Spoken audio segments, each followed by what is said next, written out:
Cek 1, 2, 3. Cek 1, 2, 3 dicoba.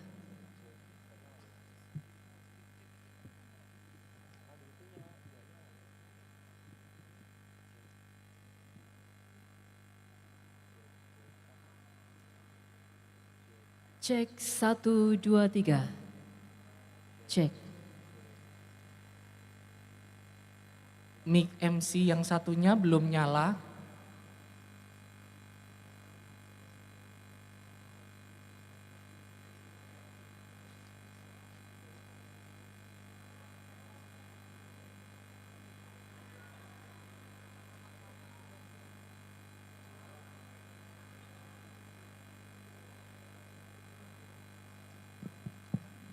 Cek, cek.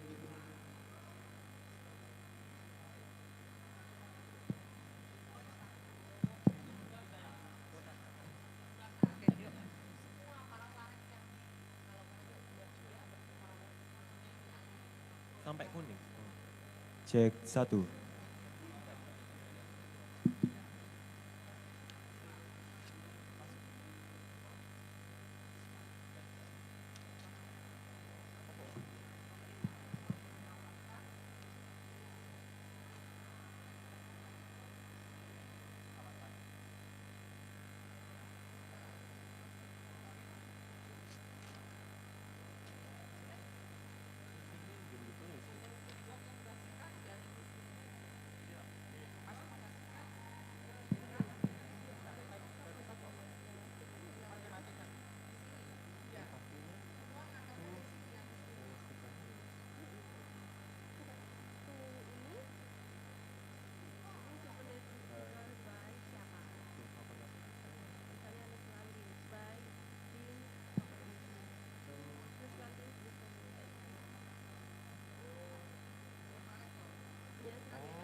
Cek. Cek.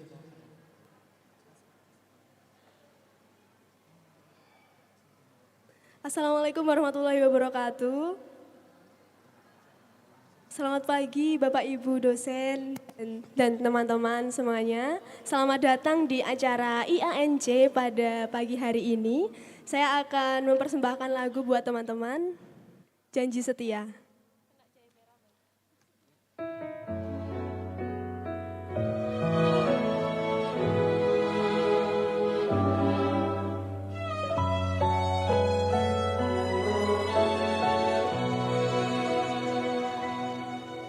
Kini aku mengerti semua ini terjadi. Tak dipungkiri hanya kamu yang ku miliki. Bumi di kala sunyi, kamu takkan sendiri.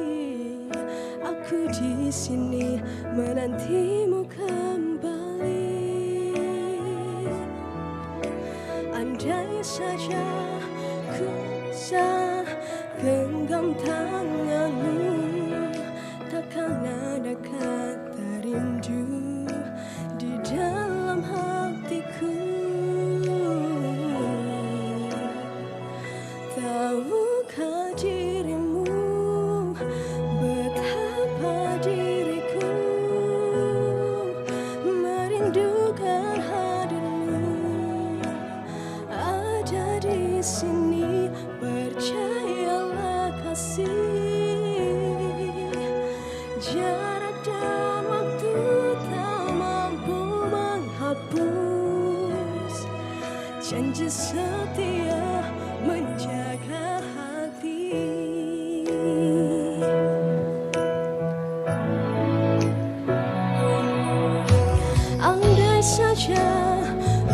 bisa genggam tanganmu, takkan ada kata rindu di dalam hatiku. Tahukah dirimu betapa diriku merindukan hadirmu ada di sini. Percayalah kasih, jarak dan waktu tak mampu menghapus janji setia menjaga hati. Hujan turun mewakili hati, terpa angin gambarkan rasaku. Oh, namun kini pelangi datang menyinari kita.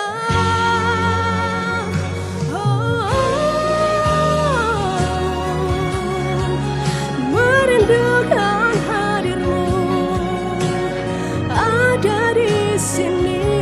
Percayalah kasih, jarak dan waktu tak mampu menghapus janji setia menjaga hati.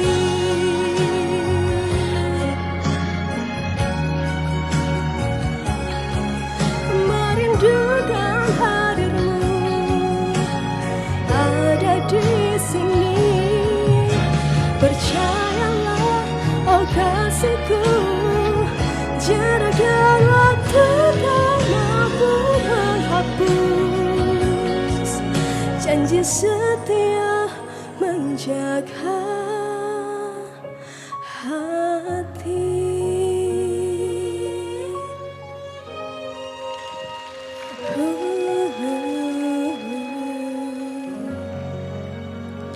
Terima kasih.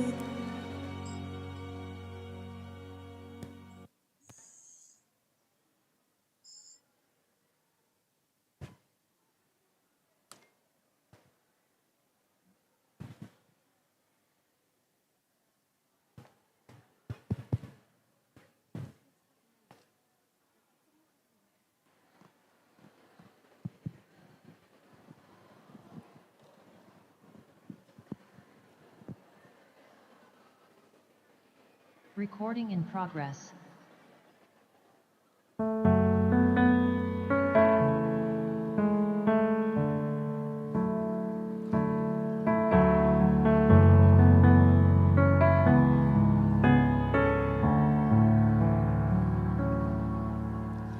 Tenggelam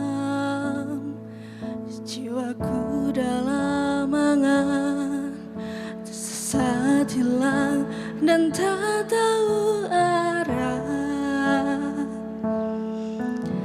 Ku terjebak di masa lalu yang kelam, tak kulihat lagi cahaya cinta. Dan kamu hadir coba bawa bahagia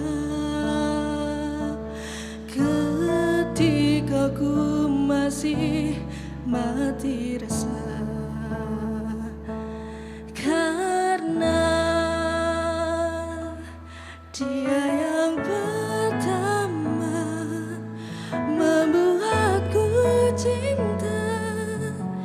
Dia juga yang pertama ku kecewa.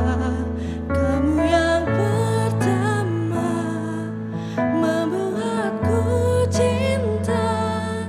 Dan yang pertama ku kecewa. Jadi kisah yang sempurna.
kecewa.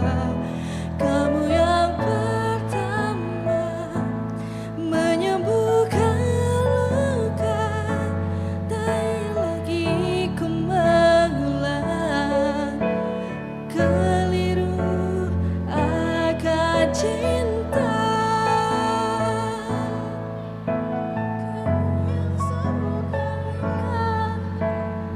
Kamu yang pertama membuatku kecewa.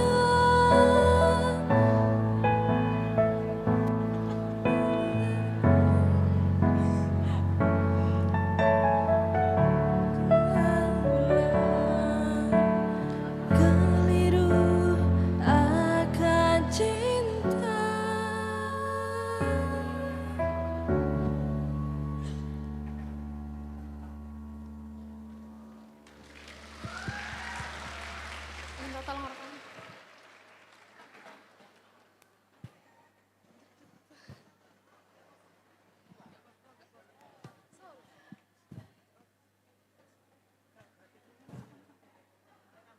Find and cut you.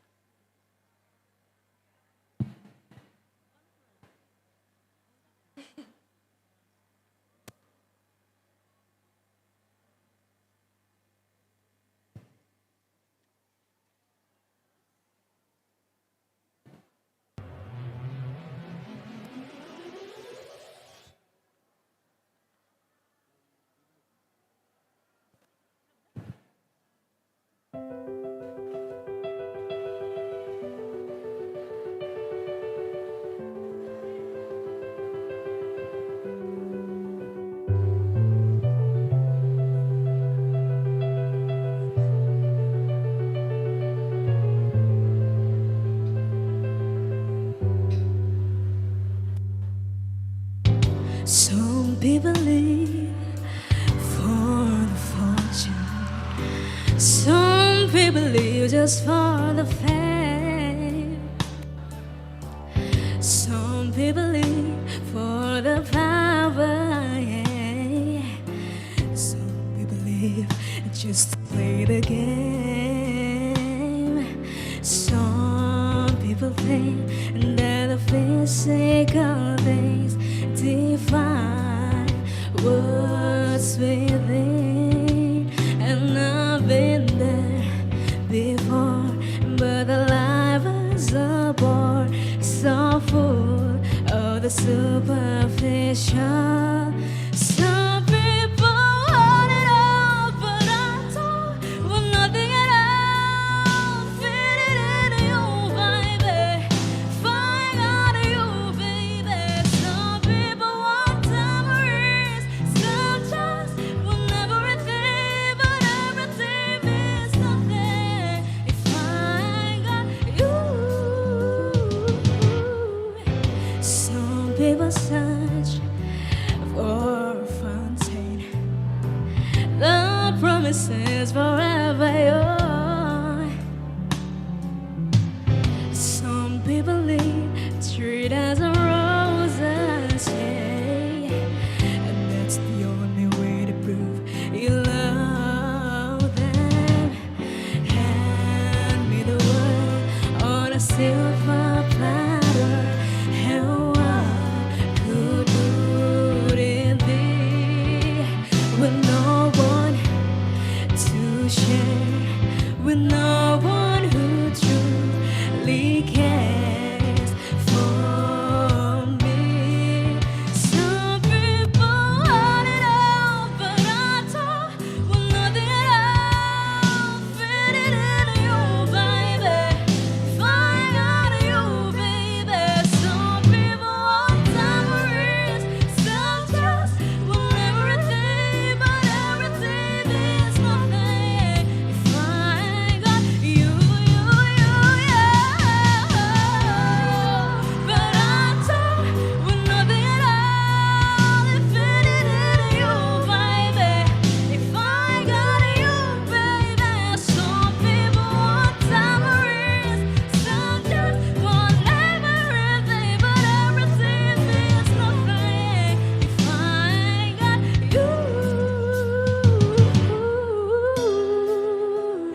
Cek 1.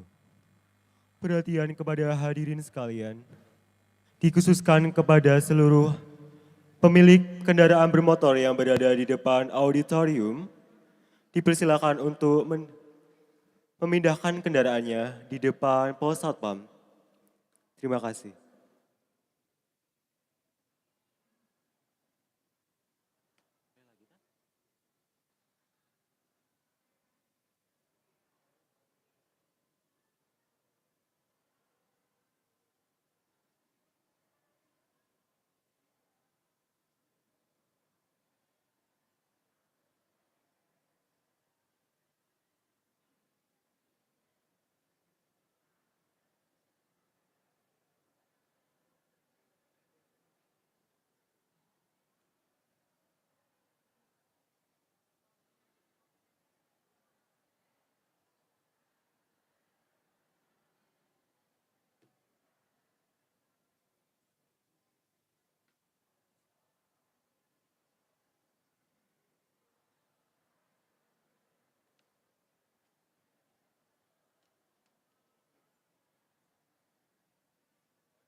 itu bisa menjadi perawat yang punya hati, karena perawat itu adalah jantung pelayanan kesehatan.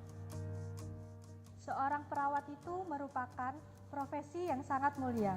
Fakultas Keperawatan Universitas Jember merupakan salah satu fakultas yang terbaik yang ada di Jawa Timur.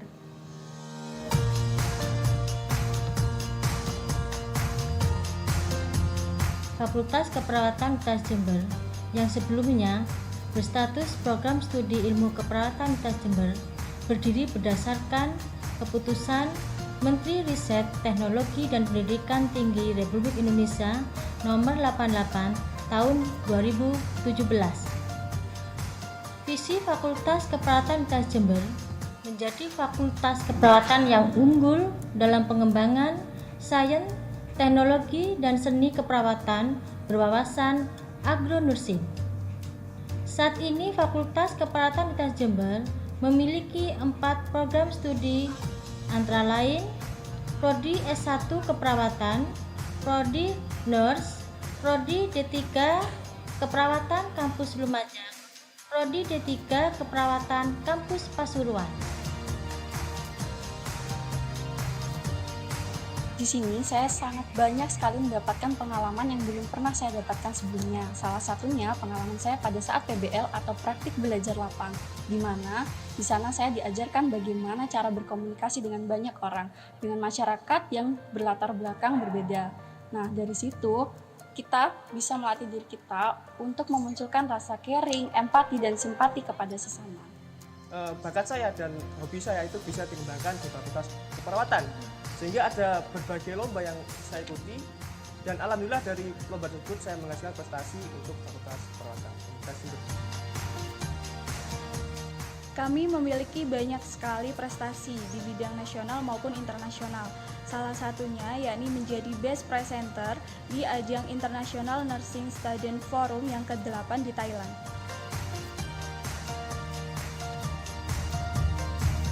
Guna menunjang tridharma perguruan tinggi, khususnya bidang pendidikan dan pengajaran, Fakultas Keperawatan dilengkapi dengan 3 gedung bangunan utama, yakni gedung dekanat, gedung laboratorium, dan gedung ormawa, serta 2 gedung fasilitas bersama, yakni gedung SIDAS dan Integrated Building yang secara keseluruhan dilengkapi dengan fasilitas Wi-Fi dan sarana penunjang yang memadai. Selama saya menjadi Ketua Badan Eksekutif Mahasiswa di Fakultas Keperawatan Universitas Jember ini, saya memiliki banyak manfaat, terutama dalam melatih mental untuk public speaking dan juga untuk melatih leadership saya.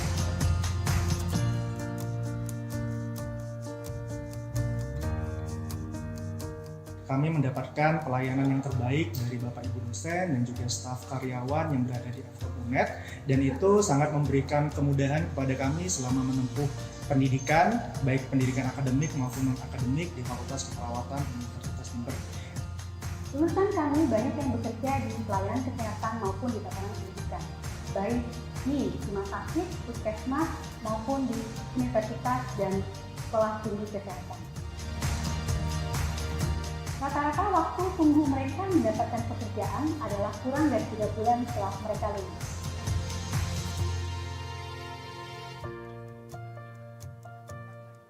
Pada saat kita menjadi perawat yang profesional, maka kita harus bisa memberikan pelayanan yang profesional tentunya dengan hati yang baik. Karena seorang perawat rela untuk mengorbankan waktunya demi menolong orang lain.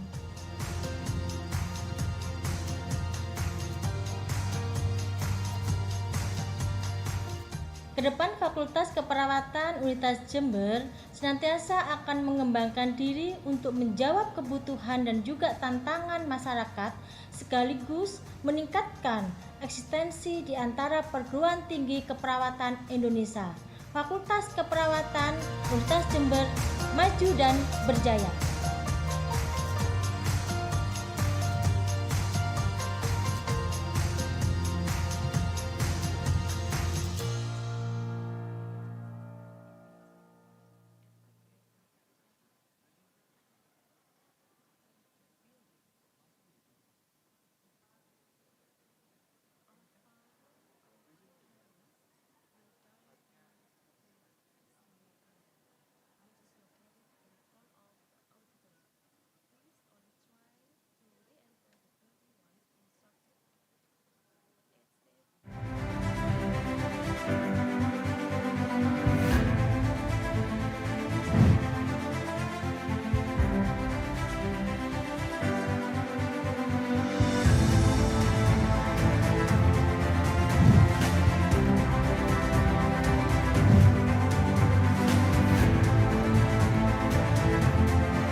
itu bisa menjadi perawat yang punya hati, karena perawat itu adalah jantung pelayanan kesehatan. Seorang perawat itu merupakan profesi yang sangat mulia. Fakultas Keperawatan Universitas Jember merupakan salah satu fakultas yang terbaik yang ada di Jawa Timur.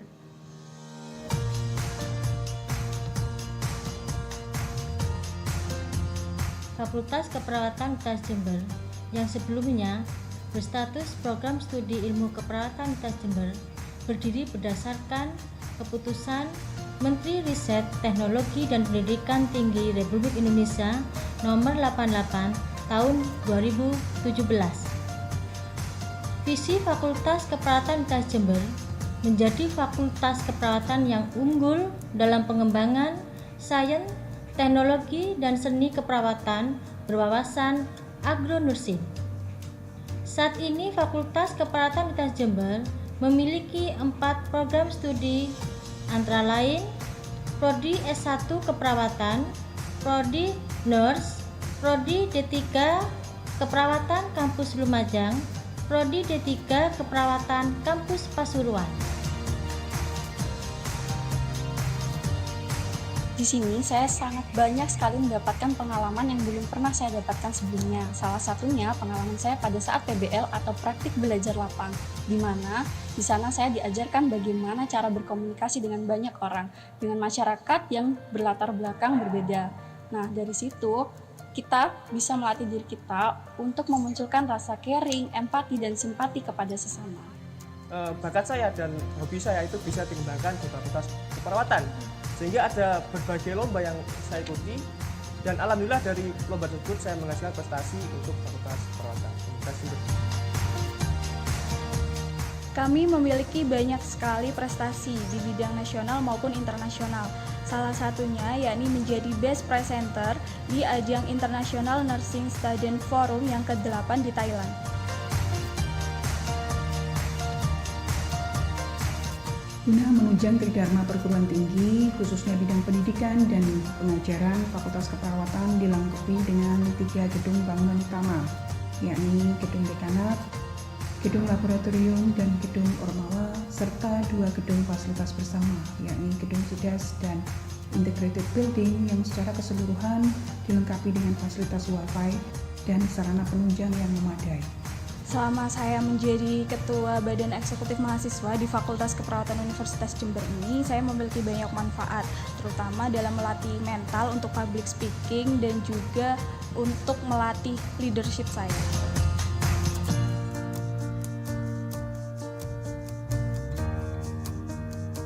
Kami mendapatkan pelayanan yang terbaik dari Bapak Ibu dosen dan juga staf karyawan yang berada di unej, dan itu sangat memberikan kemudahan kepada kami selama menempuh pendidikan, baik pendidikan akademik maupun non-akademik di Fakultas Keperawatan Universitas Jember. Lulusan kami banyak yang bekerja di pelayanan kesehatan maupun di tatanan pendidikan, baik di rumah sakit, puskesmas maupun di universitas dan sekolah tinggi kesehatan. Rata-rata waktu tunggu mereka mendapatkan pekerjaan adalah kurang dari 3 bulan setelah mereka lulus.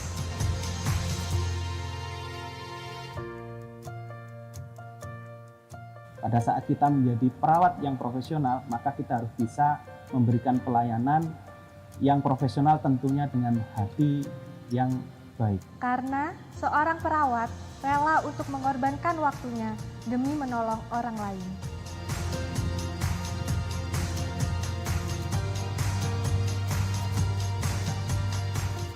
Kedepan Fakultas Keperawatan Universitas Jember senantiasa akan mengembangkan diri untuk menjawab kebutuhan dan juga tantangan masyarakat, sekaligus meningkatkan eksistensi di antara perguruan tinggi keperawatan Indonesia. Fakultas Keperawatan Universitas Jember maju dan berjaya.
Cek 1, 2. Attention please. The opening ceremony will begin shortly. For participants, please enter the building and have a nice seat. Thank you.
we announce again. The opening ceremony will begin in a few minutes. For participants, please have a nice seat. Thank you.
Kode saya di sana nanti ya. Kalau saya gini langsung naik ya. Langsung honorable guest entering. Ya, hadirin mohon berdiri itu nanti ya.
Tadi belum ada yang belum diisi Pak, yang penyerahan itu?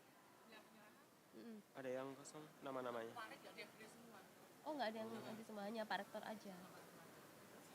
Apa ini nih? Setelah materi penyerahan souvenir. Souvenir. Semua dekan ya? Oke, langsung ke pemateri. Hanya yang untuk offline ya, yang online langsung. Loh, ada yang online, Pak. Yang online yang mana?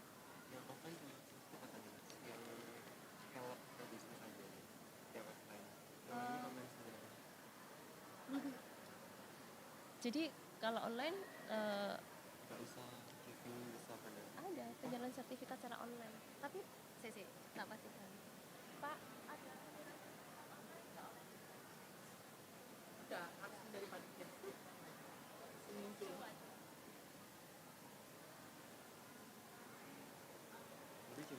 Kata-katanya speaker. Giving certificate or souvenir? Sertifikat. Kalau pemateri itu ada sertifikat, ada souvenir biasanya. Tapi Jadi, yang pasti sertifikat. Ini sertifikat or souvenir? Oh jadi online, sertifikat aja, sertifikat. Kan online toh? Ini cuma satu. Berarti nanti harus ada kata-kata yang akan disampaikan that will presented secara online gitu kan? Gimana secara Online. Online gitu. Daring bisa. Giving online certificate. Iya, kalau itu sudah datang giving online.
That will be presented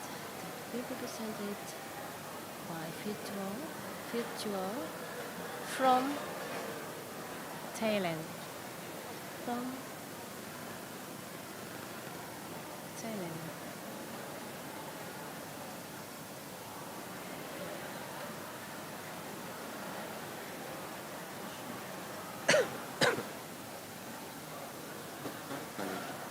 Gak jadi. Aduh pangling loh saya ya kan kayak gini. Sudah di sini deh. Sudah mau merapat. Oh iya.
Ini. Mana? Pak Dodi sudah? Mana sih Pak Dodi? Oh nggak kelihatan aku. Semua pakai topi gitu sama. Iya. Pak Dodi yang mana?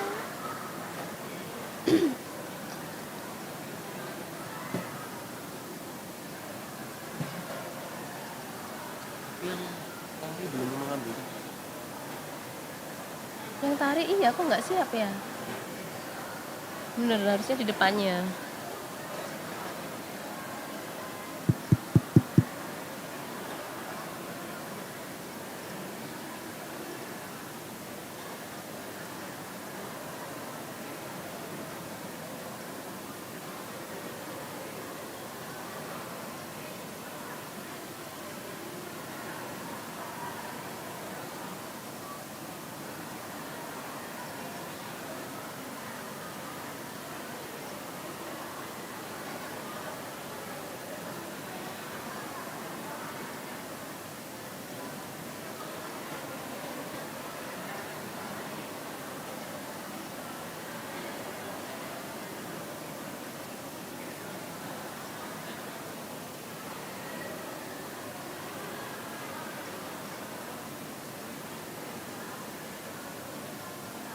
Nah ini.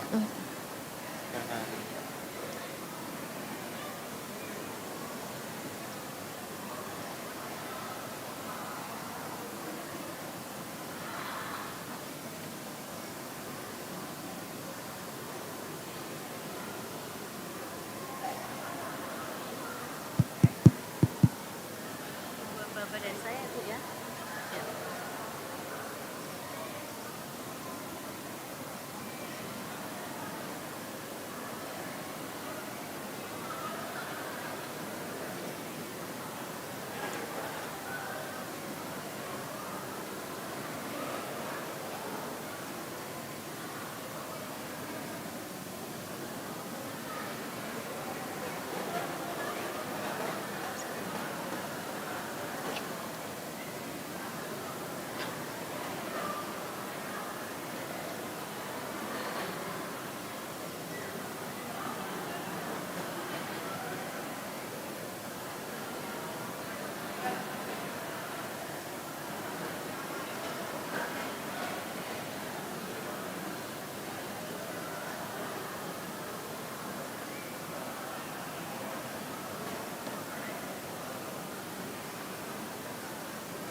Honorable guests entering the auditorium.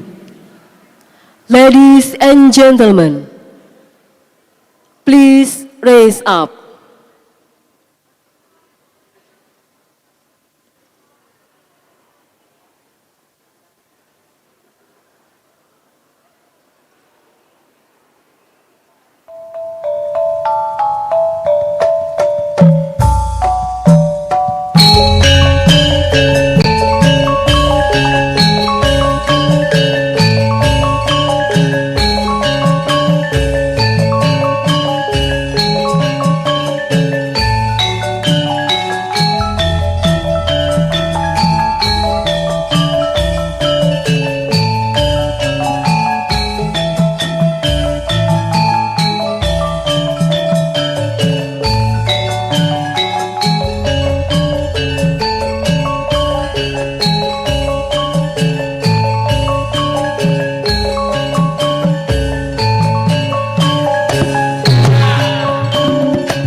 Please sitting down.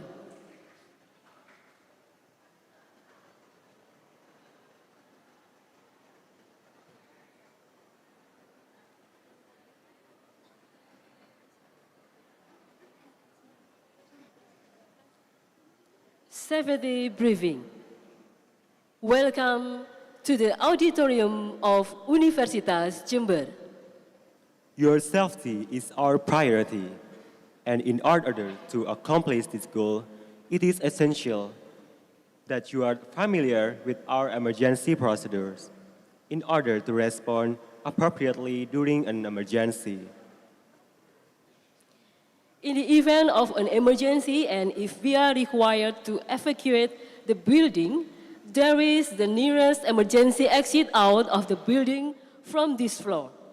You can exit the building through the main entrance. When you hear the first alarm, please remain alert and prepare yourself for any possible evacuation.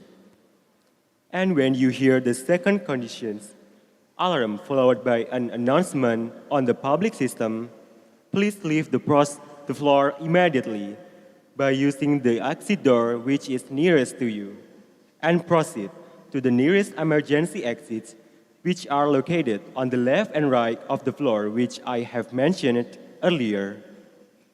Our fire wardens will direct you to the assembly area which is located in front of the auditorium.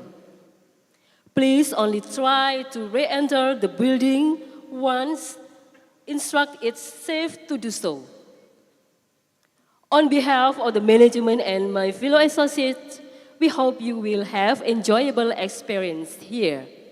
Thank you.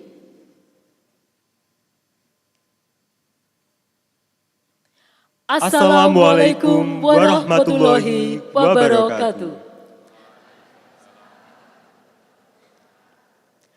Shalom, Om Swastiastu, Namo Buddhaya, Salam Kebajikan, Rahayu.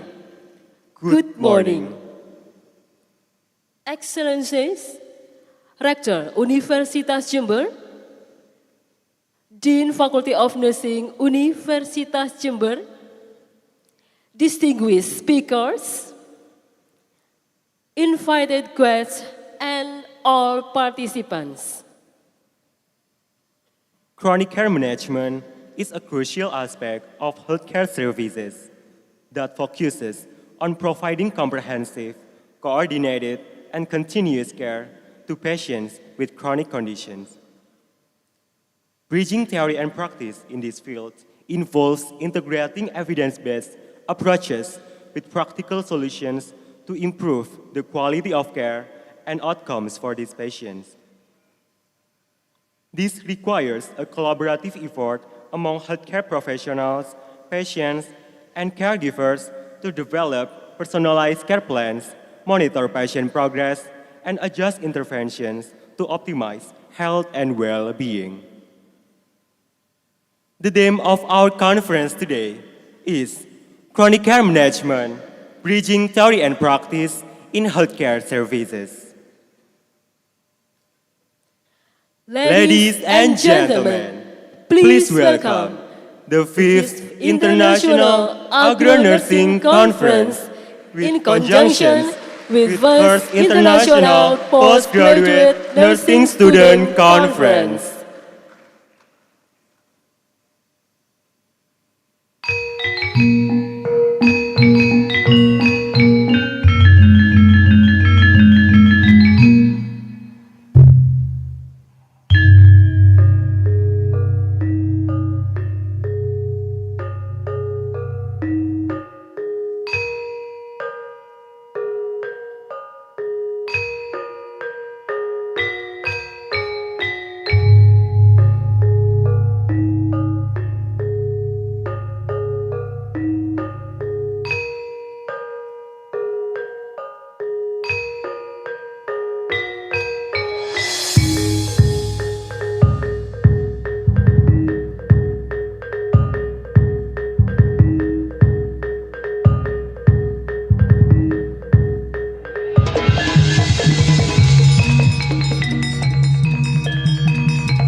Thank you for the excellent talent. Singing the national anthem of Indonesia, Indonesia Raya. Excellencies, distinguished speakers, ladies and gentlemen, please raise up.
Universitas Jember Hymn and Faculty of Nursing Universitas Jember Hymn.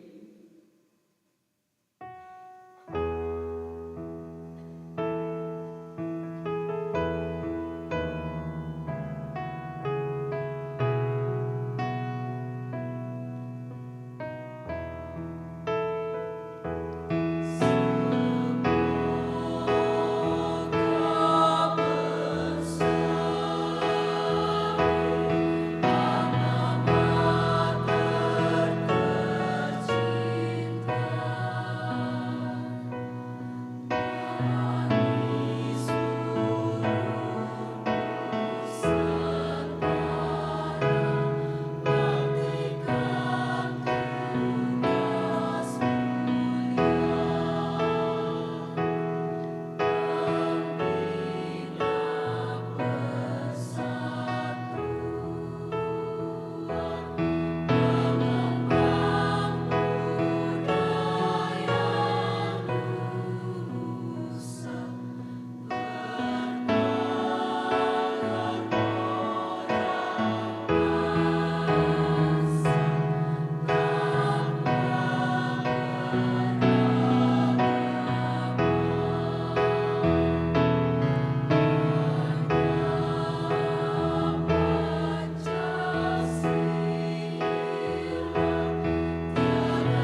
Thank you and kindly be seated.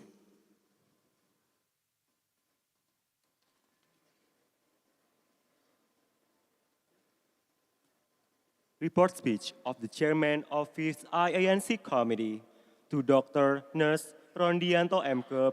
Please come to the stage.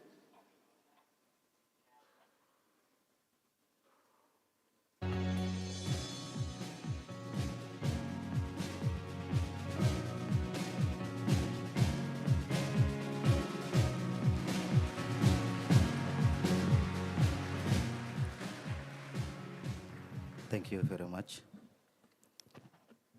Bismillahirrahmanirrahim. Assalamualaikum warahmatullahi wabarakatuh. Peace be upon you and Allah mercy and blessing. Good morning and best wishes to all of us. Om Swastiastu, Nama Budaya, Salam Kebajikan. Honorable Rektor Universitas Jember, Dr. Iwan Taruna, Master of Engineering. Honorable Dean Faculty of Nursing, Mas Lantin Sulestiorini, Master of Health. Honorable all speakers of the conference and all of invited guests of the conference. Honorable conference committee and also all participants in the conference. Our gratitude goes to presence of Allah Subhanahu wa Ta'ala, Almighty God. Because of blessing and grace, we all can be present in this place and attend this conference. Salawat and greeting may still be dedicated to the great Prophet Muhammad Sallallahu Alaihi Wasallam. Ladies and gentlemen, at the beginning of this speech, I would like to say welcome to the 5th International Nursing Conference in conjunction with the 1st International Postgraduate Nursing Student Conference with the theme Chronic Care Management, Bridging Theory and Practice. We know that chronic care refers to ongoing long-term medical care and support provided to individuals with chronic or long-lasting health conditions such as diabetes, heart disease, and others. Chronic condition requires ongoing management and treatment to control symptoms, prevent complication, and also improve quality of life. Treatment of chronic disease involve a team healthcare professional, including nurses, physicians, nutritionists, and others healthcare providers. We work together to develop and implement a comprehensive care plan tailored to individual needs. Chronic care aims to improve the health and well-being of individuals with chronic conditions by providing ongoing patient-centered care and support that help them manage their symptoms, maintain their independence, and prevent complication. The question is, what are the updated chronic care management practice? So that the care practice we provide to patients are based on the latest scientific evidence. To answer that question, then for the next 2 days, starting today on 11 to 12 May 2023, at the auditorium of Universitas Jember, we will discuss chronic care management with speakers from 5 countries. There are Professor Caleb from Western Sydney University and Wollongong University, Australia.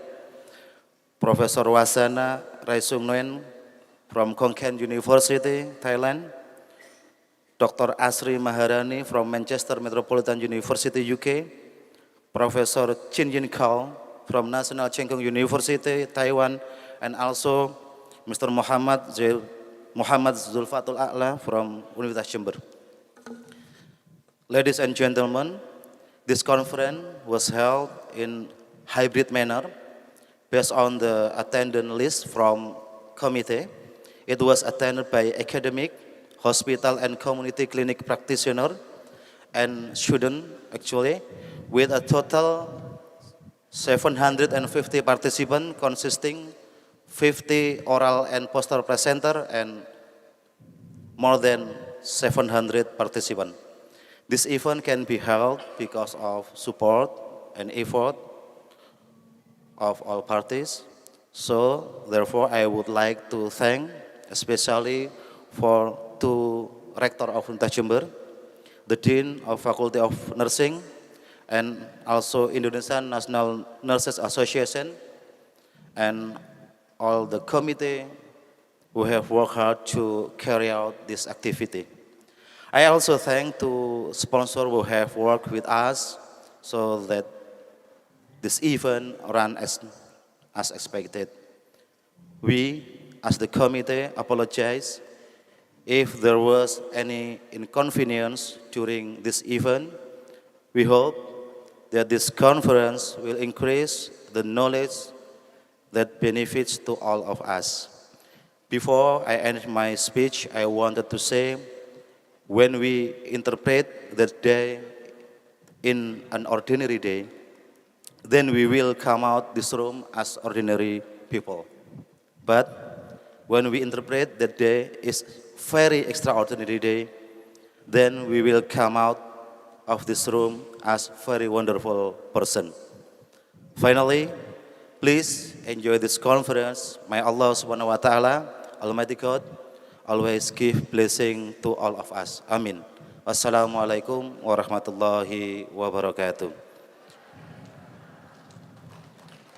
Good morning and best wishes to all. Om Swastiastu, Namo Buddhaya, salam kebajikan.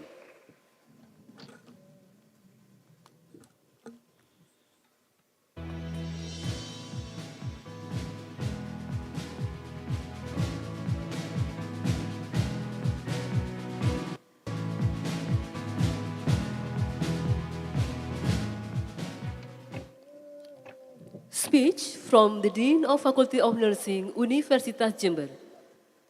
To Neslantin Sulisiorini, fkep, MKes, please come to the stage.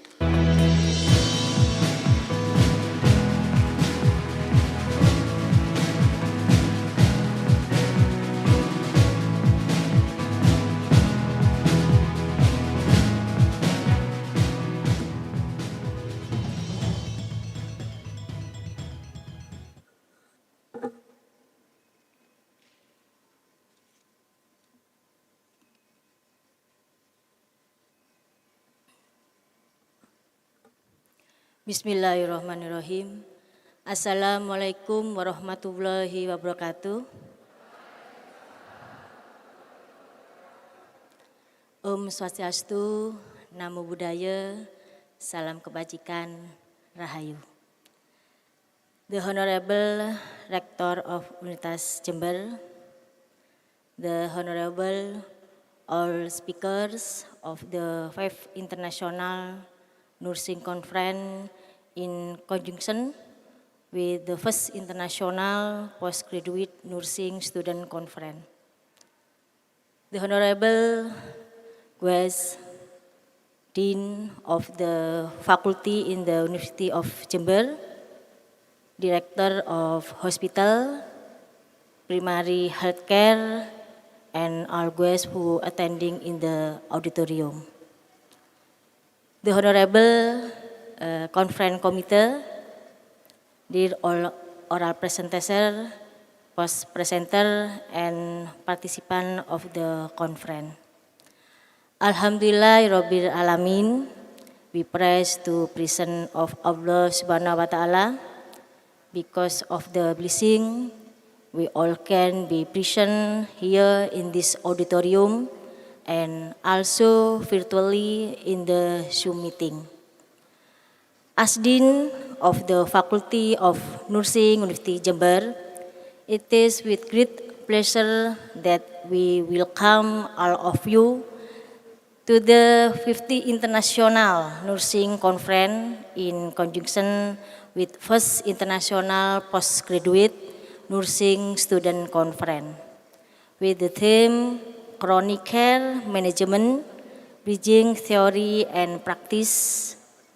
It is an honor of facilities health professional from around of the world to exchange health science, and this conference involves academicians, researchers, and practitioners from multidisciplinary. Chronic care management requires participation and collaboration of healthcare professionals. We can provide holistic care to improve the health and well-being of individuals with chronic condition. This conference will enable us to sharing, exchanging knowledge, and to generate with various strategies to implement comprehensive health service. And we will discuss and exchange the topic with speakers from the four countries: Australia, the United Kingdom, Thailand, and Taiwan, and so Indonesia.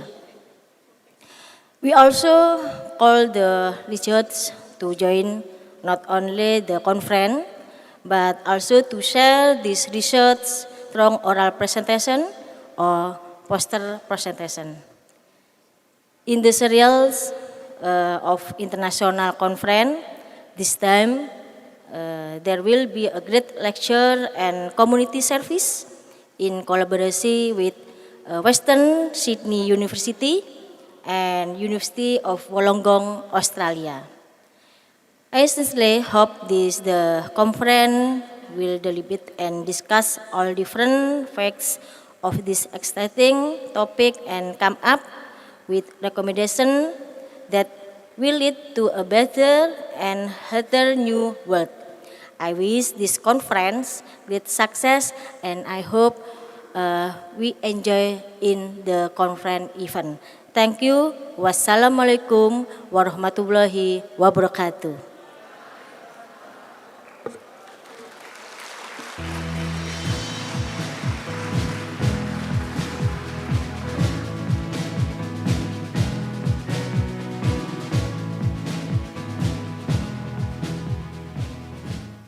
Speech from the Rector Universitas Jember and symbolic opening by the Rector Universitas Jember. To Dr. Insinyur Iwan Taruna, Master of Engineering, IPM, please come to the stage.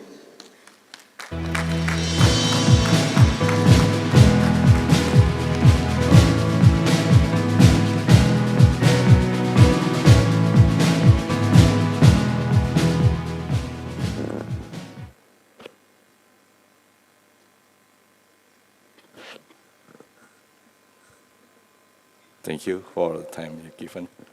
Bismillahirrahmanirrahim. Assalamualaikum warahmatullahi wabarakatuh.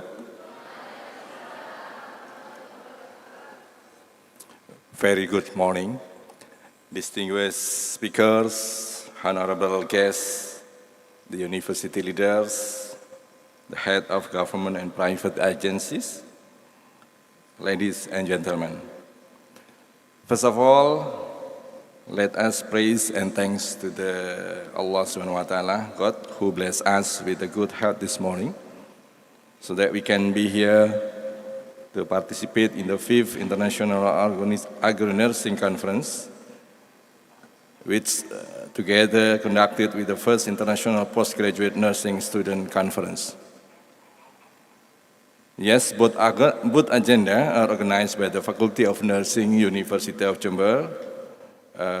It plan will be conducted from today until 12 May 2023. As Rector, University of Jember, I'm standing here on behalf of the University of Jember. It is my pleasure to welcome you to this event. And I'd like also to deliver our thanks and appreciation to the conference chairman, Dr. Rodianto, and of course with his team, and also to the Dean of Faculty of Nursing, Nurse Lantin Sulisyorini, and the Vice Dean as well. I think they prove already, how to say, excellence and brilliant job for organizing this timely conference and also bringing to us prominent speakers from several countries.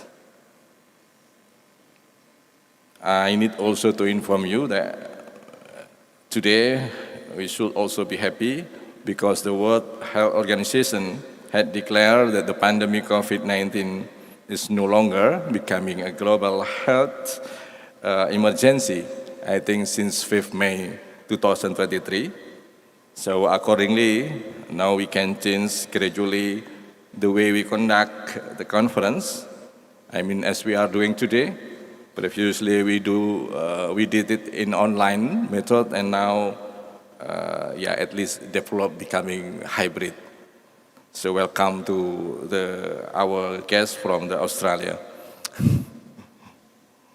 However, we should not use this announcement from WHO as an excuse to let our guard is down. So because the virus actually still exists, and still killing, still changing, it means that there are remaining the risk of emergence of new variant leading to spikes in cases and new deaths. So let us keep our awareness to tackle such potential challenge. Dear students, ladies and gentlemen, please allow me to extend my special warm welcome to all invited speakers who will talk about the special topics as mentioned by the Pak Rondi about the chronic care management, bridging theory and practice in the healthcare services. In this conference, we are proudly bringing you about 5 distinguished experts from different countries to speak, I think, very important topic. First is Dr. Caleb Ferguson from Western Sydney University, Australia. Coming to Indonesia, bringing his student. Welcome to Jember. Hope you enjoy the activity. And then later on we will see the Dr. Wasana Ruasiung Nun from Khon Kaen University, Thailand, and one of Indonesian diaspora who are now working in the Manchester University, Dr. Asri Maharani, PhD, and Professor Chin Yin Kao from the National Cheng Kung Taiwan, and finally, our lecturer, our staff, Dr. Muhammad Zulfatul A'la, from Fakultas of Nursing, also will present his paper. I predict he should be the chairman for the next conference, because last year the chairman are the one who present is Dr. Rondi, now becoming chairman of the conference. I think that's culture in the Faculty of Nursing. Ready for that. Thanks so much to all invited speakers who are willing to share their expertise and experience to this forum. As a rector, again, I wish this conference is able to facilitate the participant and student, whether come from Indonesia or abroad, to increase their knowledge, insight, and also maybe skills about the conference topic. We know that the topic today about chronic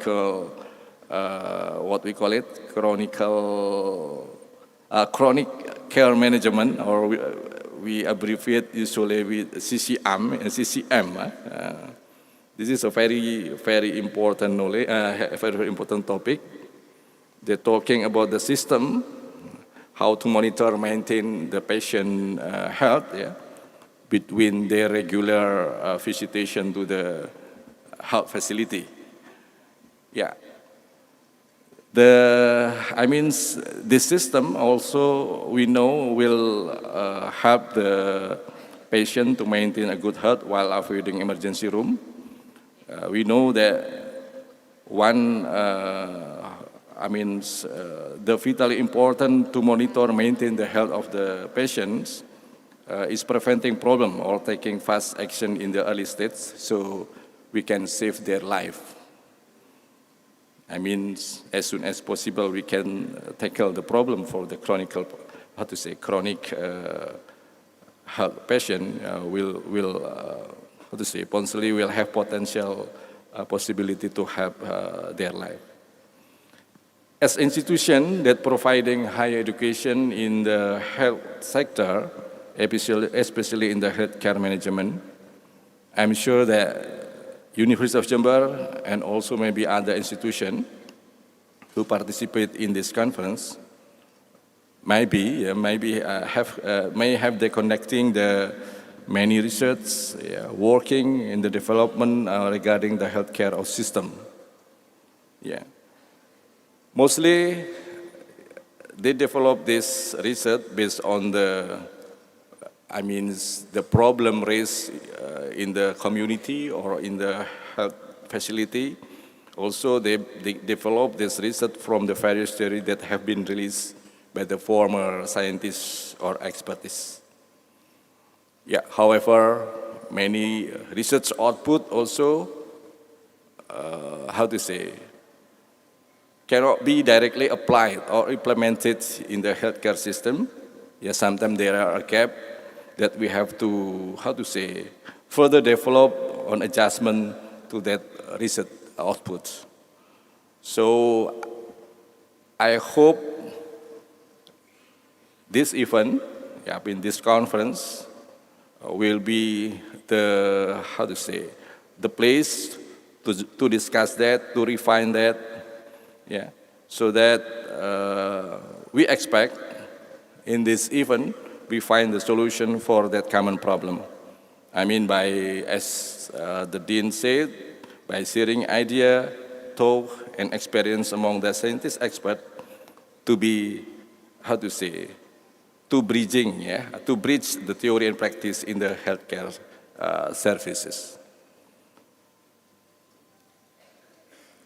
When this effort is successful and able to provide benefit to the wider community, I think it becomes the pride and happiness to all of us because we have contributed the valuable thing to the development of health in the world. Dear students, ladies and gentlemen, before I finish my speech, I would say that I am very happy and proud because the Faculty of Nursing, University of Jember, has proven to conduct this scientific network. And not only that, I wish that this event can also promote extended opportunity in research collaboration between lecturer or researcher in the University of Jember and researcher from other institutions, whether from Indonesia or from foreign country.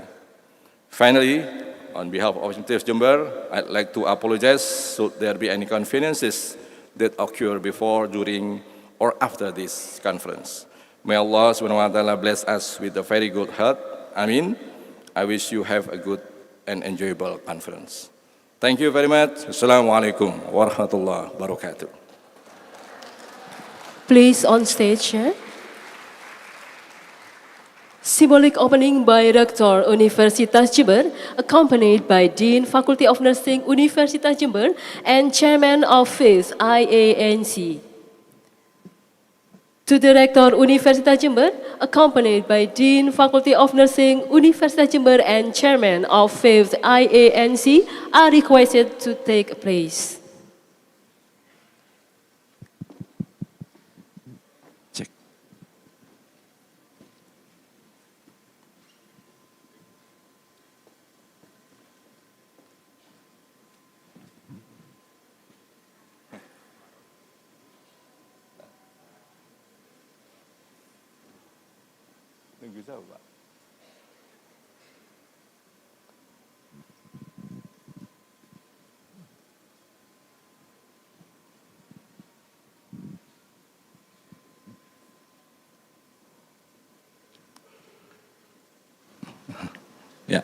Beginning with the Bismillahirrahmanirrahim, the 5th International Agronursing Conference in conjunction with the 1st International Postgraduate Nursing Student Conference this morning. On behalf of the University of Jember, I officially open.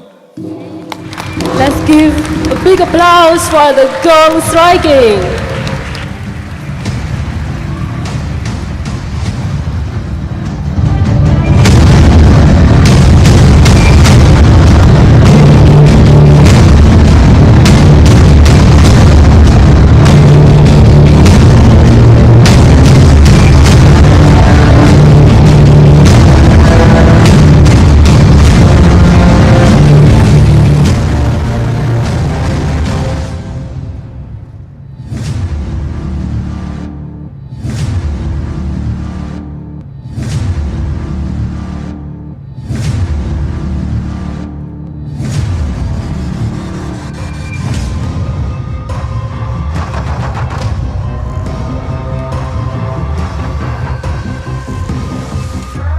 Thank you and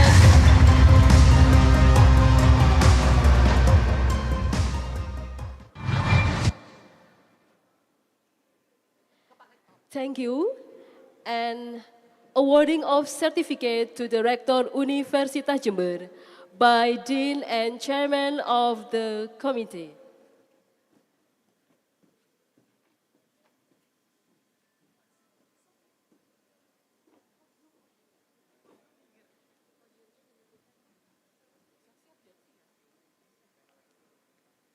Thank you. And the Director of Universitas Jember, accompanied by the Dean Faculty of Nursing Universitas Jember, the Chairman of FIF IENC, and for the guest speaker, request to back to place. Thank you.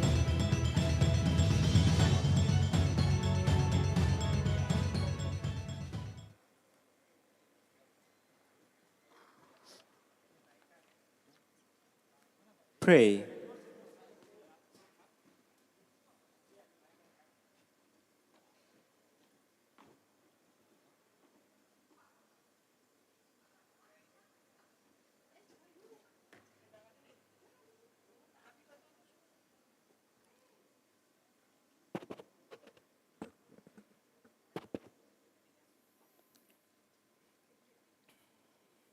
Assalamualaikum warahmatullahi wabarakatuh.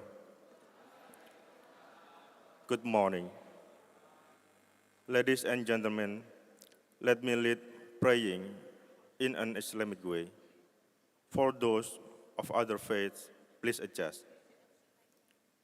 Bismillahirrahmanirrahim. Allahumma sholli ala Muhammad wa ala ali Muhammad. Hamdan na'imin, hamdan syakirin, hamdan dakirin, hamdan yuafi ni'amah, wa yukafi mazidah. Ya Rabbana lakal hamdu, kama yambagi li jalali, wajikal karim, wa adimi sultanik. Allahumma ya Allah, all praise and thanks to Allah for all grace and gift upon us, our family, friends, leader, and country. Allahumma ya Allah, ya Rabbana ya Karim, please make the 5th International Agronursing Conference and the 1st International Postgraduate Nursing Student Conference as useful knowledge transfer which can foster our love for our homeland and our people and the country's dignity.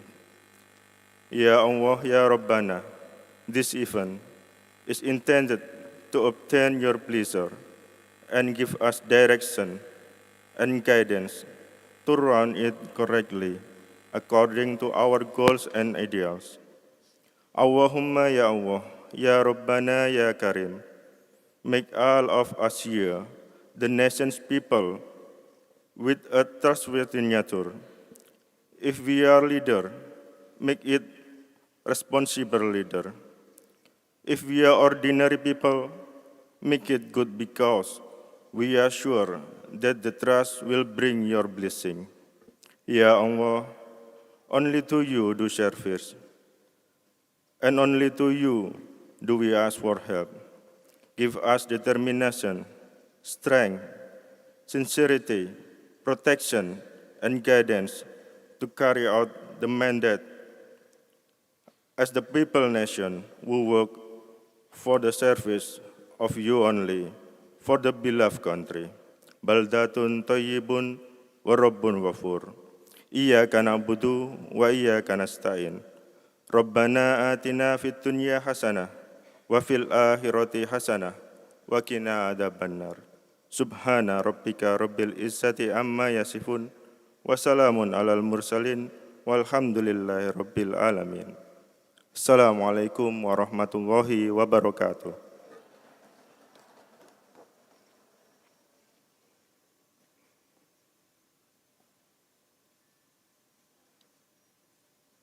Finally, this was the opening of 5th International Agronursing Conference in conjunction with 1st International Postgraduate Nursing Student Conference. To all participants, we present you the performance of Jember Fashion Carnival.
Ladies and gentlemen, please give a big applause again for Jember Fashion Carnival.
Give applause for Jember Fashion Carnival.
To distinguished speakers and invited guests, we welcome you to enjoy the coffee break.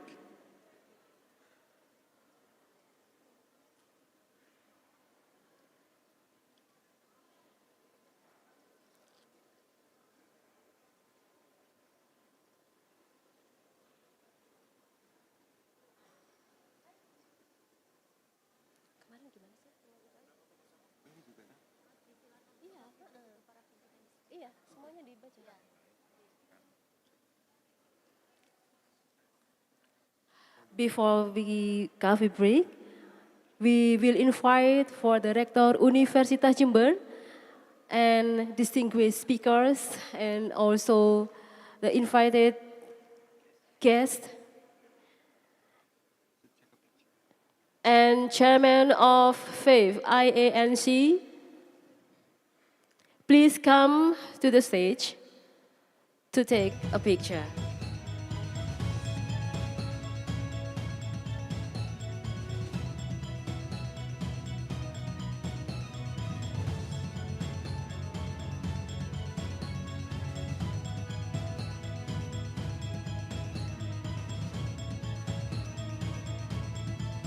One, two, three.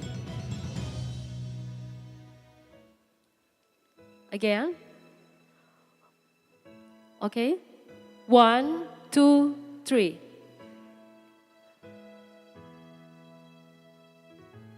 Enough? Enough? Okay. Please come to the stage. We will invite all of guests come to the stage.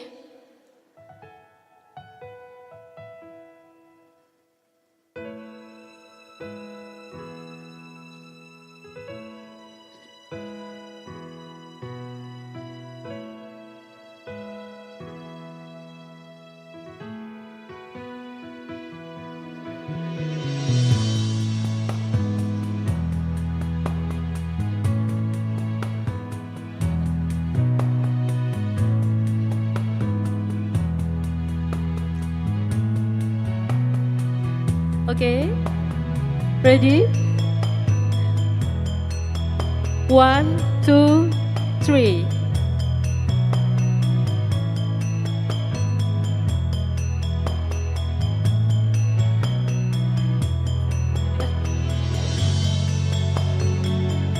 Okay, maybe for freestyle.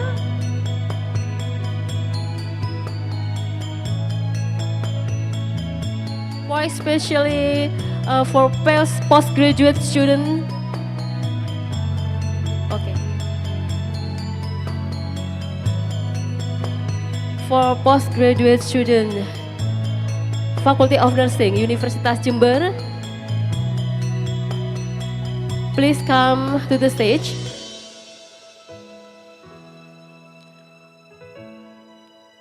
For all speakers, from Nursing Magister, Faculty of Nursing, Universitas Jember, please come to the stage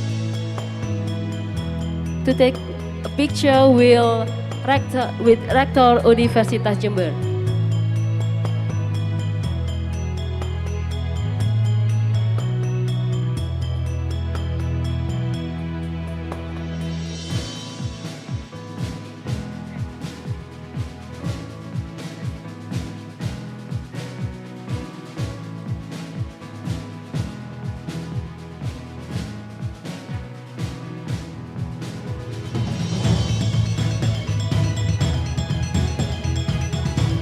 Okay. For the first, free or formal style.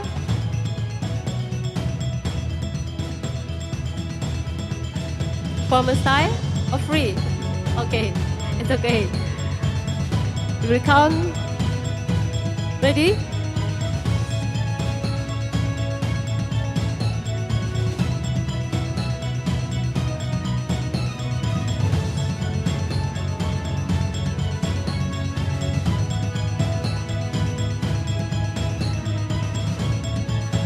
Okay. 1, 2, 3. Yep. Again, freestyle.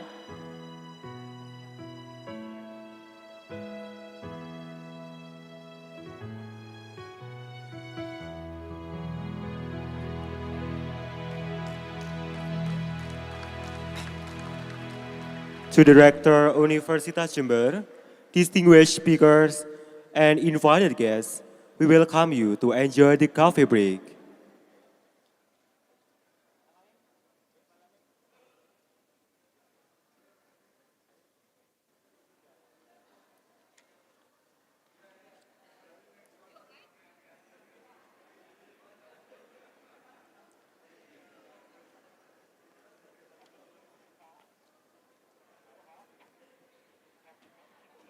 Excellencies Rector Universitas Jember and Dean Fakultas Universitas Jember, distinguished speakers and invited guests, please enjoy the coffee break on the left room of the main hall.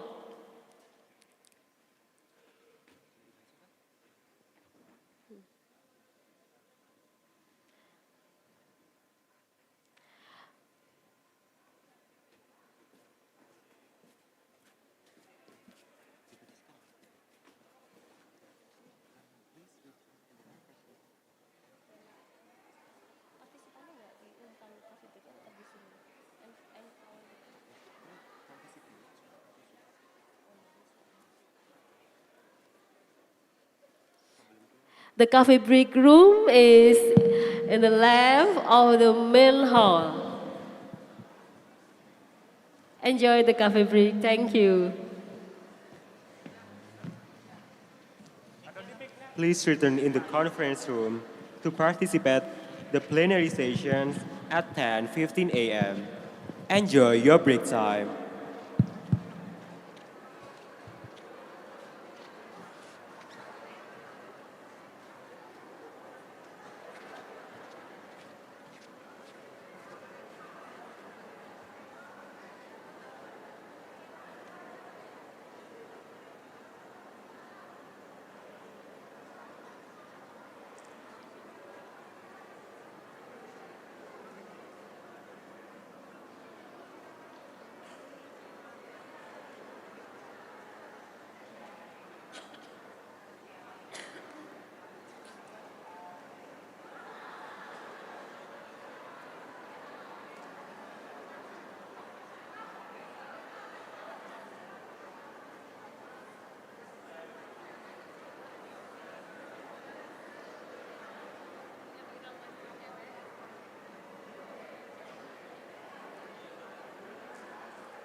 garis biru, hadir untuk bangsa serta budayanya, merawat jiwa agronursing semesta. Berdiri kokoh di kota ini, peran mulia kita akan menjadi cerita abadi. Kesikapan dengan penuh ketulusan hati, demi uluran tangan yang telah dinanti. Berikan demi nusa bangsa, mengibarkan jiwa Pancasila dengan semangat agronursing kita, menjadi perawat kebanggaan semua.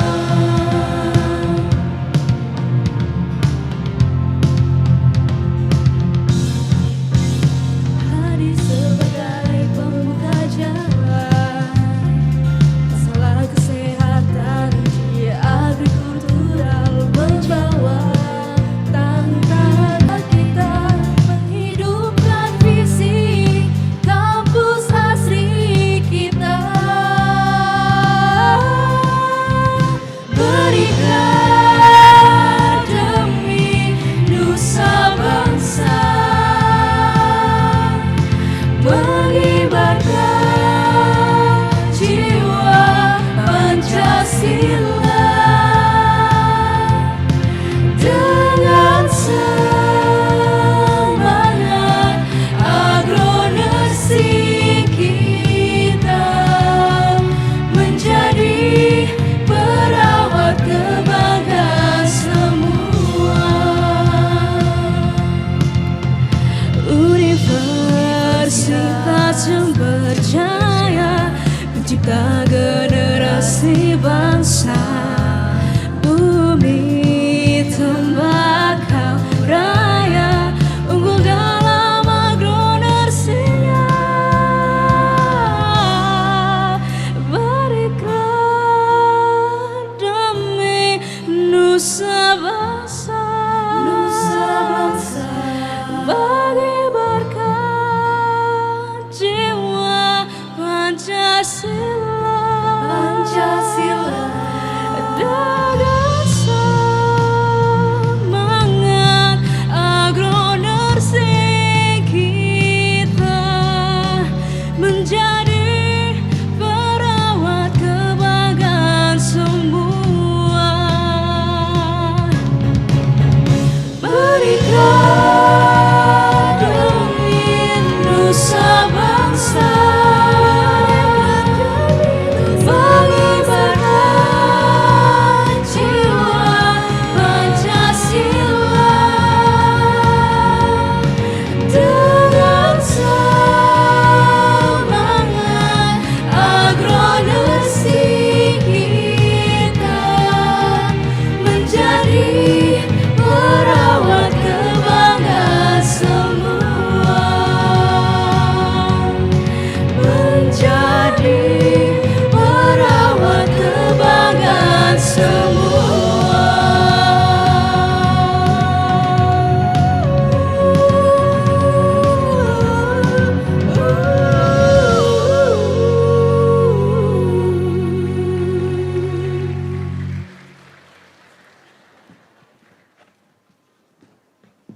Waktu kamu bilang ku harus jadi seperti dia, aku hanya aku yang sederhana, tapi cintaku boleh kau adu. Ku mengerti, tapi tak bisa. Ku ingin cinta apa adanya. Jika harus menjadi dia, lebih baik berkawan aku yang terluka. Matahari terbenam, cintaku takkan pernah tenggelam. Engkau masih menjajaku di setiap langkahku, namun adakah kau benar untukku? Ku mengerti, tapi tak bisa. Ku ingin cinta apa adanya. Jika harus menjadi dia, lebih baik pergilah aku yang terluka.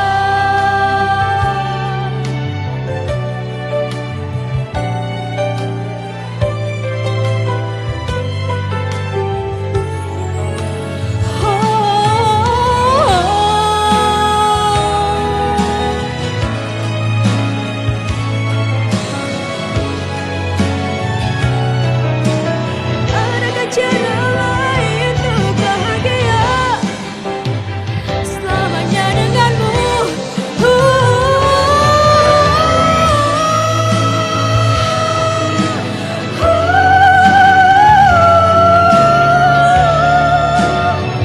Apa adanya. Jika harus menjadi dia, lebih baik pergilah aku yang terluka. Tapi tak bisa.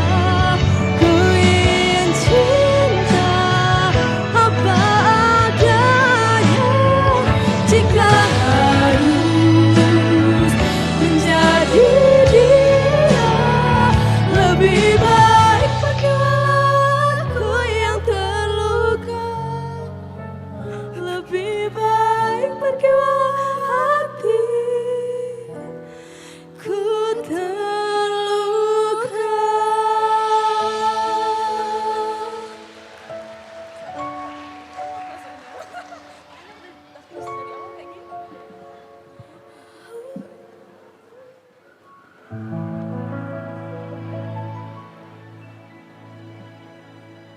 To all participants, please return to the room.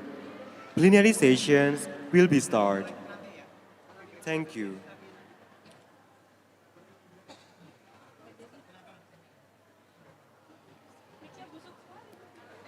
Mic-nya mana tadi? Mic-nya udah dibalikin. Satu di sini, Pak. Bukan masuknya telat, Ti. Memang soundnya jauh. Oh ya, Kak? Oh, berarti nyambungnya soundnya ada yang sana, ada yang sana.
halo.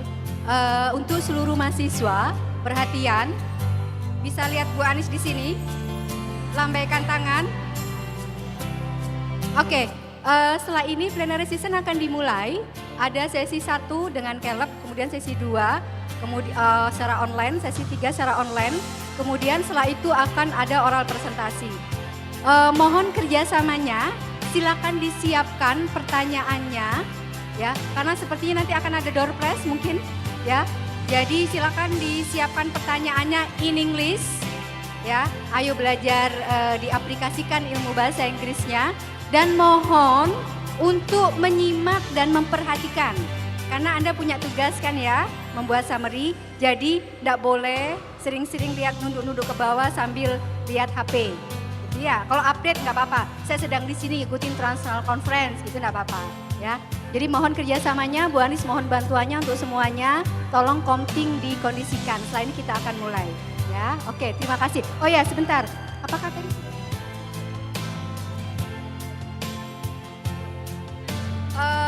Mohon nanti setelah lunch break, ya, setelah isoma, setelah makan siang dan sholat, untuk segera kembali lagi di sini. Karena nanti setelah isoma akan ketemu dengan saya sebagai moderator. Ya, support saya, oke? Ya, ya, tapi jangan lupa tetap makan dan sholat. Setelah itu, setelah plenary yang ketiga, akan ada sesi presentasi oral dan poster presentasi. Nanti mahasiswa akan dibagi-bagi oleh panitia. Ada yang tetap stay di sini, ada yang akan di lantai 2, ada 4 room yang akan dibagi-bagi di sana. Nanti intinya tertib saja. Seperti itu. Dan besok kembali lagi ke sini hari kedua hanya sampai pukul sebelum Jumatan. Sekarang pukul 11.30 kita sudah penutupan. Oke, terima kasih semuanya. Mohon bantuan dan kerjasamanya.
be announced again to all participants.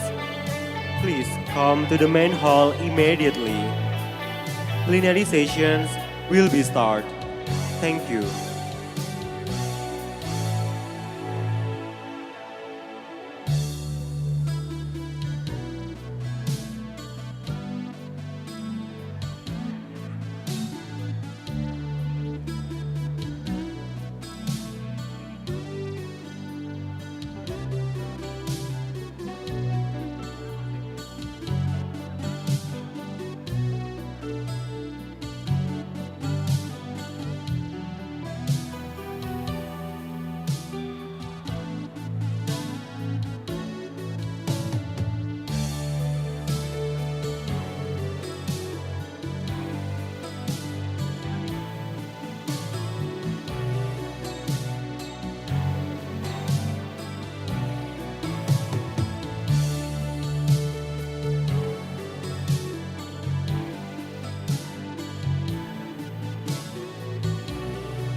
We announce again to all participants to prepare yourself.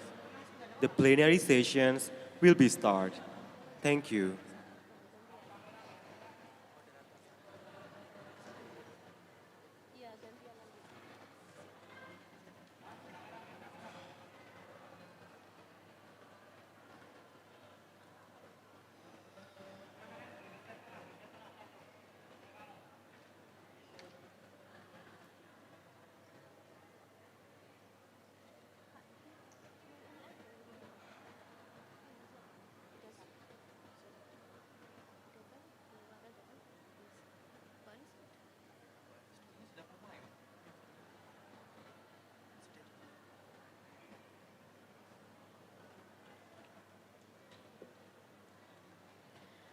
Ladies and gentlemen, welcome back to 5th IANC in conjunction with 1st IPG and SC. The next agenda will be start. Our next agenda is plenary session. First session will discuss about recalibrating chronic disease management for the digital revolution by Associate Professor Caleb Ferguson from Western Sydney University, Australia, who has been here with us. And complementary approach in chronic care management by Associate Professor Dr. Wasana Ruai Sungnon from Konkan University, Thailand, that will be presented by virtual. These sessions will be guided by Nurse Rismawan Adi Yunanto MKep as moderator and Mrs. Marina as secretary. Let me read moderator's curriculum vitae. Nurse Rismawan Adi Yunanto, MKep, lecturer in Faculty of Nursing Universitas Jember since 2018. Graduated from Master of Nursing program, Universitas Brawijaya. To moderator, we invite you on the stage.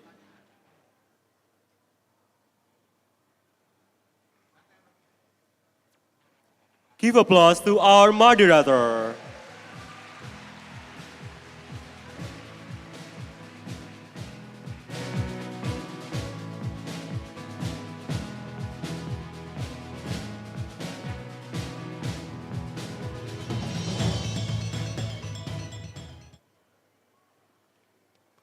Let's focus the seminar.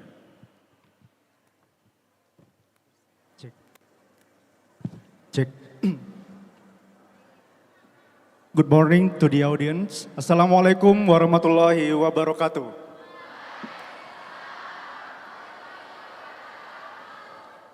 Om Swastiastu, Namo Buddhaya, Salam Kebajikan, Rahayu. Excellencies, Rektor Universitas Jember, Bapak Iwan Taruna, Honorable Dean of Faculty of Nursing Universitas Jember, Honorable the University Leader, Honorable all invited guests, and also our speaker, Associate Professor Caleb Ferguson from University of Western Sydney and Wollongong University. And also all participants to attend today's conference. I am Rismawan Adi Yunanto along with my partner Siti Marina will be responsible to be hosting the first plenary session for today. Ladies and gentlemen, we are currently in a period where the number of chronic disease is growing progressively. Chronic disease have emerged as a huge global problem in low and middle income countries, including Indonesia. This is a big challenge for us as health workers to be able to play a role in managing chronic disease problem. Advance in technology maybe provide opportunities for health workers to be able to improve the quality of care for patients with chronic disease. This is very critical to be able to discuss the urgency of the technology in managing chronic disease. So, our speaker will provide a deep insight into this issue. I would like to invite our first speaker, Associate Professor Caleb Ferguson, to stage to discuss those issues. Please welcome Associate Professor Dr. Caleb Ferguson to the stage. Give applause for our speaker.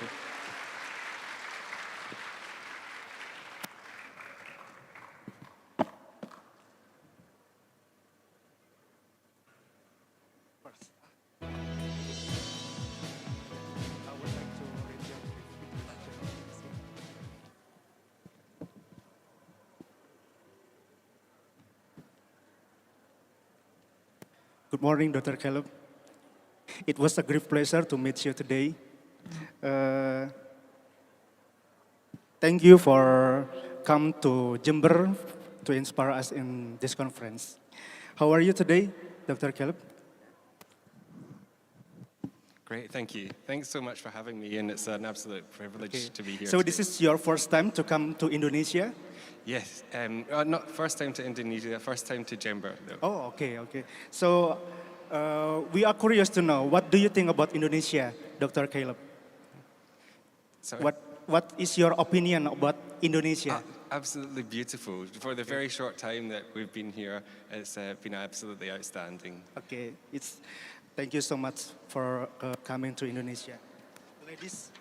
Ladies and gentlemen, before we start the presentation, I would like to read a brief introduction of our speaker. Dr. Caleb Ferguson is an adjunct associate professor at Western Sydney University. He is a registered nurse with over a decade's clinical experience, caring for individuals with stroke, neurological, and cardiovascular conditions.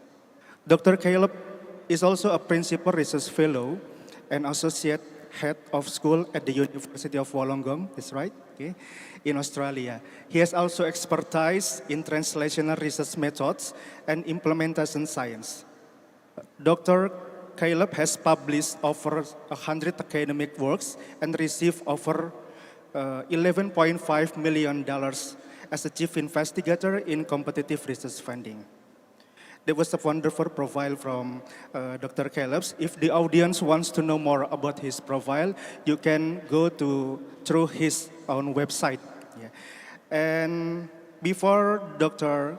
Caleb start their presentation, I would like to announce to the audience, Dr. Caleb will present about the material for about 45 minutes, and after that we will have discussion session for 15 minutes, and also it followed by a conclusion.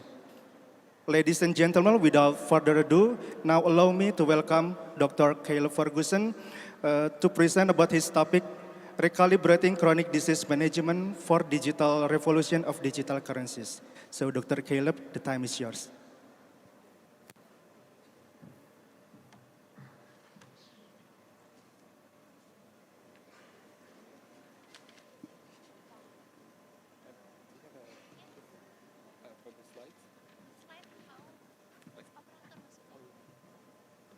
Beautiful. Thank you so much for the opportunity to present to you today, and it's an absolute privilege and an honor to join you here in Jember today. Thank you so much. As you can see behind me here, this is the beautiful Blacktown Hospital. So I am located in Western Sydney, which is around about 30 kilometres from the Opera House, or the famous Sydney Harbour Bridge as well. And this is our beautiful new building at Blacktown Hospital, which is we serve quite a diverse patient population as well. And I do encourage you to all come and visit. If you're coming to Sydney, please do reach out as well. Thank you. Next slide.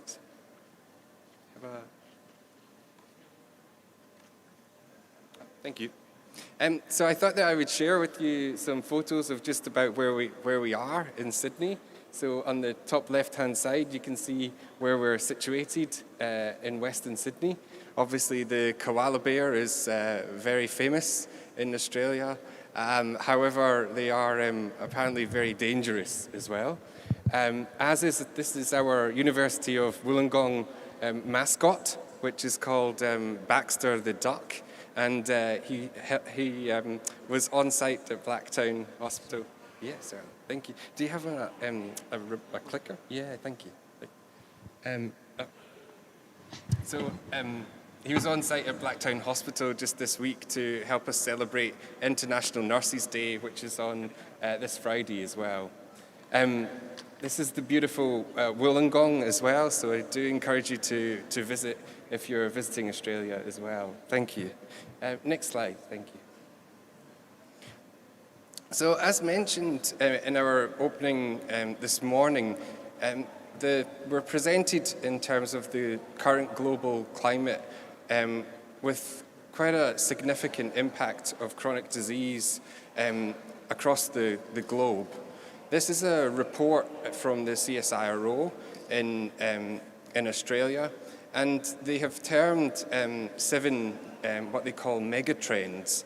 And you can see here on the right-hand side the escalating health imperative, and also diving into digital as being 2 out of the 7 megatrends that the CSIRO are proposing as well. So my conference presentation today will really focus on how we combine the digital, diving into digital, and also this escalating health imperative together to help address the increasing burden of chronic disease across the globe as well. Thank you. Next slide. So as I mentioned, chronic disease is an increasing problem. These are some statistics from Australia which highlight that around about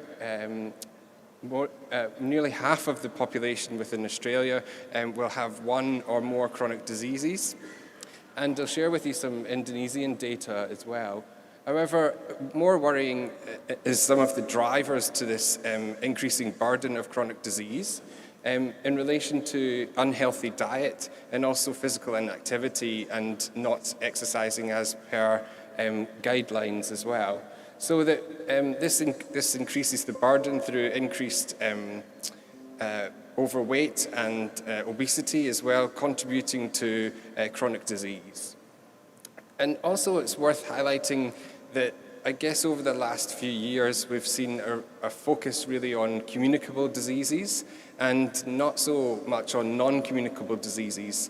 And this has had a significant impact on delayed access to care in terms of health-seeking behaviours and people fulfilling their needs for the chronic disease management as well. And this has resulted in delays to appointments and tests and ongoing management for those patients as well. And this has also contributed to the delay in diagnosis of some chronic diseases and impacts its overall management in Australia, but across the globe as well. Thank you. Next slide, thanks. This is a paper that I was reading just in preparing for this presentation today, and it's in relation to the chronic disease burden in Indonesia. You can see on the right-hand side, this identifies the number of comorbidities that Indonesians in this research paper were living with, and that increases to 3 or more as adults age as well. So you can see there in the over 65s group and the 60 to 64 group as well, the significant comorbidity is rising as well. A lot of this is driven by cardiovascular disease, but also hypertension in particular and diabetes. And so I think these are really things that I'll focus on through the talk today in terms of how we can go about optimizing self-management for these patients and outcomes for those living with these chronic diseases as well. Thank you. Next slide.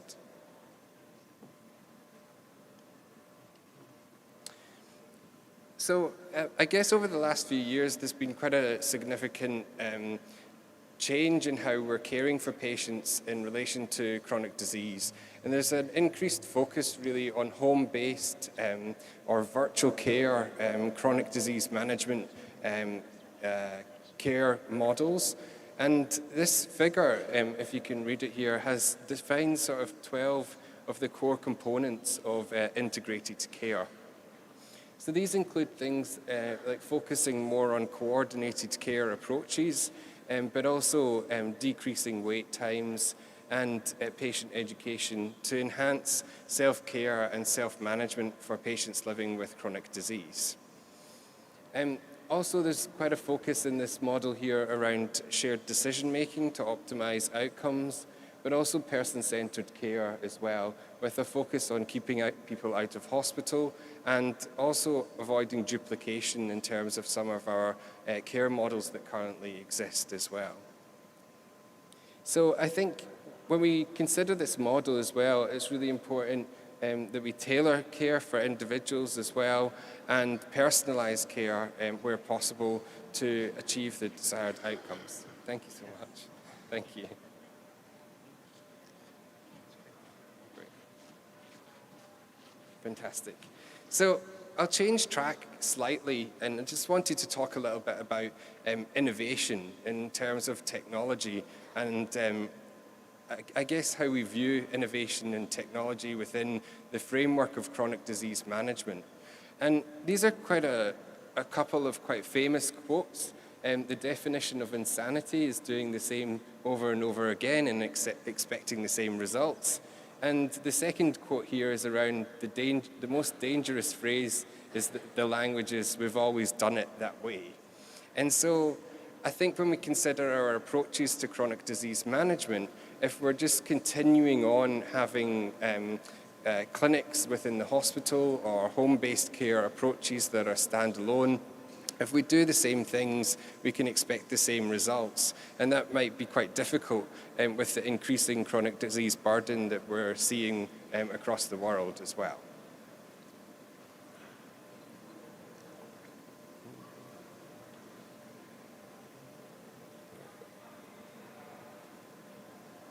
Just the next slide, thank you.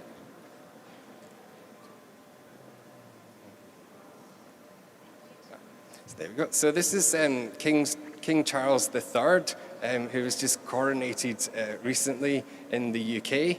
And you can see here that he is wearing a Google Glass, which probably around about sort of 5 years ago would have been a very exciting thing for us to think about how we could integrate this into healthcare. I guess, you know, for us, looking and reflecting on the success of the Google Glass, or that wasn't very much a success, we really need to think about how we integrate technologies into healthcare. So there was a lot of buzz and a lot of hype around the Google Glass. And this nice quote here from Trish Greenhaw really highlights around we need to really think about these promising technological innovations because all too often they're characterized by non-uptake, slow uptake, or abandonment as well. And so they're not well integrated into healthcare, nor sustained at an organizational level in our models for, say, chronic disease management, for example. So we need to think more about how we design these new technologies with patients that are fit for purpose, and also how these are integrated into our chronic disease management as well. So I want you to also think about other bits of technology that are used in clinical practice. And I guess my background is in cardiology and stroke. And cardiology has been, has always been a rapid adopter of technology within clinical practice. And if we think about some of the technologies that we might use within, say, the cardiology ward or the cardiology outpatient department, that might include things like an ECG for patients with heart arrhythmias, but also things like wearable devices, like new patches and monitors, or smartwatches, for instance, but also things like that are a bit more archaic, such as the Holter monitor, which might be used to provide a longer snapshot of someone's heart rhythm over time as well. So I guess over the last sort of decade or two, we've seen quite a lot of development in the proliferation of these types of devices, like smartwatches, wearable devices for heart rhythm monitoring. However, there's a bit of a tension there in clinical practice, because these types of innovations aren't all too readily adopted within practice. There's a bit of a time lag in terms of the adoption of these devices, and also our go-to devices remain things like the Holter monitor as well. So there's quite a lag in the adoption of these types of devices, and we need to sort of think about how they're really integrated in clinical practice. So reflecting on the Holter monitor in particular, this has its advantages in being readily sort of available and is quite cheap to do with patients, and it has quite good accuracy and reliability, and we can look at different leads in terms of visualization of heart rhythm and so on as well. I guess from some of the disadvantages as well, the patients really don't like them sometimes. They're quite clunky, quite heavy to wear, and can be quite cumbersome for the patients to handle as well. There's also a problem with these devices around artifact as well, in terms of wearing these devices sometimes don't produce the best readings as well. So there's new technologies such as the AliveCore device, which is presented just up here, whereby patients can put their fingers on this bar here, which is connected through to a smartphone and can be provided with a single lead ECG quite readily. This could be PDF'd to a nurse in the heart failure clinic, or a GP that's working in primary care, for example, to provide them with a quick single point-in-time measure of someone's heart rhythm. So this is quite helpful if, for example, one of the clinical nurse specialists for the heart failure clinic is doing a community visit and wants to undertake a short single lead ECG on a patient, but I guess it's limited in terms of its ability to provide a more comprehensive picture as well, and it doesn't provide that multiple lead approach. So it can be very helpful, but I guess also to my earlier point around the slow uptake of these devices in practice. And I'll come to some of the barriers and facilitators of the uptake of these devices just in a sec too. So I also want to talk a little bit about implantables or wearables devices as well, and the differences between what we talk about in terms of implantables and wearable monitoring devices as well. So we're now seeing the creation of new devices such as patches that can be quite sophisticated, and it also can be produced at relatively low cost. The cost of these devices is coming down over time, and the sophistication is becoming quite a lot more clever in terms of some of the parameters that these devices can actually monitor as well. So I've given the example here of a Lynx device, which is a small implantable device which is around about the size of someone's sort of fingernail, and that's implanted subcutaneously just close to the heart underneath the skin, and can provide a prolonged arrhythmia monitoring for quite some time, and can be connected to other devices as well. So this is capable of providing continuous monitoring for those patients as opposed to just a single point in time. And I'll come to in a bit around about how these types of devices can help us in terms of our chronic disease care models, that how these are integrated as well.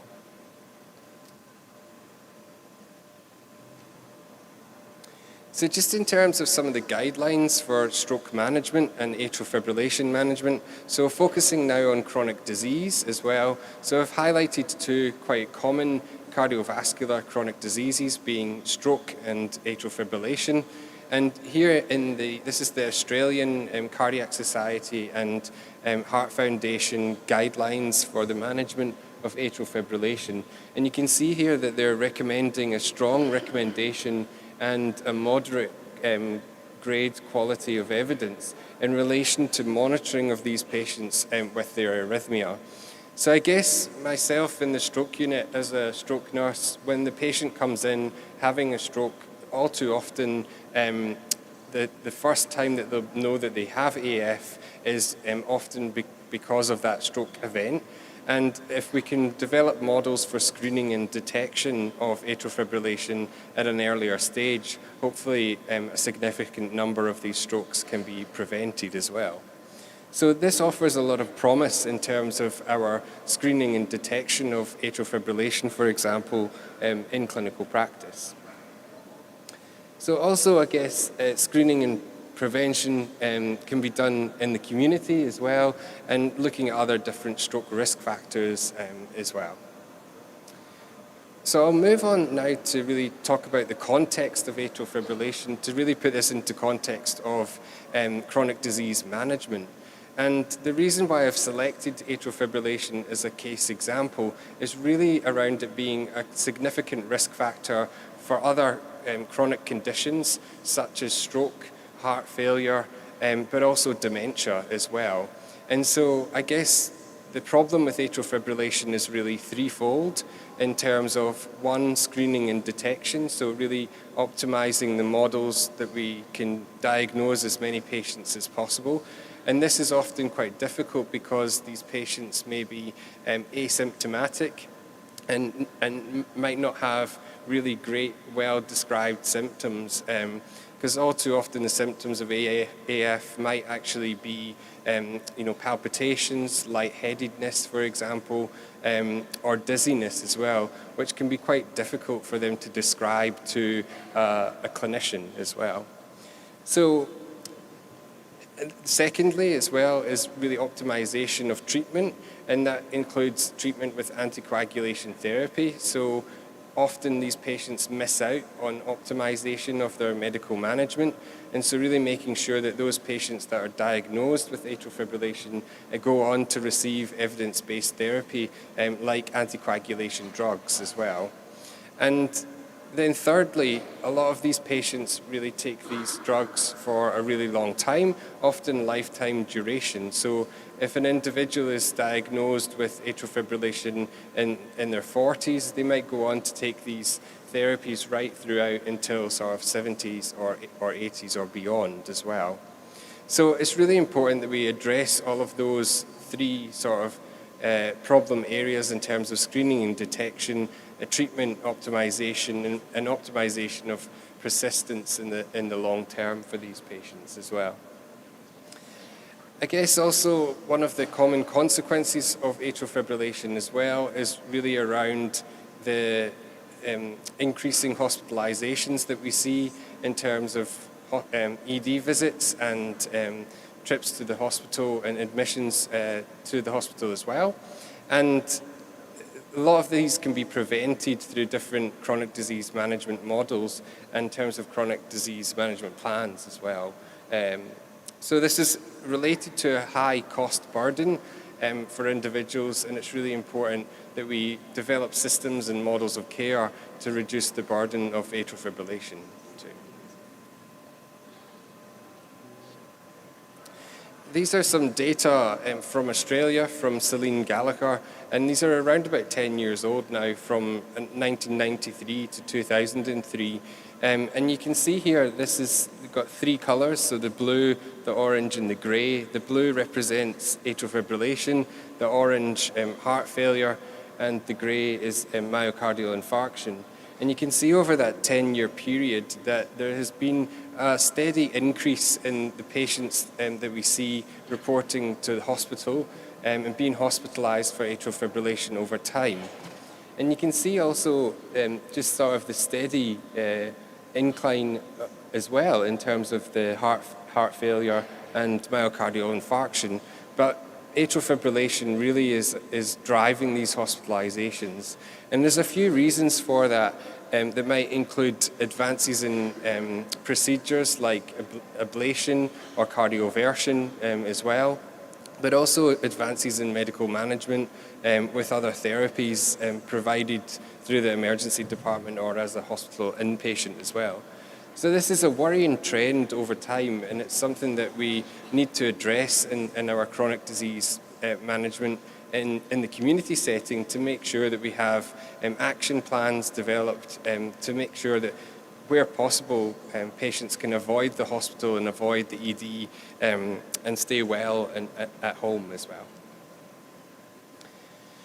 So also in terms of a global context here, why is this important in terms of chronic disease on a global level? Well, as I've mentioned earlier, around the impact of AF driving as a risk factor driving stroke, but also heart failure and dementia.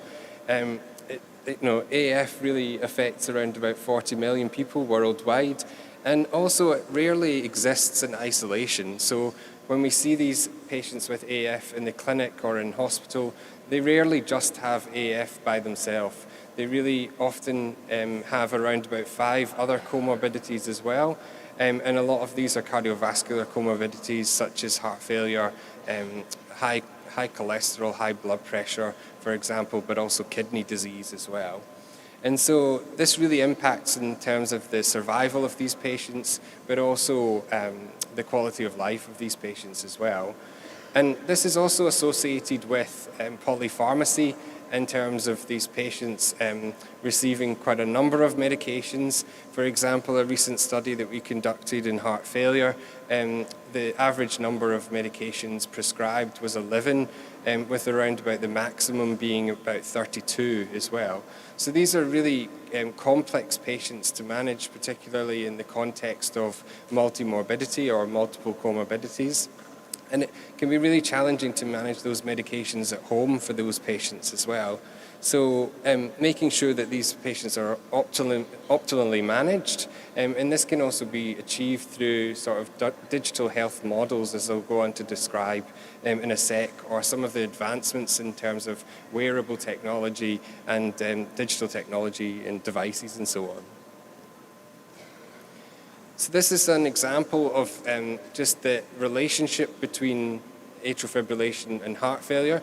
So you can see here, these are quite a number of studies on the left-hand side in relation to chronic heart failure, and these are some of the landmark studies. And you can see that the proportion of patients with atrial fibrillation increases with the New York Heart Association classification as well. So some of these patients, around about, sort of 30 to 40% of patients with heart failure will have atrial fibrillation as well. And this really adds to the complexity of the management of these patients too.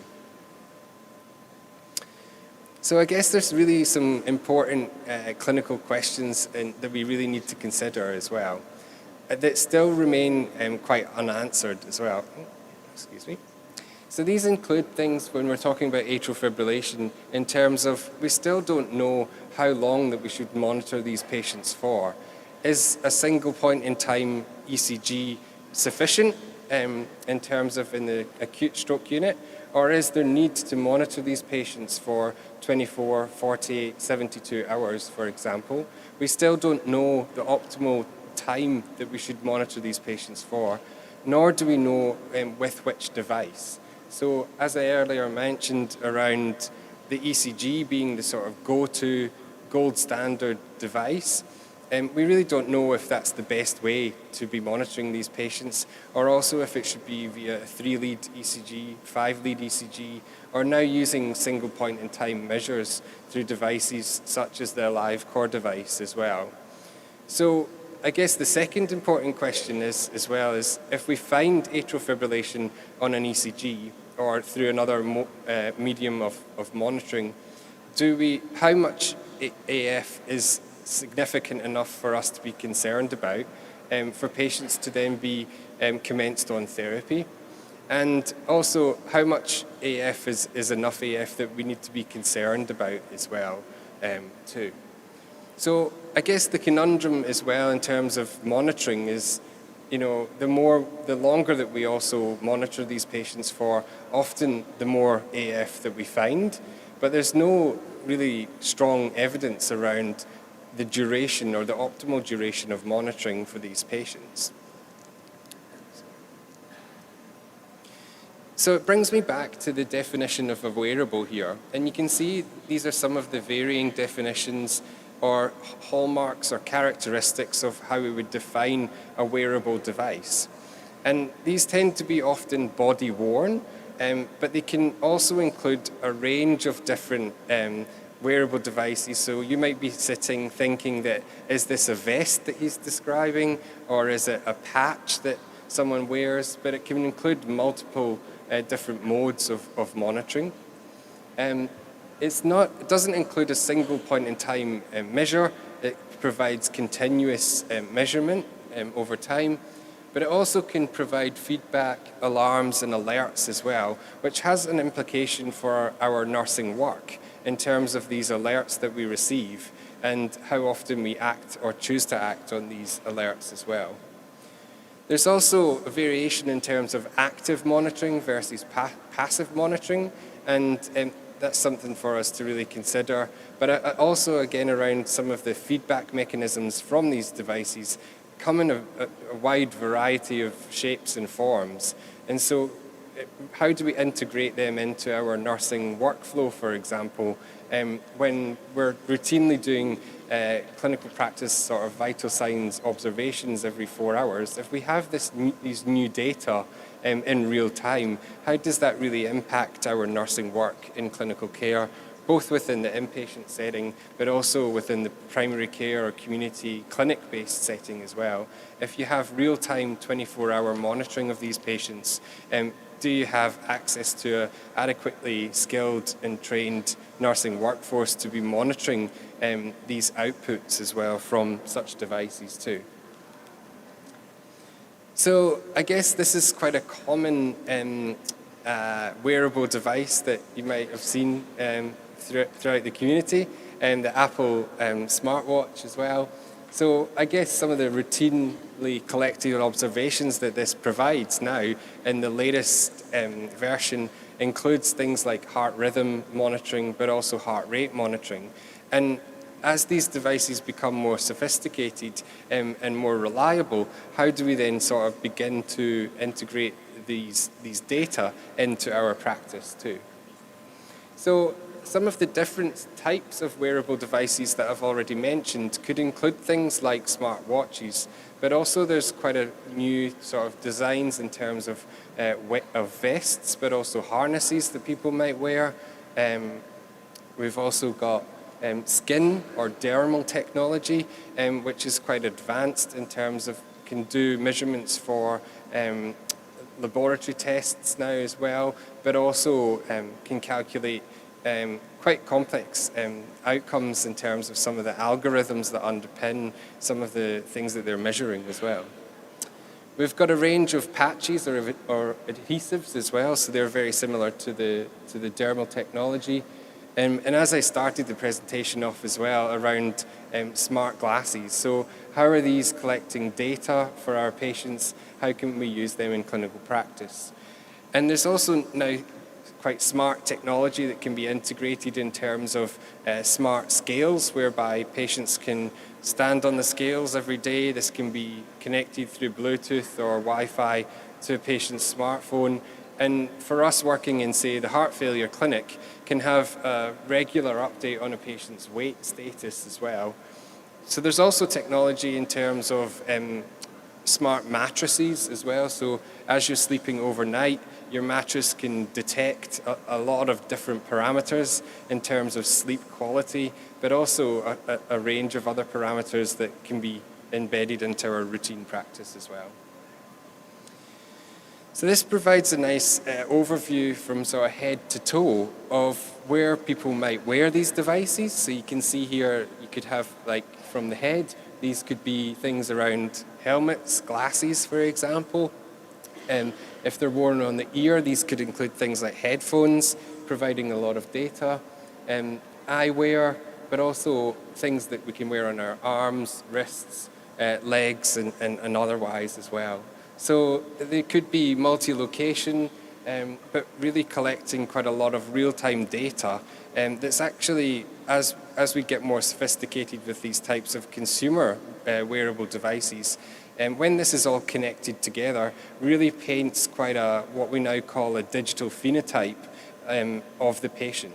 So if we know that, a patient with heart failure, their weight has increased, for example, and we have other measurements in terms of blood pressure through a wearable device and also heart rate and rhythm, we can tell a lot about what's happening with the patient before we even really speak to them, just through some of these data that we're provided with.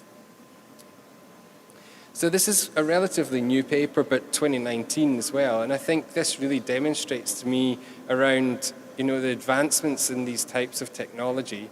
Here, this is a paper that's published in JAMA, and it's really about a development of an algorithm whereby a smart device can predict someone's potassium or hyperkalemia through an algorithm collected on a smartwatch from an ECG. And so I think this is really neat and quite impressive that here we're not talking about actually having to draw a patient's blood and run a blood test, which is quite an invasive procedure for a patient. Here what we're actually doing is passive monitoring with a wearable device, and we can accurately collect and report a patient's potassium, which is pretty incredible as well. Eliminating that need for needles as well. So other devices that I think are of quite a lot of potential in the future, and I guess these are in varying states of development as well. But here, this is the smart toilet seat, which is a device that, obviously patients sit on the toilet quite regularly at home, and this can be collecting a lot of data when the patient's sitting on the toilet. And because they would do that generally quite frequently, it can be collecting this data passively and reporting that back through some sort of dashboard mechanism for us to better really manage their chronic disease through these data that we're collecting as well.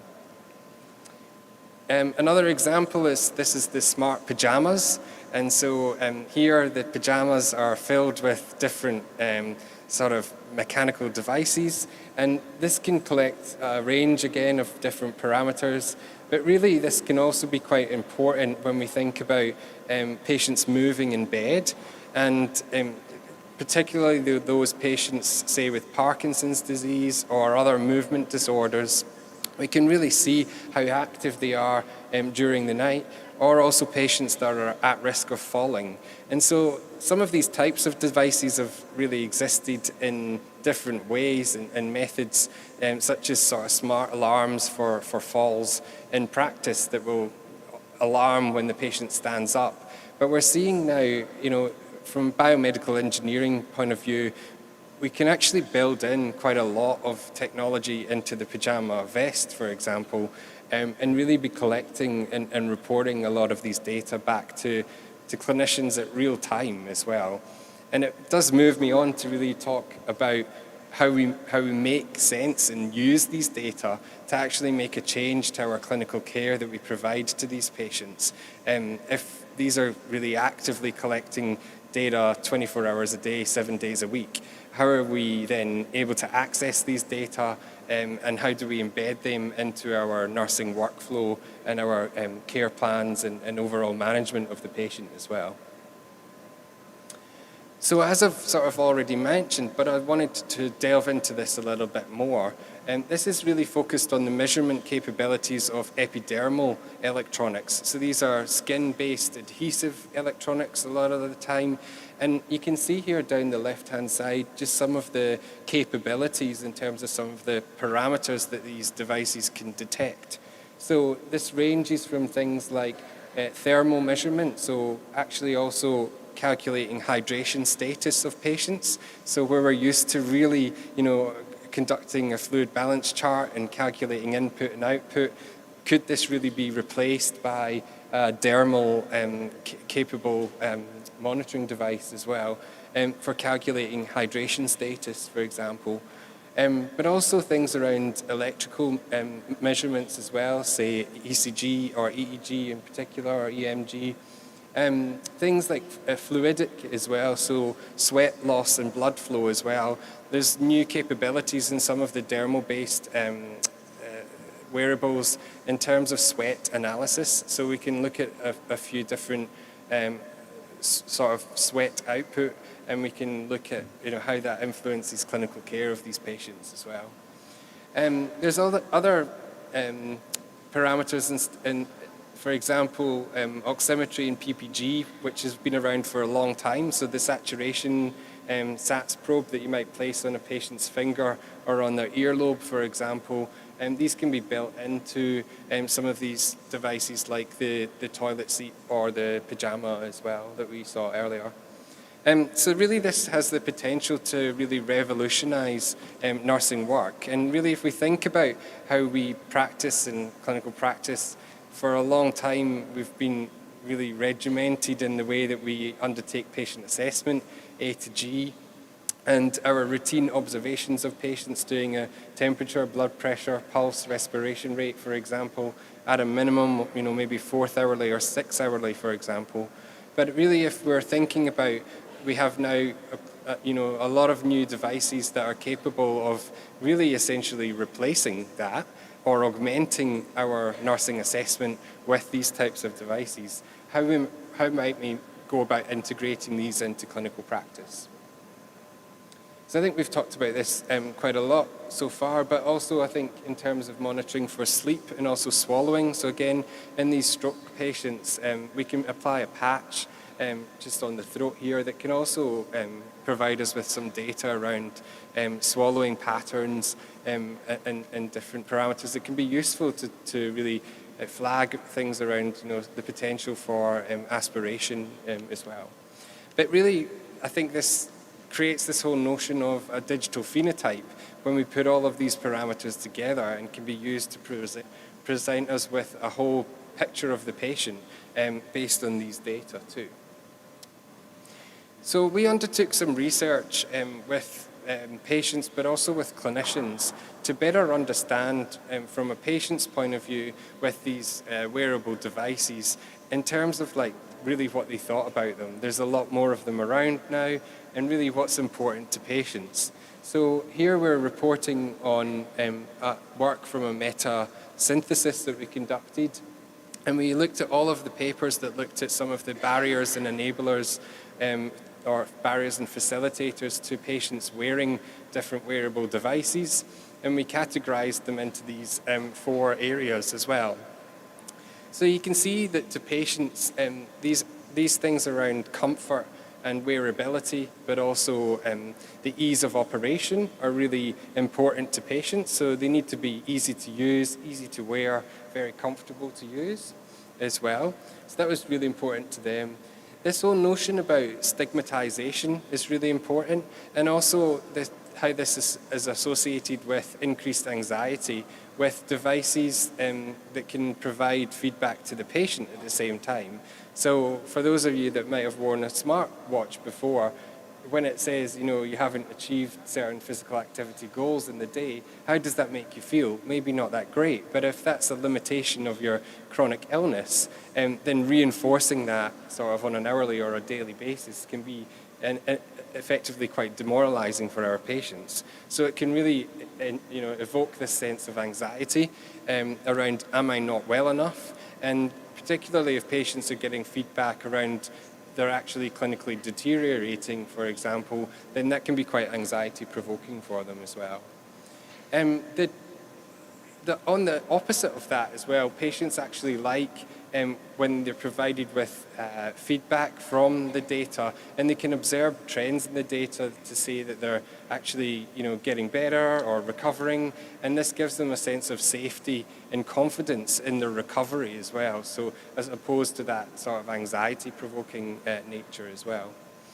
And also, I guess, one of the really key things here around data safety comes up quite a lot from both the clinicians and the patients, is really around ensuring patient safety, patient data safety, particularly when some of these devices are consumer-grade wearables, and how does the systems integrate across when they're consumer-worn wearables, and how does that link into our electronic health systems, for example, too.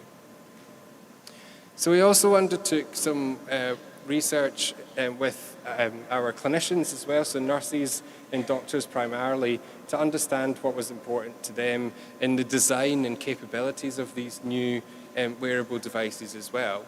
And you can see that they talk about the accuracy and the precision of data, so they really want the best data, the best quality of data, and that's actually really accurate data. There's no point in them just having lots of inaccurate data as well.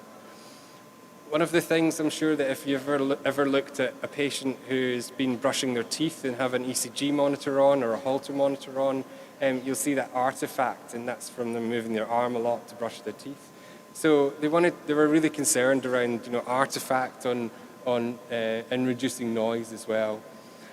One of the biggest things that clinicians really care about as well was really about the data burden. And so if we're collecting a lot of data through these devices, how is this presented back to the clinician? Is it real-time reported on a screen? Do they have to constantly monitor this? Or also, are they provided with dashboards with sort of tranches of data over time?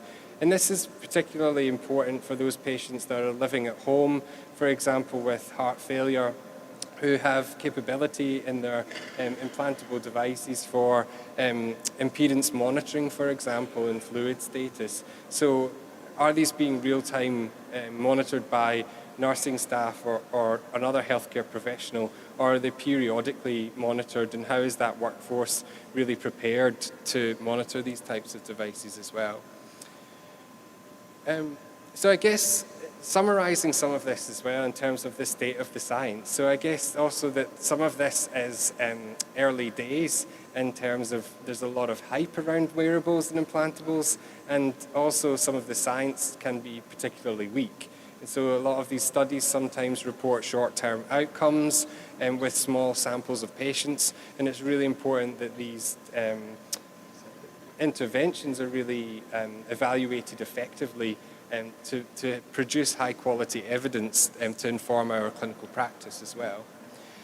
One of the challenges with these types of technologies as well is that often the state of the pace of innovation of the technology will outstrip the pace of research. So we're trying to do a randomized controlled trial that takes 5 years to report on, an adequately powered study that has really good outcome measures as well. Sometimes that's not possible because the state of the technology development is too rapid, and so we really need to consider different ways of evaluating these types of technologies as well. But I guess also it presents really some also ethical challenges to us in practice, particularly around data safety and data management, privacy, and the regulation of these types of devices as well. So also just summarizing and going back to chronic management and management of these chronic care patients at home as well. I'm being quite provocative today and sort of futuristic in terms of what's on the horizon. And I think, as a nursing workforce, sometimes we're quite sleepy to recognize the next trend and the next pattern. But, regularly, as I mentioned, we undertake routine assessment of temperature, blood pressure, respiration rate, for example, in an inpatient setting. And we really need to start to think about how we might begin to integrate some of these devices that could perhaps be more reliable and accurate than our standard clinical nursing assessment as well.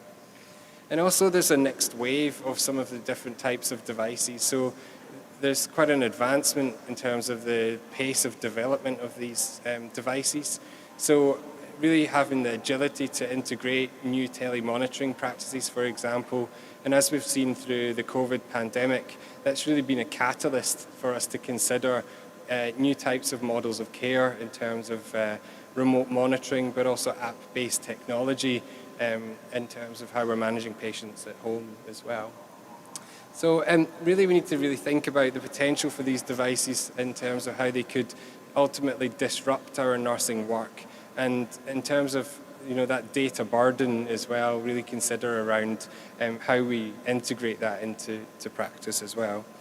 So really that interface in terms of technology and chronic care management, to sort of summarize and to wrap up as well, we really need to think about how we can consider these new technologies in our chronic disease management workflow, whether or not that be new models of care in terms of virtual care delivery, but also telemonitoring, telehealth, and also app-based technologies that I've not really touched upon today as well. And also this notion of connected health as well. So, we might be monitoring patients at home for their chronic disease and might not have these traditional clinic-based models that we have today as well.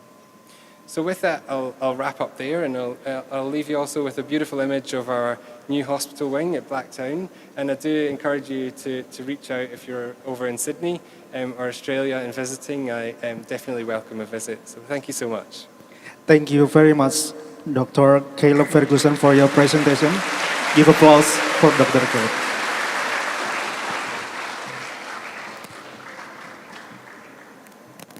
Thank you very much, Dr. Caleb. That was a very great presentation. So from your presentation, we all know that there are so many sophisticated tools that can usable and wearable for us to maintain or also monitoring our health status, right? And it is also usable for the patients with chronic disease problem. Okay. So, ladies and gentlemen, and now we are in discussion session. I would invite three audience to give a question to the Dr. Caleb. Maybe from the audience, are there any questions? You can raise your hand, and then the committee will pass the microphone to you.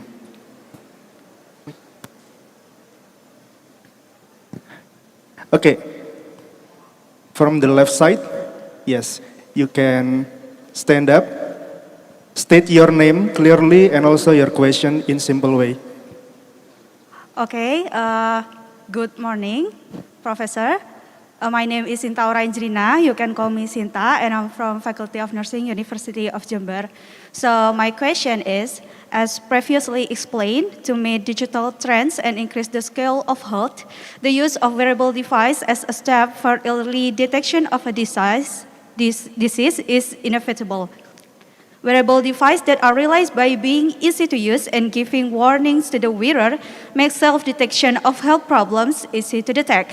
However, the use of wearable device from this technological innovation is difficult to adopt in the agro-technology area due to limited facilities and infrastructure, economic factors, and low awareness of human resource.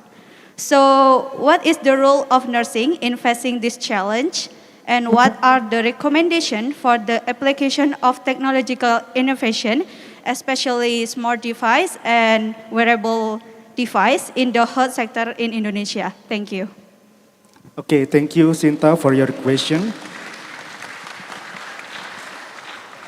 Dr. Caleb, would you answer the question, or maybe we collect all the question first? No, I can, there's quite a bit of feedback, but in terms of the implications for nursing work. Okay, thank you so much. Yeah, and Please. so I think all too often there's new, I guess if we just think about the smartwatch in particular, or a smartphone device that already might passively monitor a lot of different parameters. So I challenge you within the context of chronic disease management, whether or not that be in a home-based model of care or in the clinic-based model of care, whereby we are interacting with patients and we're asking them about their signs and symptoms, for example, related to deterioration or improvement. And we often ask the patient around the self-reported symptoms, or how strenuous they've been in terms of physical activity, or and I think this is interesting because we already have these data that are collected passively in terms of movement from a smartphone that might collect the number of steps, for example. And so that example, how are we really embedding these data into our routine care? Is it that in practice that we're actually asking the patient to produce their smartphone and looking and reviewing the data that's collected about them with them? Or are we relying on a self-report from patients when we already have quite objective data, accurate data that is at our disposal? So I guess that's really only one example around physical activity, steps, for example, on smartphone devices. So we might need to really start thinking about how we integrate that in our nursing assessment of these patients in the clinic or at home, and asking them, does your smartphone, do you have that switched on? Can I have a look at that? What do you think about that? And these data can be used in conversations with patients around shared decision making, for example. So we noticed that you've not been too active today. Our goal of care was to improve your physical functioning and your physical activity. Was there a reason that's stopping you to do this, for example? Like, why are we not hitting a goal? Or let's sit and plan a goal together around what you think is achievable, living with your respiratory disorder, for example, or your cardiovascular disease. So, I think that's something that's reasonably easily done to integrate that into care. The other aspect that I've not touched upon so much today around is app-based technology, and recognizing that patients are using quite a lot of apps that are of varying quality, and the regulation probably isn't there around the sort of quality checks and things as well. But patients might be using a lot of different apps to actively log data. So an example might be something like MyFitnessPal, where they're actively logging their weight and diet, for example. So if we're asking them again around changing dietary habits, we can review that data with them. So there probably should be a conversation in our assessment of patients around what health apps do you use, or also from a nursing point of view, how we are taught about apps or digital technologies in modern curriculum is really important. Because how do we know what is a good app? How do we appraise an app? What are the hallmarks of good quality of an app? And how do we make choices about what we recommend to patients? So is it because it's endorsed by, say, the Heart Foundation or the Stroke Foundation that makes that good? Or is it that it's recommended from someone else that's had a successful outcome from using it as well? But I think if we, my own example around the stroke unit, and when we're providing patient education and transitioning patients from hospital to home, are we having conversations around, what apps are available to, for example, hypertension in Indonesia? Salt is a key driver of hypertension. So we should be having a conversation with these patients post-cardiac event or post-stroke event about salt reduction in diet. And there are apps available to help patients make healthier food choices with less salt. Through scanning barcodes and so on. So we really need to kind of challenge about how we're working with this and integrating it into our workflow, because sometimes it's seen as like the other thing that's not to do with nursing and that's not to do with how I work day to day, but these things are there, they're providing us with data and they should influence our clinical care as well. Thank you very much. That's an excellent answer. I will give it back to Sinta. Is there any question that you may add? Is it clear? Excuse me, can I have one question for Dr. Ferguson? I think it's enough. Thank you for excellent answer, Professor. Okay, thank you very much. So, is there any more question? Yeah. On the right side, please stand up, and the committee will pass the mic to you.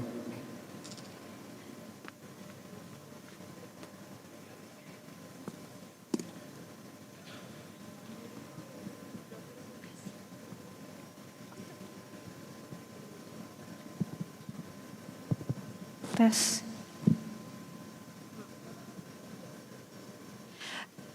First, thank you for the opportunity. My name is Yuldani Adinda, and I would like to say it is an amazing explanation from your presentation, Professor Caleb. And on your PowerPoint, it is written that potential to disrupt traditional nursing work with the existence of the new technology regarding to the healthcare, for example, like the telemonitoring and others. Can it provide a great opportunities or even become a threat for the nurses themselves? And the thing that I want to ask.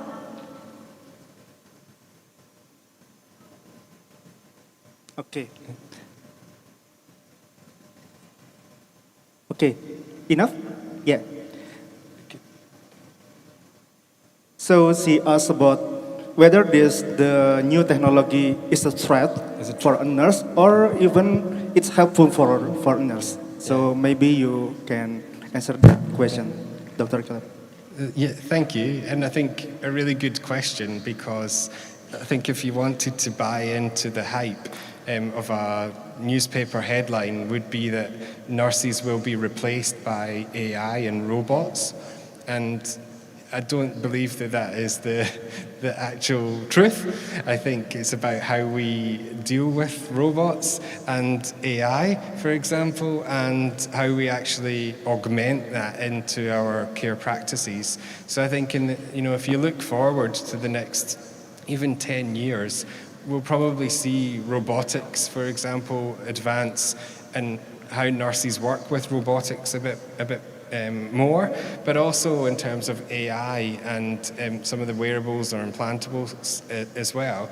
So I think it's not about will nurses be replaced by robots and computers, but also it's more around how we change the way that we work ultimately. I guess that we've all been really kind of probably a bit asleep when it comes to some of the integration of technology. And I use that example of the temperature, blood pressure, respiration rate because it's something that probably everyone in the room does in terms of going around to do your temperature, blood pressure, respiration rate. But if you're doing that, it's just about how you're spending your time as a nurse. And I guess that might take a lot of time, and if that is able to be replaced by machines and technology that have real-time 24-hour blood pressure through a wearable device and real-time temperature monitoring, what is it that we will be doing if we're not doing that? So what is the new thing that we'll do because we don't need to do that? Will we spend more time talking to patients and communicating with them and some of the almost, I don't want to use the term softer skills, but really communicating with patients and those, sort of professional aspects around empathy and compassion? It's probably very impossible. I'm not saying it's very impossible. It's impossible. But can machines replicate empathy or compassion? Well, some literature says that they can, but I think that will be very difficult. So it's really about how we're using our nursing time.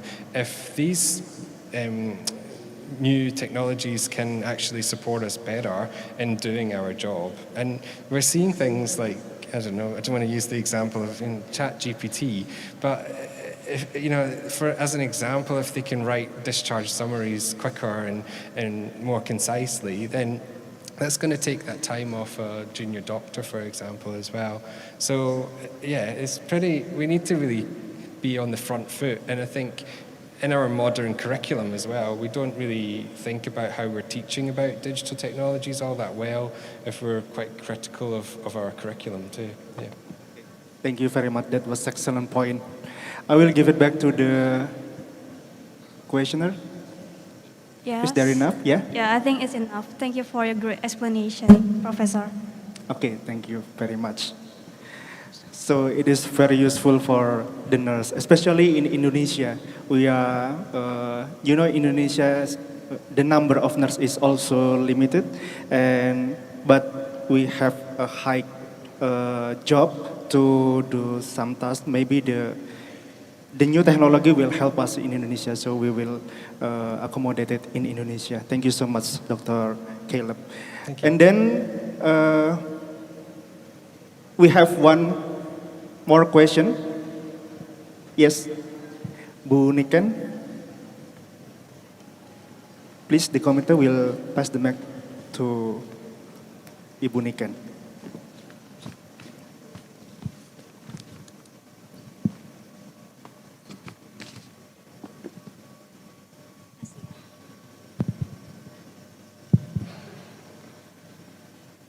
Good morning. My name is Nikena Silarasati.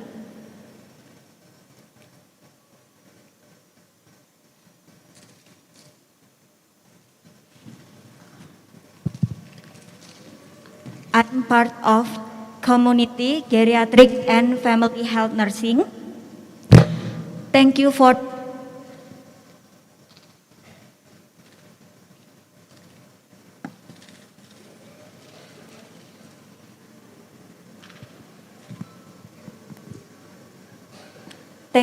your valuable and insightful topic, Professor Caleb.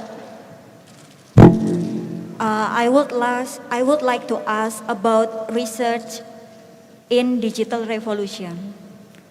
Research about implementation and development of digital technology in terms of chronic management is limited and challenging in Indonesia.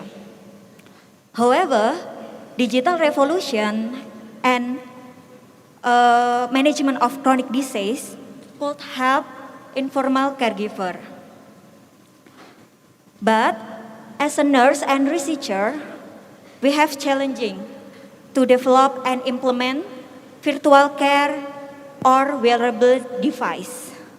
So what should we do as a researcher to boost development of digital revolution in Indonesia? Thank you. Okay, thank you very much. Sorry, there was a bit of feedback there. What would I do as a researcher in the development? Sorry, can you say that? So she asked about how to implement the innovation in Indonesia because we are still have limited research about new technology and we still struggle to develop new technology in Indonesia. So what you can recommend us to do like in Australia? So I guess also in terms of resource limited settings as well, I think that technology can be very helpful. The example that I previously provided around smartphones, we know that smartphones are pretty readily available now and have quite a lot of capacity in terms of passive monitoring and active logging as well. So the example I provided about changing your consult style in the clinic to including the smartphone, for example, as a bit of an addition to the body when you're doing a physical assessment. So, you know, at the end of your A to G assessment saying, also, can I have a look at your smartphone and do you mind me asking you a few questions about what apps you use or what types of things that you log? I think that's probably quite a low kind of burden intervention that can be implemented quite readily as well. I also think that the price of some of the new devices will come down over time.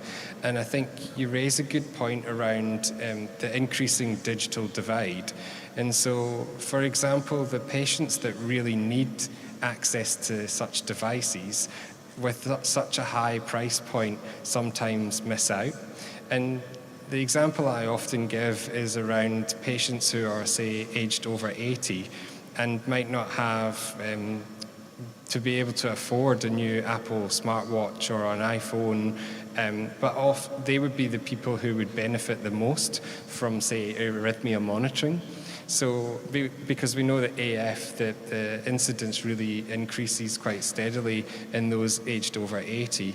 So the digital divide is kind of a new thing for us to be aware of around patients not only being able to use devices appropriately and have the digital literacy skills, but also the affordability of different things as well. And from a health systems and policy and planning perspective, you know, do we need to consider about where we remunerate drugs, for example, and pharma therapeutics? Is there a need to have a scheme that provides payment, really, or some subsidy for digital devices? I guess as we see the new evidence around therapeutic effect of digital devices, and there's some evidence now around apps being able to change, say, HbA1c in patients that have diabetes. So just through the patient using an app, they can improve their glucose control and their HbA1c. And there's quite a lot of new research in this area, and diabetes and mental health in particular, two very important prevalent chronic conditions, are kind of a hot area for app developers for two reasons. Firstly, in diabetes, you have markers, you have glucose and you have HbA1c that you can measure and you can show an effect. But also in mental health, improvement in mood, reduction in anxiety and depression, for example, can be self-report. So I think that's sort of digressing slightly from the question, but I think we can, to keep an open mind around about that as well.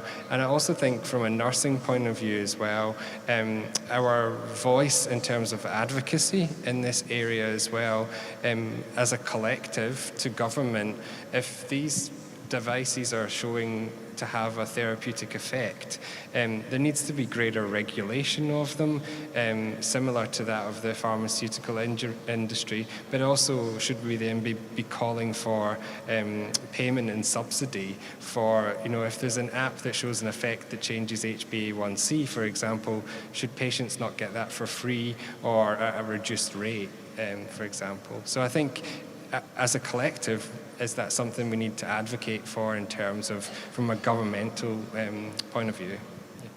Okay, thank you very much. Ibu Niken, is it enough? Okay, thank you. So apparently we still have enormous question, but due to limited times, we have to end our discussion session, Dr. Caleb. Thank you. Before we end our discussion session, maybe is there any closing remarks from Dr. Caleb for us? Are there any final thoughts before we end today's session? Maybe you can give some advice to most of audience. Maybe most of our audience are nursing students. Is there any closing remarks from you?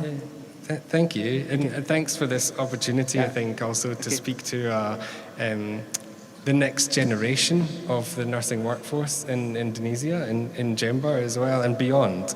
And I think nursing is a fabulous global passport for we obviously want to hold on to your workforce here in Indonesia, but I think in terms of opportunities as well, globally for nurses, this is a fantastic thing.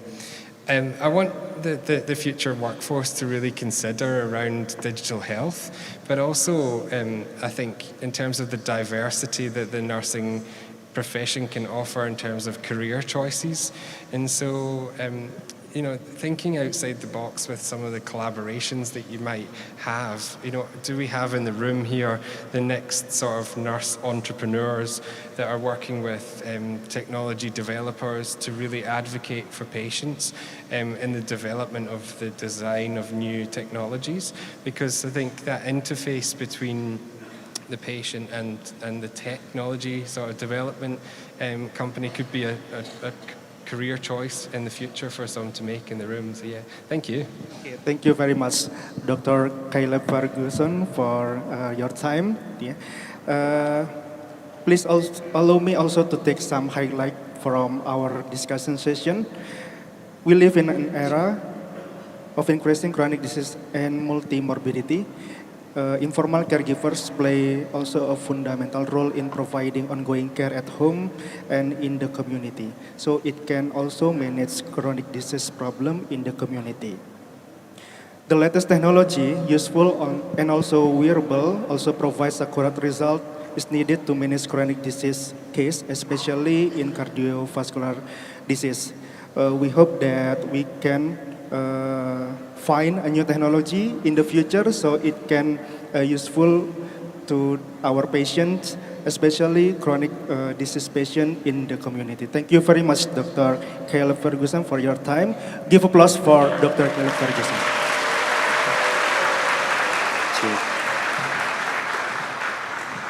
We will give it back to Master of Ceremony. Giving certificate and souvenir to speaker by Dean Faculty of Nursing Universitas Jember. To Nurse Lantin Sulistiorini Eskep MKes, we invite you to give certificate and souvenir.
Thank you. Please back to your seat. The next session will discuss about complementary approach in chronic care management by Associate Professor Dr. Wasana Ruasungnon from Khon Kaen University, Thailand. We return to moderator.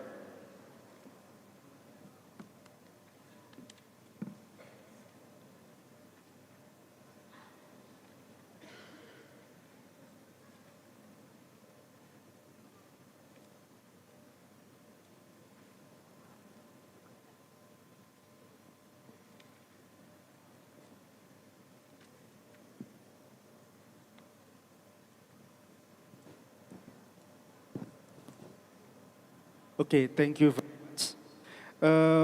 Ladies and gentlemen, we are moving to the session 2 of this plenary session. Our second presenter, Dr. Wasana Rai Sungnon, is already present in our virtual space. Sawadee-khap, Dr. Wasana. Good morning. สวัสดีค่ะ Selamat pagi. Do you hear me well?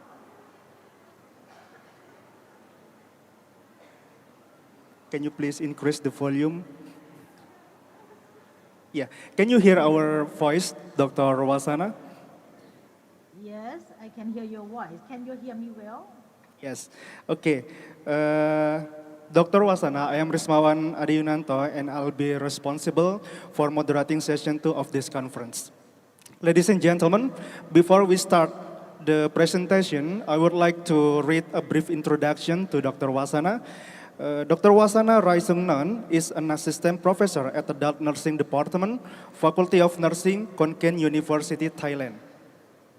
She undertook her PhD program at the Doctor of Philosophy in Nursing, University of Washington, USA. Her current working position is Director in Master of Nursing Science International Program from 2020 up to these days. She also has other strategic positions like Head of Journal Section, the Nurse Association of Thailand Northeastern Division in 2013, Editor-in-Chief, Journal of the Nurse Association of Thailand Northeastern Division 2013, and also as a reviewer in 10 international academic journals. She was an expert in cardiovascular nursing, critical and chronic care, qualitative research, development of clinical nursing practice guideline, and she actively doing research and write articles, and she have many publications since 2006 up to these days. Dr. Wasana also have several honors and awards, and the latest one is the Outstanding Alumni Award for the Leader of Nursing Academic Institute from the Thai Red Cross College of Nursing Alumni Association in 2017. That was a part of Dr. Wasana profile. I can read the full profile of them because it consists of many pages. If the audience wants to know more about Dr. Wasana, you can access the information through the Khon Kaen University website. Okay, ladies and gentlemen, today we will have a discussion and also presentation session from Dr. Wasana. Dr. Wasana, you have for about 45 minutes to present your material. After that, we will have a discussion session for 15 minutes, and it also followed by conclusion. Dr. Wasana, the time is yours. Thank you very much. Thank you for having me today. Can you hear me well? Yes, we can hear you, Dr. Wasana. Okay, thank you very much.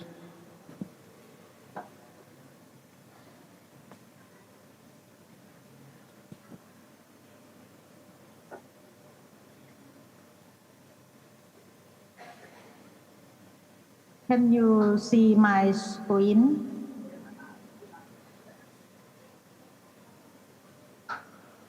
Excuse me, can you see my screen?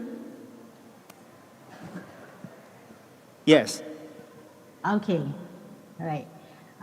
Thank you very much for having me today. I may have to speak a bit slowly because I just recovered from COVID a few days ago, so I feel like a little tired. And I would like to take this opportunity to say thank you to Dr. Ferguson for sharing an excellent presentation, and actually it is one of the topic that I also having an opportunity talking with my student in the master program as well. And some of my students in the master program, actually they are trying to use digital technology in terms of teaching and promoting their patient to change behavior and also to keep monitoring themselves when they have like. I'm so sorry, Dr. Wasana, for interrupting you. Yes. The slide isn't showed yet. Oh, I'm sorry. Okay.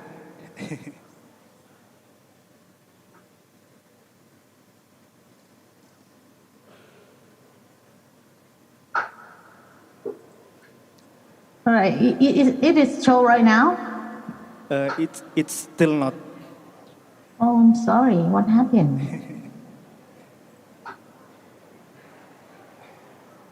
Okay. All right. Yeah. Sorry for that. It's already shown. Thank you, Dr. Wasana. Okay. So my presentation today is about a complementary and alternative approach in people who have chronic diseases. And I actually would like to show you first where I work.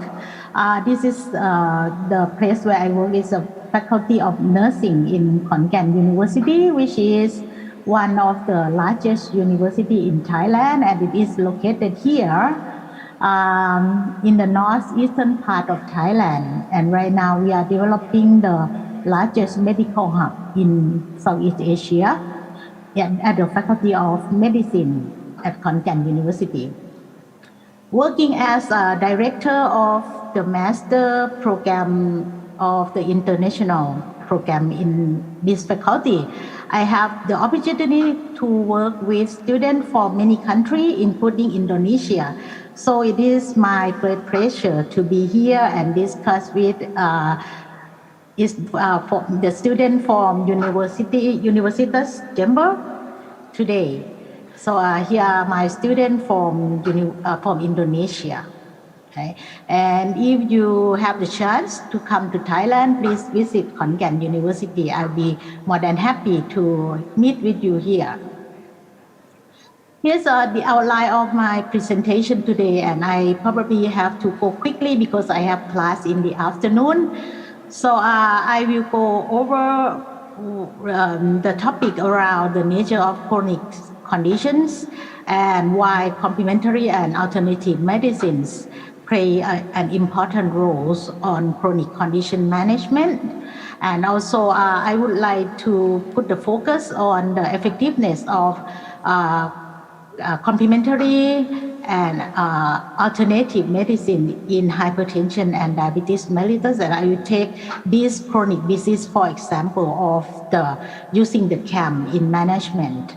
And lastly, I will go over the patient perspective and utilization in the chronic disease management.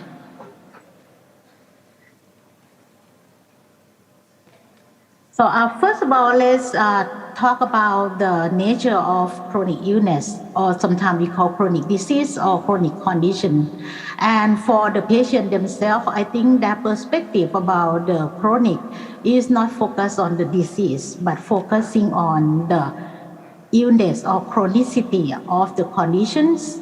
So what does chronic illness condition mean to people who spend the rest of their life with this condition? They have to spend the life living on every day with the reoccurring health condition that they have to deal with, many problems every day. And normally that problem is not only one single problem, they are complex.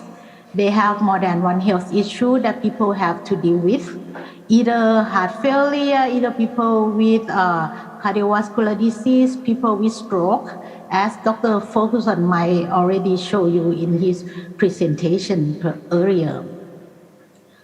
So here is the nature of the chronic conditions that plays an important role of patient perception and perspective when they have to deal with. Normally, chronic disease According to the definition, is any disease or condition that lasts longer than 3 months in some textbook, and in some textbook 6 months.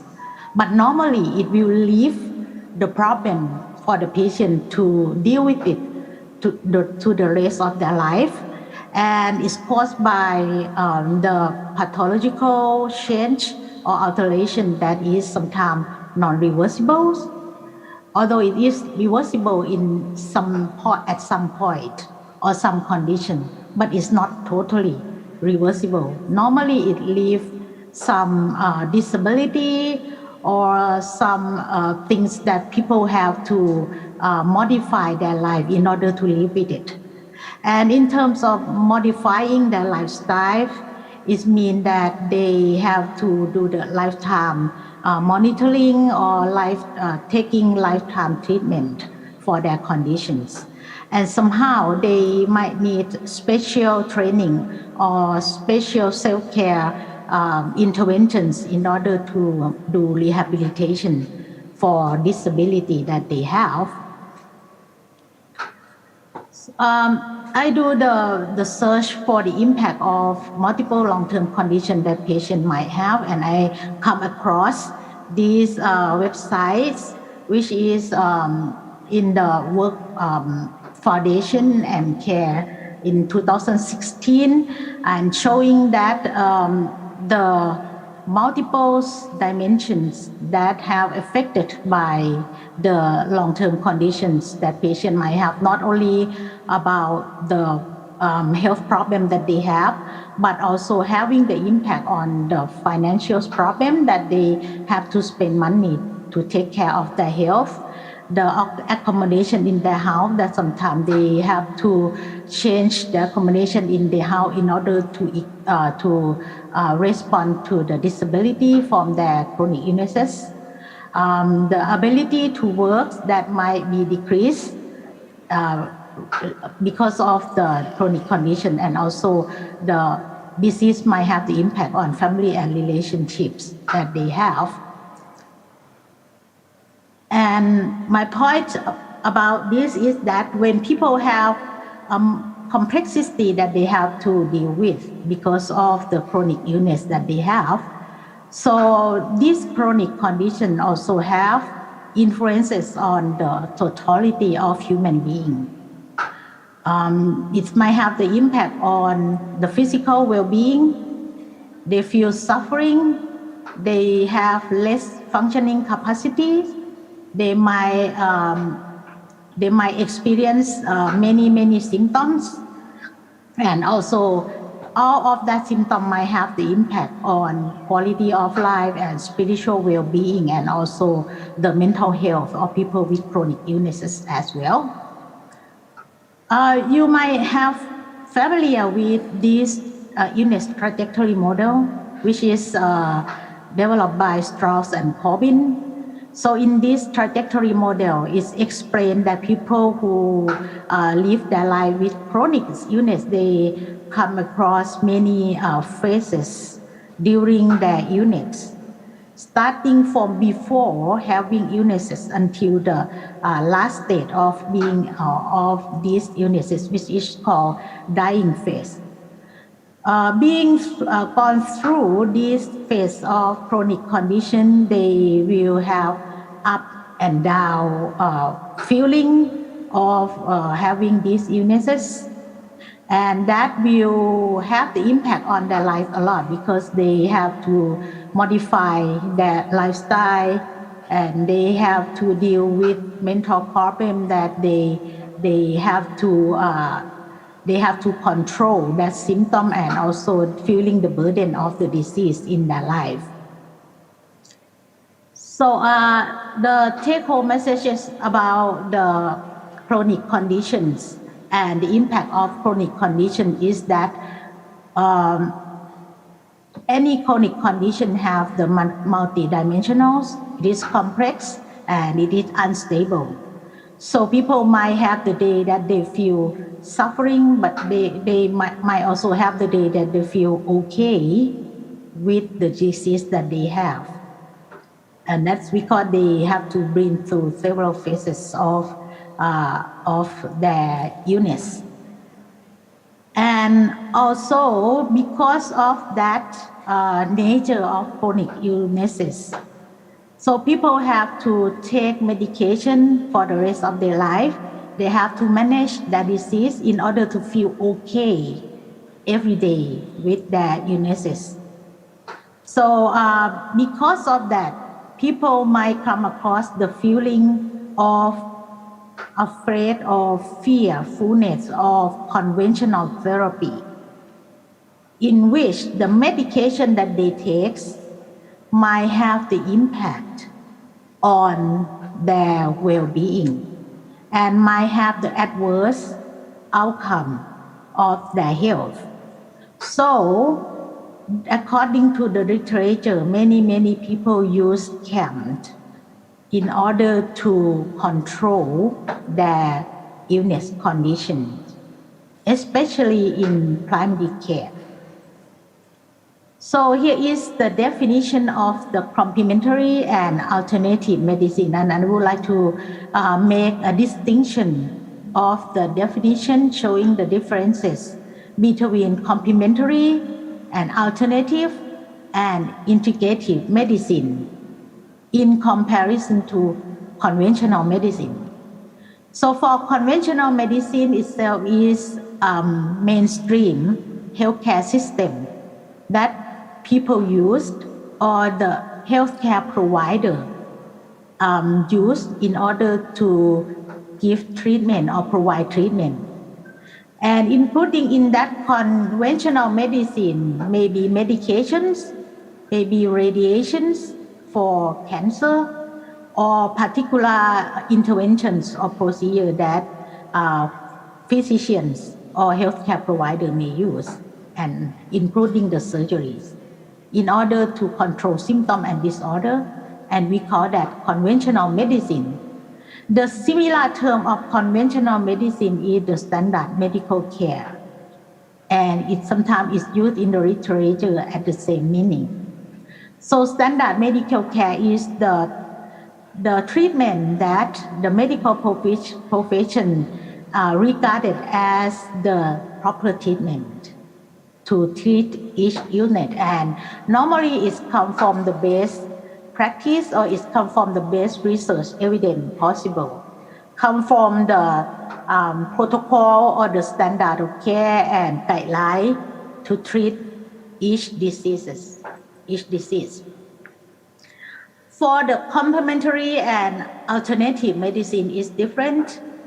The complementary medicine is used sometimes in conjunction with traditional medicine for specific illness. So for example, the use of acupunctures to help with some negative effect of cancer treatment, to help with fatigue, and to treat with chronic pain. So it is used in conjunction with cancer treatment, but not replace the traditional treatment. But for alternative medicine, the name might already tell that alternative medicine is the strategies that is used alternatively. So it is replaced or used instead of the conventional medicine. For example, using particular supplement or using a particular diet in order to treat hypertension or in order to treat diabetes. And I will show you shortly what are the examples of alternative medicine that exist in research evidence. For the integrative medicine is the medical approach that integrates both the conventional treatment with CAM. So it is used together. And normally for integrative medicine, it has to be proven to be safe and effective enough to be used in clinic or to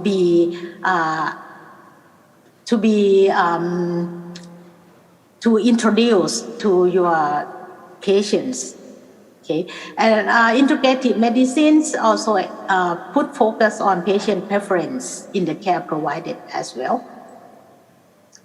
So in conclusion to the definition of these strategies or this approach is that people with chronic disease may be benefit from the CAM and the IM or integrated medicines to help with the issue that are not addressed but in the conventional approach, in which the conventional approach might put the focus on sign and symptom and in order to get rid of the sign and symptom of disease.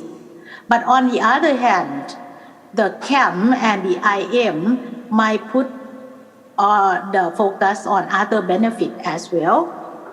For example, the adverse outcome of the disease and treatment, and also the psychological impact and mental impact on the disease.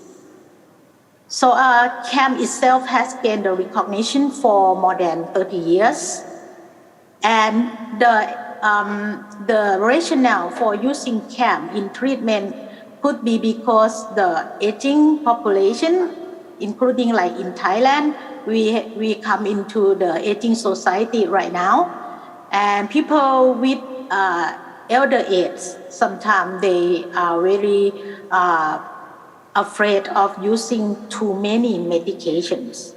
So they try to use some other strategies to help with their symptoms. And also the frequency of the chronic diseases that we have found in every day, and also the fearfulness of the effects of medication that they use for a long term. There are three types of evidence that support the use of CAM and also IM in the literatures. One type is that are there any enough evidence to support the use of CAM or IM? And the better the evidence, the stronger the recommendation to use the CAM or the IM. The stronger evidence comes from randomized control trial, systematic review, or meta-analysis to support the efficacy or the effectiveness of the selected clinical outcome of people with chronic illness. But and also the second one that support the use of the CAM, that is, are there any research evidence to prove that the mechanism of action of that CAM or IM specifically?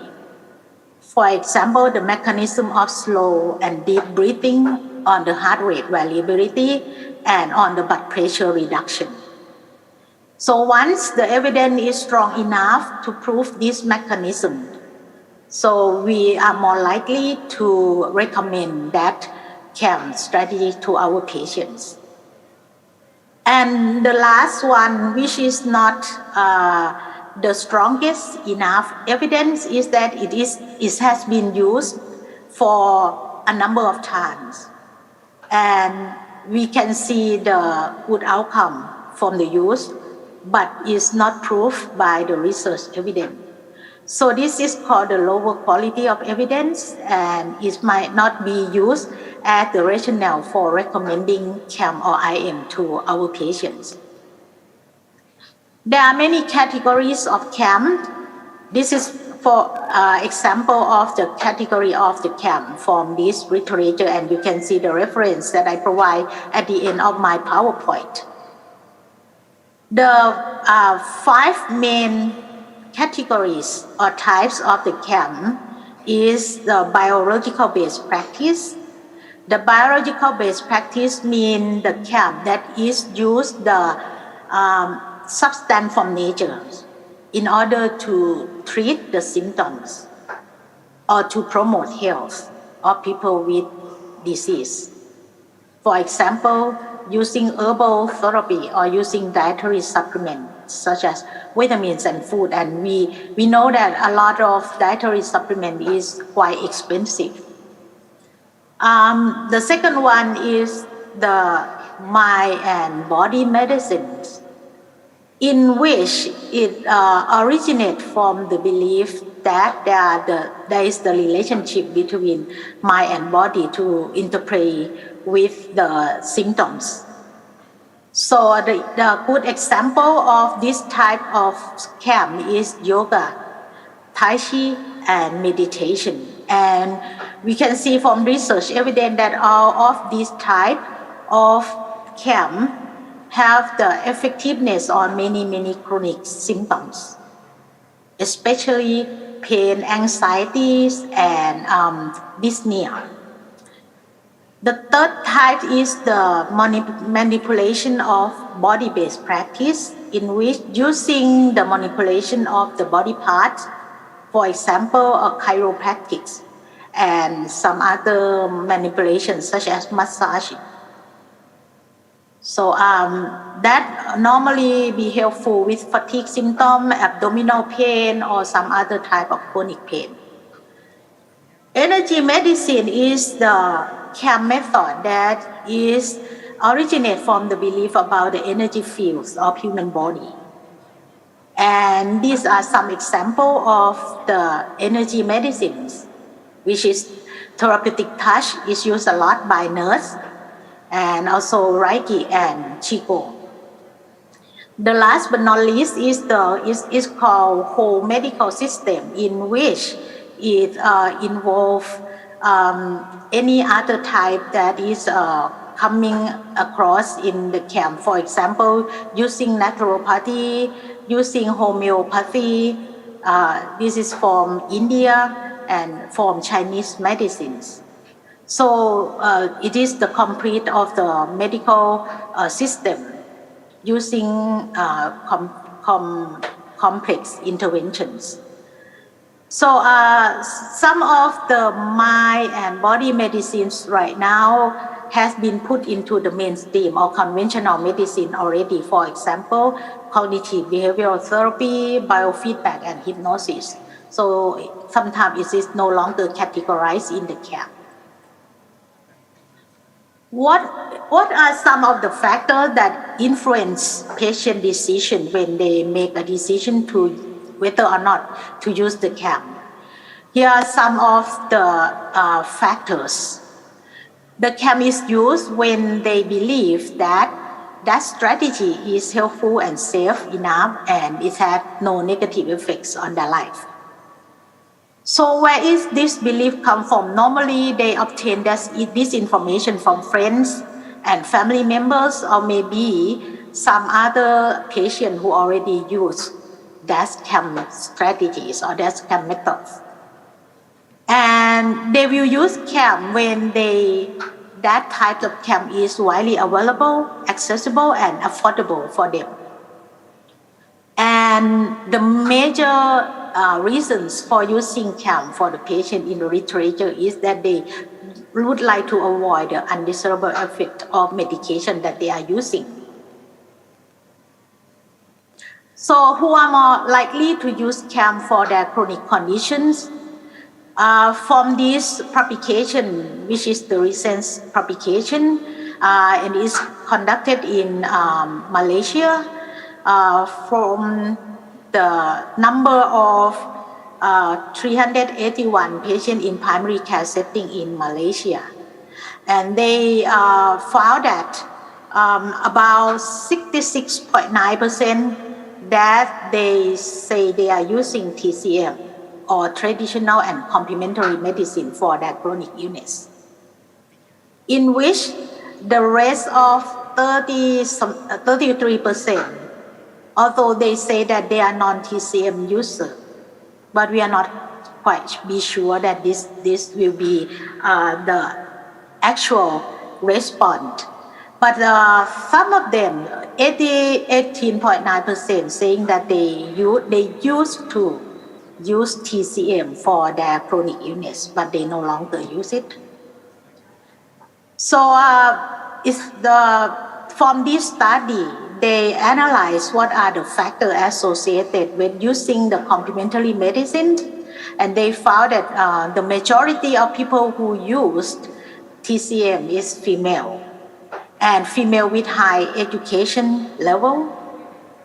But the most surprise result from this study is that people who have better experience in chronic disease care in conventional medicine are also the person who use TCM for their care as well. So what it means is that whether or not they have the good experience in their conventional care, they will still using complementary care for their illness as well. So, and then I come across this study, and it's also in Malaysia, conducted published in 2021. It did a systematic review to explain the prevalence, the type, and the belief of CAM using in people with chronic disease. And they found that among all people with chronic disease, the highest volume of people who use CAM for their illness is people with hypertension and diabetes, in which the range of people who use CAM for hypertension range from 9.4% to 85%, which is the big gap. And also followed by diabetes from 31.7% to 62.7%. And the most often use of the CAM for their treatment is using biological-based therapy. And the example of the biological base that they use is garlic, honey, dates, and vitamin for hypertension and diabetes. And the major reason for using CAM among this group of two people is that 60% of people with diabetes think that their blood glucose can be controlled better than conventional medicine with CAM. And almost half of people in this study switch from the conventional medicine or prescribed regimen to use CAM without informing their doctors. So what it means in this study is that patient belief play an important role in using CAM, but it also come with the problem of medication non-adherence. So whether or not CAM will actually benefit when they replace their treatment with medication with totally using only CAM therapy. So let's answer with the information from the literatures. I will start with the effectiveness of using relaxation techniques, which is sometimes is body and mind, in the category of body and mind for treatment of hypertension and also diabetes. So in this website, which is the large website of the nation, and it is the reliable source of scientific evidence, which is the National Center for Complementary and Integrative Health. And what is the evidence says about the effects of relaxation technique in hypertensive or in hypertensive care or in hypertension? I searched from the literature back to 2010 until now, and found that from the systematic review of the biofeedback on hypertension and measure on blood pressure reduction as the effect. And it found that there is no clear benefits of biofeedback in relation to the moderation of blood pressure level. But that doesn't mean that biofeedback doesn't have good impact on patient well-being, but only the reduction of blood pressure level or in control of blood pressure level. So in 2008, this publication saying that relaxation on high blood pressure in the adult had no clearly identified cause.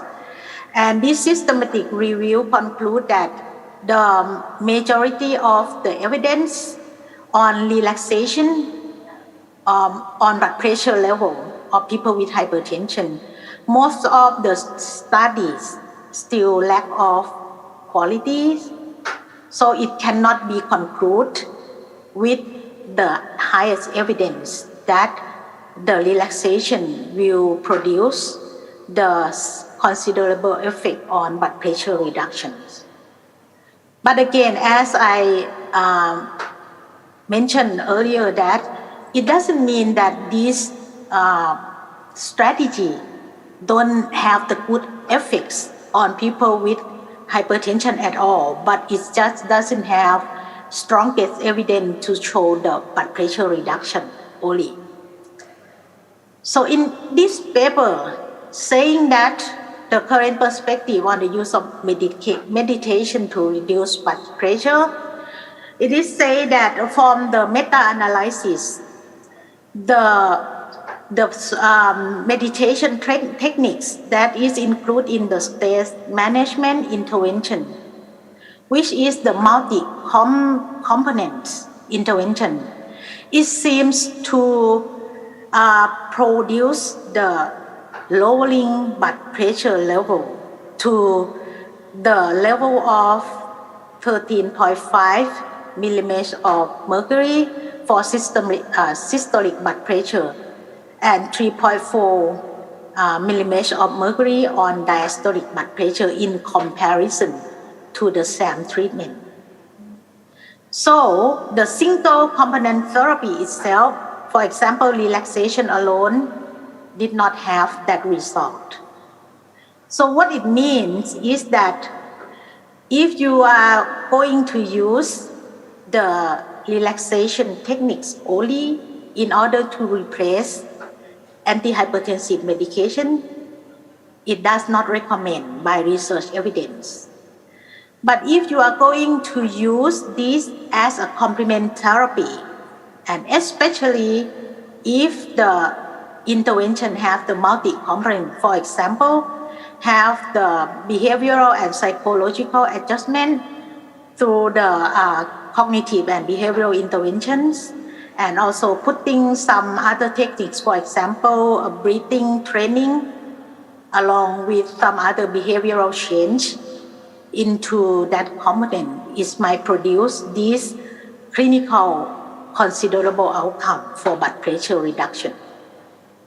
And because of that, the Canadian Coalition of High Blood Pressure Prevention and Control Groups has recommended that people with hypertension whose stress appear to be the major reason for their uncontrolled blood pressure level should be introduce the multi-component of stress management in conjunction with their conventional treatment. How about yoga as the effectiveness in hypertension controls?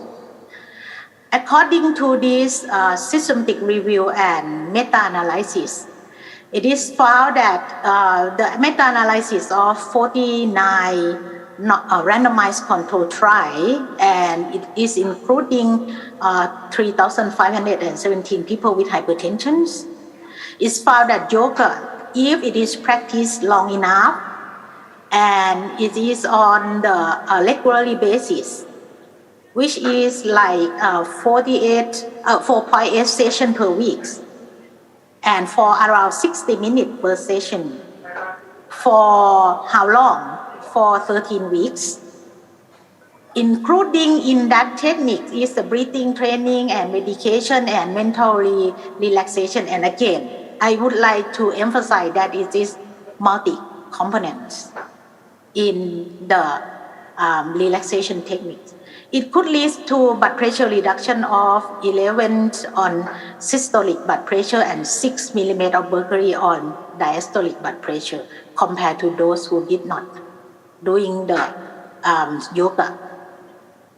And in this earlier meta-analysis and systematic review, it doesn't find that outcome comparing to the more updated version of systematic review and meta-analysis. So my conclusion is that the yoga may be useful for people with hypertension in order to help them lower their blood pressure, but that should be used in conjunction with their conventional treatment or standard treatment. Another type of body and mind camp is the Tai Chi and Tai Chi Chuan, which come from like Chinese, traditional Chinese exercise.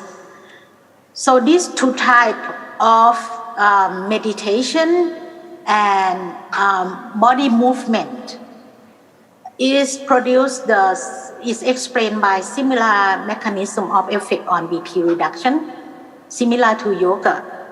And it was found that both Tai Chi and Tai Chi Chuan may be useful as well for people with hypertension, and it should be used as a safe complementary approach, not alternative approach. So this should be used with the caution because some of the study, although it is randomized control trial, but it's lack of some adequate information in terms of intervention that they put in the report. Dr. Wasana, Yes. I'm sorry for interrupting you again. Yes. I want to remind you that we have still 5 minutes left. All right, I almost done. Okay, So thank the you. effectiveness of the fish oil and omega-3 is another type of supplementation, which is the biological base in hypertension. And from this review, I found that omega-3 can be one of the recommendation for complementary approach for hypertension because of the clearly explanation of the vasodilatory effects of omega-3, which leads to vascular relaxation through this method. And how much it should be used, how much it should be recommended for people with hypertension. It should be recommended around between 2 and 3 grams per day of using omega-3. But this should be recommended with careful because omega-3 has been found to be interacting with anticoagulants. And we may already know that people with hypertension, sometimes they have some other disease, for example, atrial fibrillation, and in order to treat that condition, they might need to take anticoagulants. So this have to take into consideration for us if we are going to recommend that to our patient. How about garlic? Garlic is one of the most widely used in terms of dietary supplement for heart and blood vessel, including hypercholesterol and also hypertension. And from the literature review from this 20 trial of 970 patients, it found that garlic can be used in decreasing blood pressure level at this point, 5.1 and 2.5 of diastolic blood pressure in comparison to placebo. But again, garlic might have the interactions with other medication, and that reduce the effectiveness of medication that your patient is using as well. So this should be, and especially with anticoagulants, that will increase the risk of bleeding. The more strongest evidence showing the effectiveness of garlic supplement on cholesterol level, in which it can reduce the total and LDL cholesterol in people with chronic illness. And for people with diabetes, I found this useful information, which is from the American Diabetes Association. And I think it is really similar to the CAM used in people with hypertension, is that herb and dietary supplement and mind and body medicine are most often used in people with diabetes. And it is found that oil garlic has effect less comparing to hypertension on blood pressure, on blood glucose, less comparing to blood pressure level. So it is not strongly recommend to use the garlic in order to treat blood sugar in people with diabetes for now. In terms of aloe vera, also is similar to garlic, is that although some of the study explain the hypoglycemic effect to beta cell stimulation of the aloe vera, but still the research evidence does not support enough for the use of aloe vera as the therapy for blood pressure, blood sugar level. There are some other type of biological based camp in diabetes mellitus management, and almost all of these, although there are the mechanism explain the effect, but most of the studies did not have the strong enough evidence or conclusive enough evidence to support the use of all of these camp as the replacement of their conventional therapy. So the body and mind in diabetes management provide a more considerable effect on blood sugar, and actually it's not on blood sugar level, but it's on other health effects. For example, behavioral effects and psychological effects of people with diabetes. For example, is showing that it's improved mood, depression, anxiety, and continually improve quality of life in the long run. But it's not improve the blood sugar level.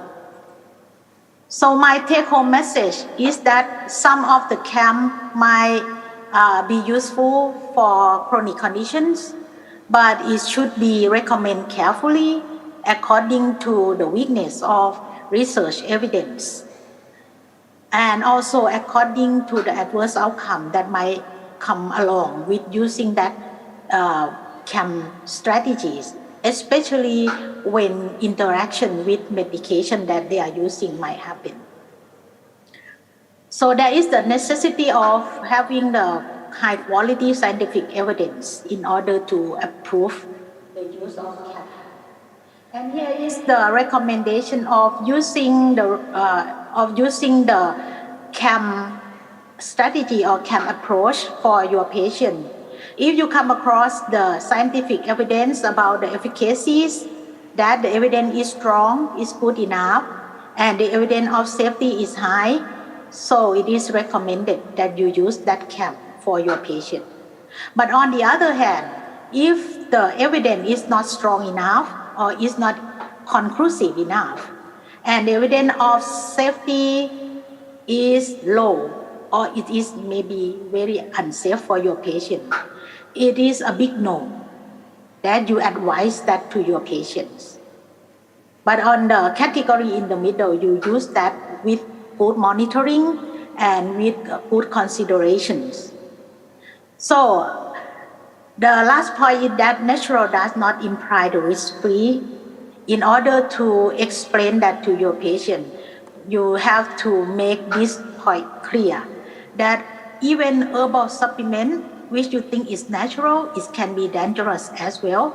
So you have to take that to cautious consideration when used with other substance or used at a significant dose. So last but not least, I would like to say that this is the recommendation resource for the research evidence that you might go find in order to make recommendation for your patients. You can go to JBI, Cochrane, and CNOWS. And also the specific websites that is reliable enough, for example, the CAM website that I showed you at the beginning. So here is the reference that I use. Thank you very much for my time today. Thank you very much, Dr. Wasana, for your presentation. Give applause for Dr. Wasana.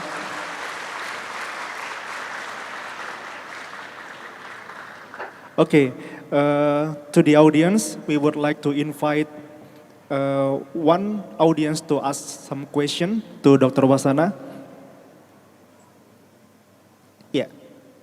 please raise up and throw your question to us. Okay, on the left side. Yeah. This. Okay, thank you for the opportunity. Good afternoon, Dr. Wasana. My name is Novi Ramdona, and my question is, as we know, so many people use cam, but some of them use cam freely or the way as they want.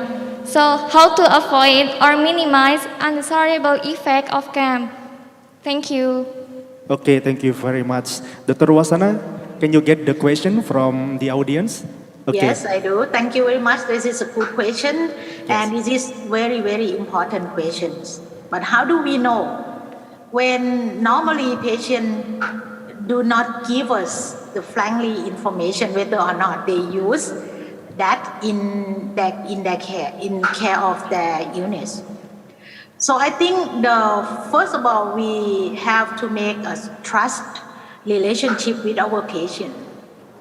Okay, we have to keep providing the information, and also we have to keep asking whether or not they are using any other strategies, because some of the strategy may be useful, may be benefit, but some of the strategy may have the harmful effect, as I showed at the beginning.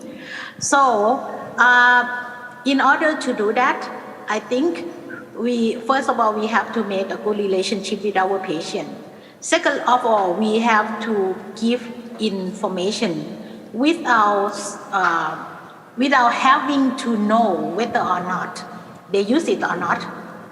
For example, in Thailand, many people today are using marijuana. Okay, how do you call that? This is the other name. So it is using for like habit, like for relaxation, but sometimes it is used for treating some other illness, especially with people with cancer. But how do we know that our patient using it or not?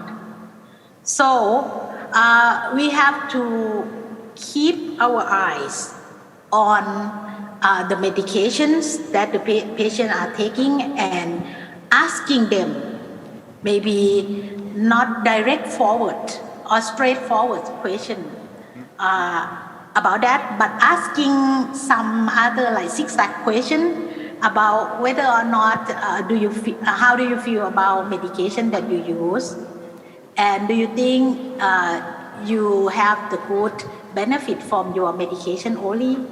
So sometimes you might get the information because of that observation and relationship with your patients.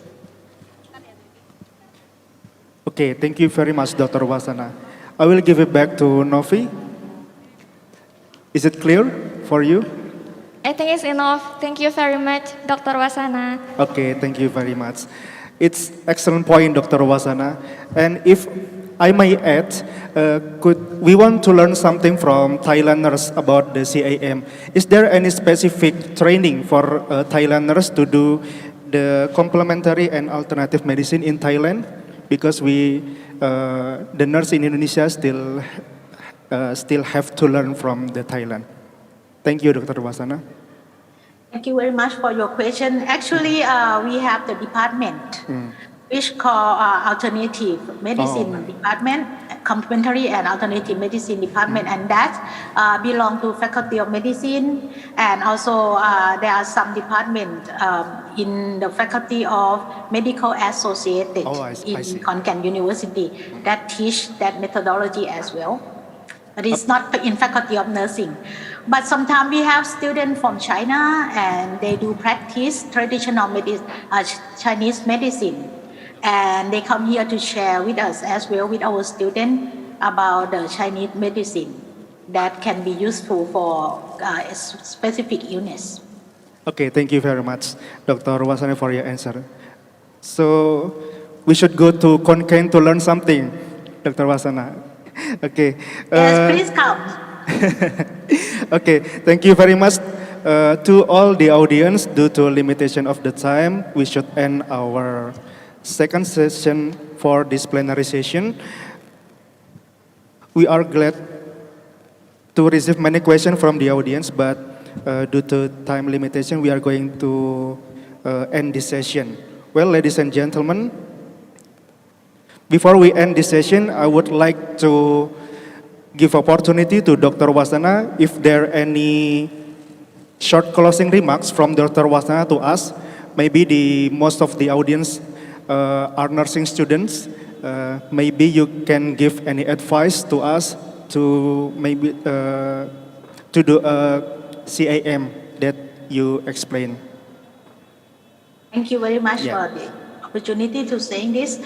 I think for nursing student, it is a good point that you keep studying and looking for the research evidence in order to provide any recommendation or in order to provide any strategies that you would like to recommend them to use. There are some other benefit that your patient might get as the result of using CAM, in addition to only the clinical outcome of that disease itself. For example, in addition to lowering blood sugar level, in addition to reducing blood pressure level for your patient, but it might be useful for their other health and well-being. For example, for depression, for example, for anxiety and other mental health as well.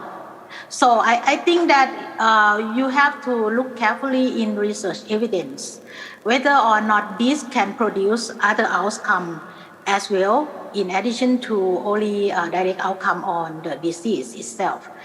And the second point that I would like to make is that you have to make good considerations about the adverse outcome of any strategy that you would like to recommend as well, because although it is the natural supplement or it is the natural things that you're going to use, it doesn't mean that it not include the adverse effect for your patient. So this is my point. Thank you very much. Thank you very much, Dr. Wasana, for your concise closing remarks. Please allow me also to take some highlight points from this today's session.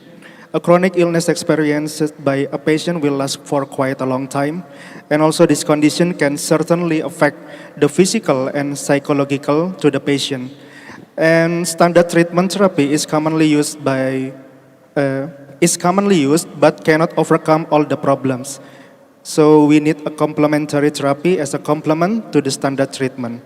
A medical approach that integrates conventional treatment with CAM methods that have been scientifically proven to be safe and effective. A complementary and alternative approach is commonly used by those suffering from chronic illness.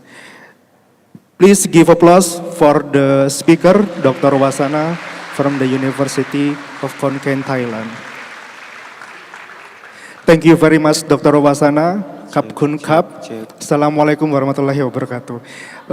Thank you very much as well. Okay, before you left the virtual room, we want to give you the certificate of appreciation.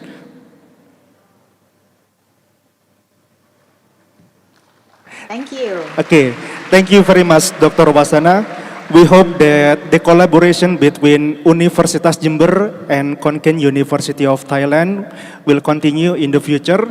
We hope also we can do some project together like research and also community service in Indonesia. I'm looking forward to that. Okay, thank you so much. I will return the session to the Master of Ceremony. Thank you very much. Assalamualaikum warahmatullahi wabarakatuh. Thank you for the awesome presentation, Dr. Wasana. We also say thank you to our amazing moderator. Give applause to our moderator, Nurse Rismawan Adi Yunanto, fkep.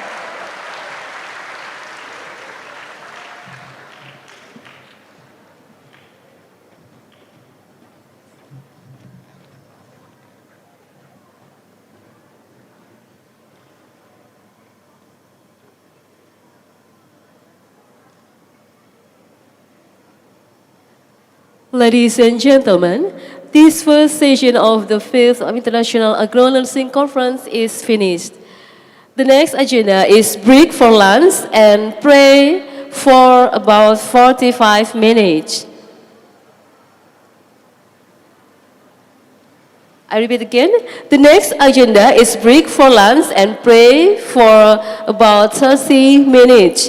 Please, all participants, return to the conference room at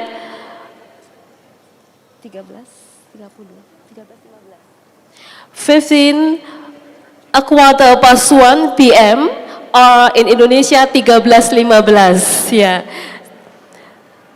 And I repeat again to all participants, please return to this conference room at a quarter past 1 p.m. or 13.15 waktu Indonesia Barat. For the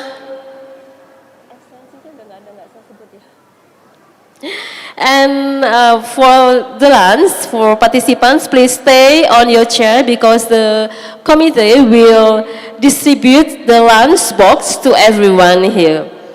And for the Muslims, you can pray in Masjid Al-Hikmah Universitas Jember near the auditorium. Thank you and enjoy the break time.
Bu Nur, panggilan untuk Bu Nur Widayati. Bu Nur Widayati mohon untuk menghandle terkait konsumsi peserta.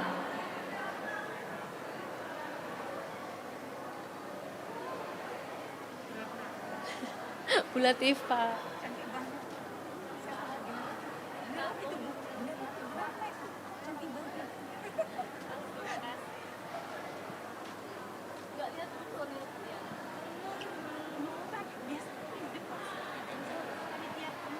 Oh, nggih. Ya ampun.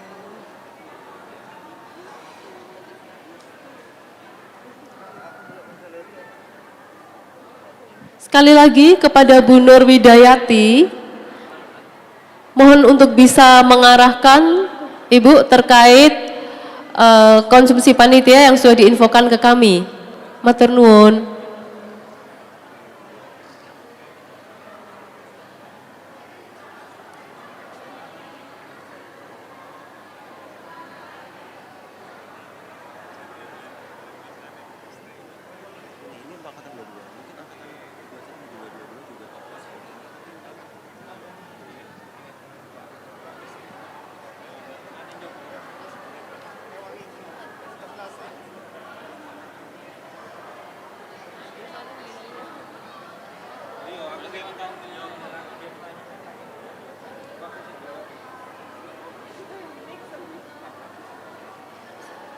Oh, nggak bisa.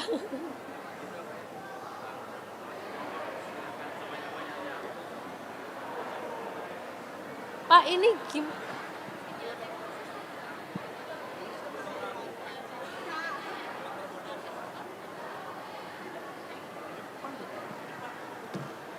Coba Pak ditanyakan ke posko makan di sana, sebelah sana.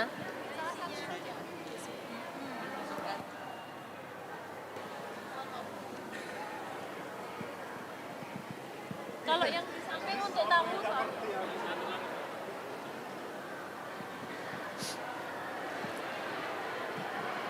mana dek?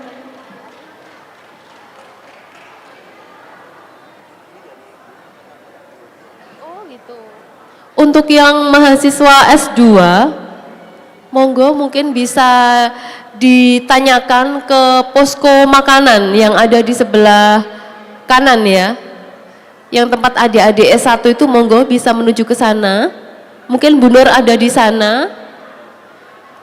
Terkait teknisnya dihandle oleh panitia konsumsi, monggo.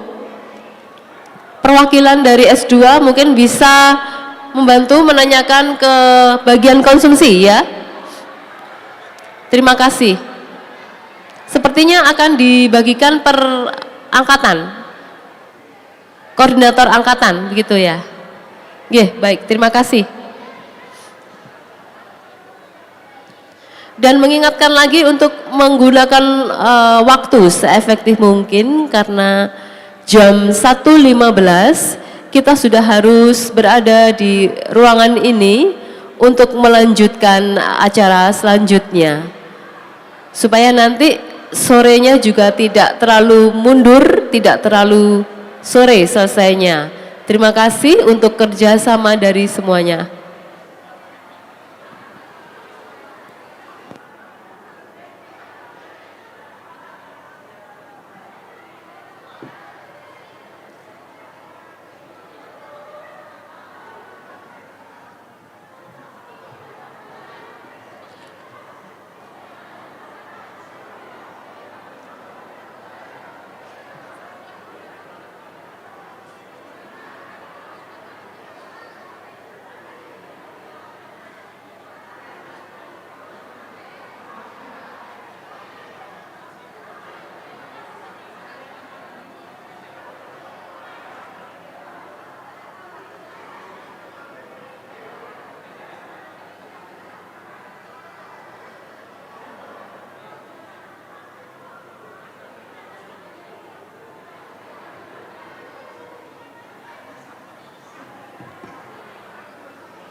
Mari, yuk lagi.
Check. Check.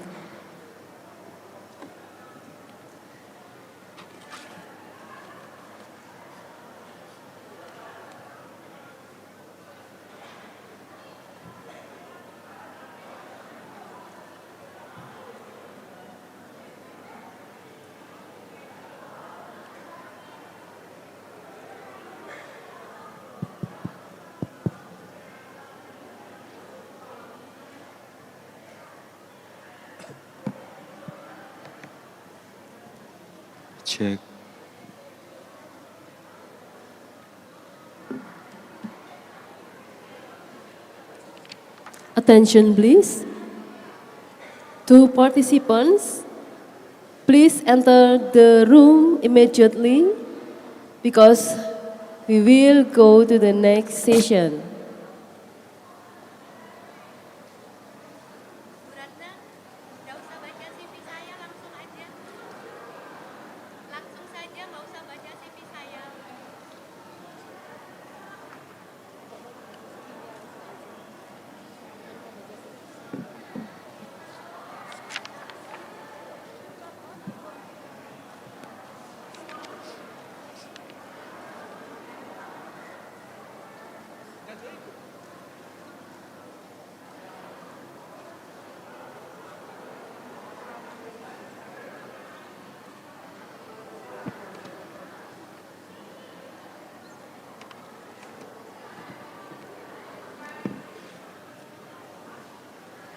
Check.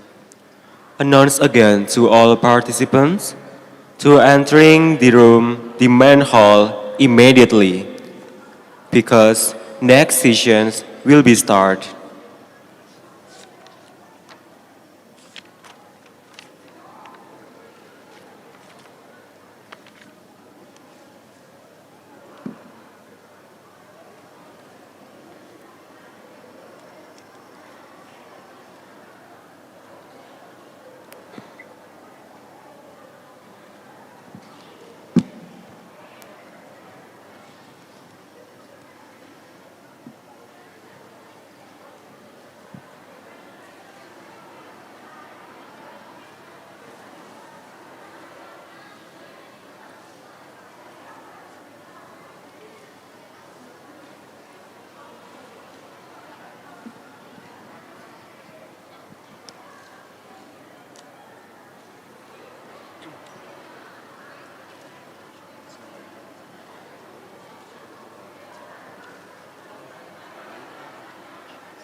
Pak Yudo. Pak Yudo.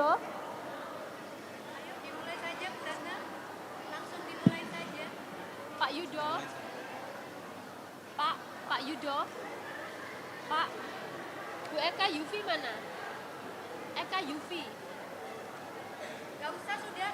Gak usah. Sendiri aja. Oh sendiri aja. Sendiri aja biar cepet.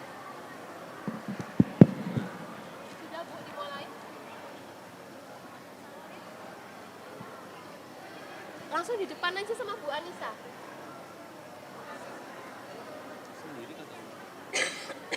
Udah.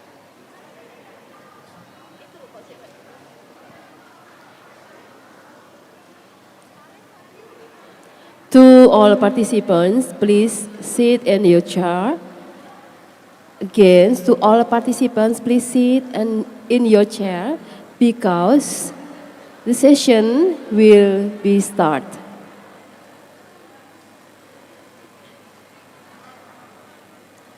Ms. Anissa Adiana has ready on the stage. So please, to all participants, stay on your chair and be ready for our session. Thank you.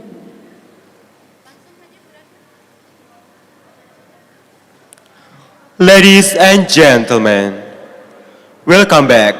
The 5th International Agronursing Conference. The next agenda will be start.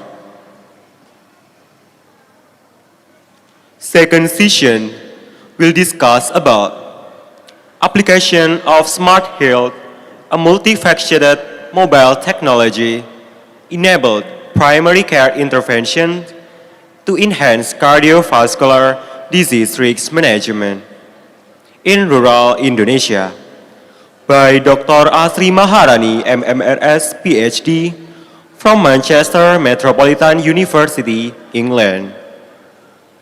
In this session, seminar will be guided by Ms. Anissa Ardiana, MK PhD, as moderator and Mrs. Eka Yufi as secretary.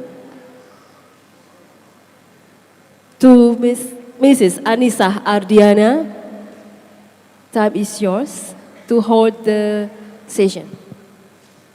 Okay, thank you, Bu Ratna and Reza. Good afternoon, everyone. Good afternoon, everyone. Good afternoon. Okay, welcome back to the third session of the 5th International Agronursing Conference in conjunction with the first International Postgraduate Nursing Student Conference 2023, Faculty of Nursing, Universitas Jember. I'm Anissa Ardiana as moderator for this session, and here with us, Ibu Yufi as co-moderator. After we had a break time, we're going to begin the next session with our invited speaker from UK, Dr. Asri Maharani, MMRS, PhD. Hello, good morning, Dr. Asri.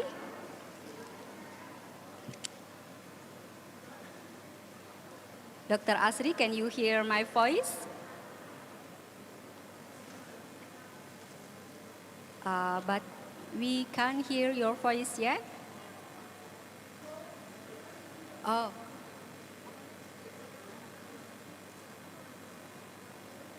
Wait a second. The committee will resolve this session.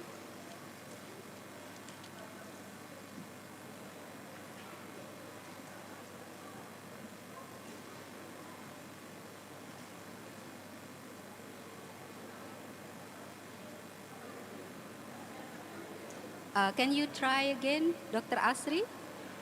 Yes, I can now. Yeah, it's very clear. Okay. Yeah. Good morning, Dr. Asri Maharani. I say good morning because in UK right now still 7:30 a.m. in the morning, so it's early morning in the UK. How are you doing, Dr. Asri? Good morning, Bu Anissa. I'm good, thank you. And how are you? We are doing good too here today. We are grateful to having you for this conference. Yeah. How's the season right now in UK, Dr. Asri? It's spring right now, so it's a bit okay. All right. So with lovely flowering plants, right? Yeah, that's correct. Okay. Right. Before Dr. Asri giving her presentation, let me read her profile first. Dr. Asri Maharani, MMR's PhD, she is a general practitioner, or we call here a doctor.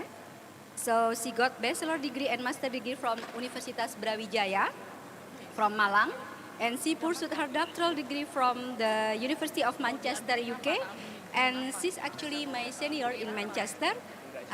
Dr. Asri and family helped me a lot during my study in Manchester.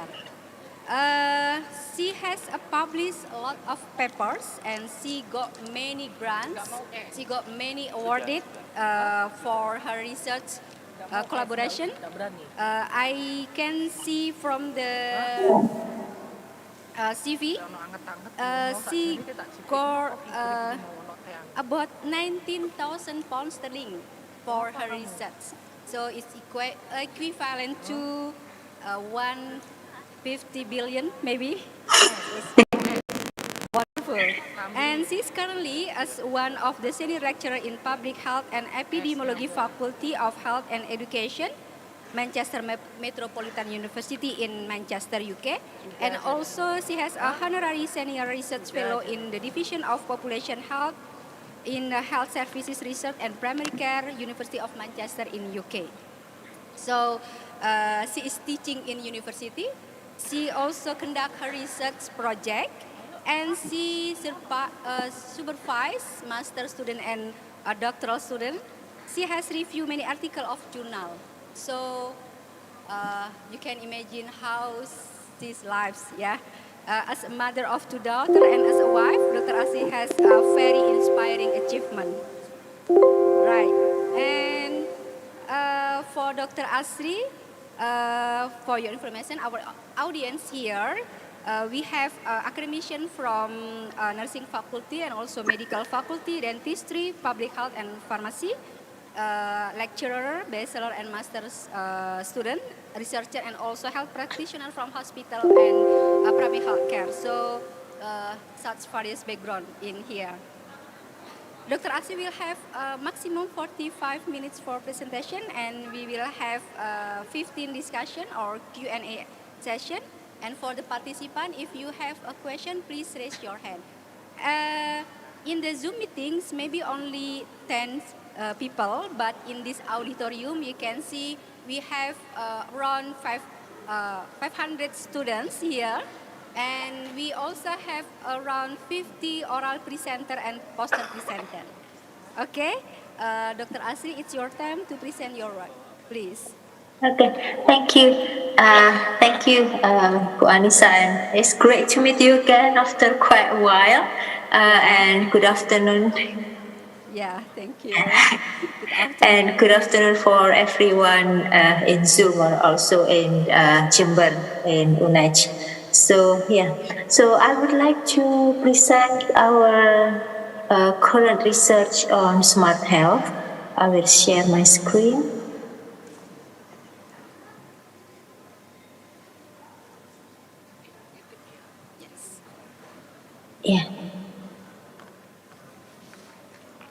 Yeah. Is it clear now? Is it okay?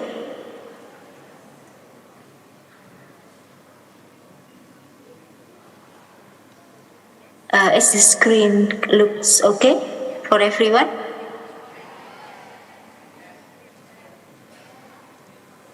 Yeah, sure. I will start. Please let me know if you can't see the screen or probably that the PowerPoint is not moving.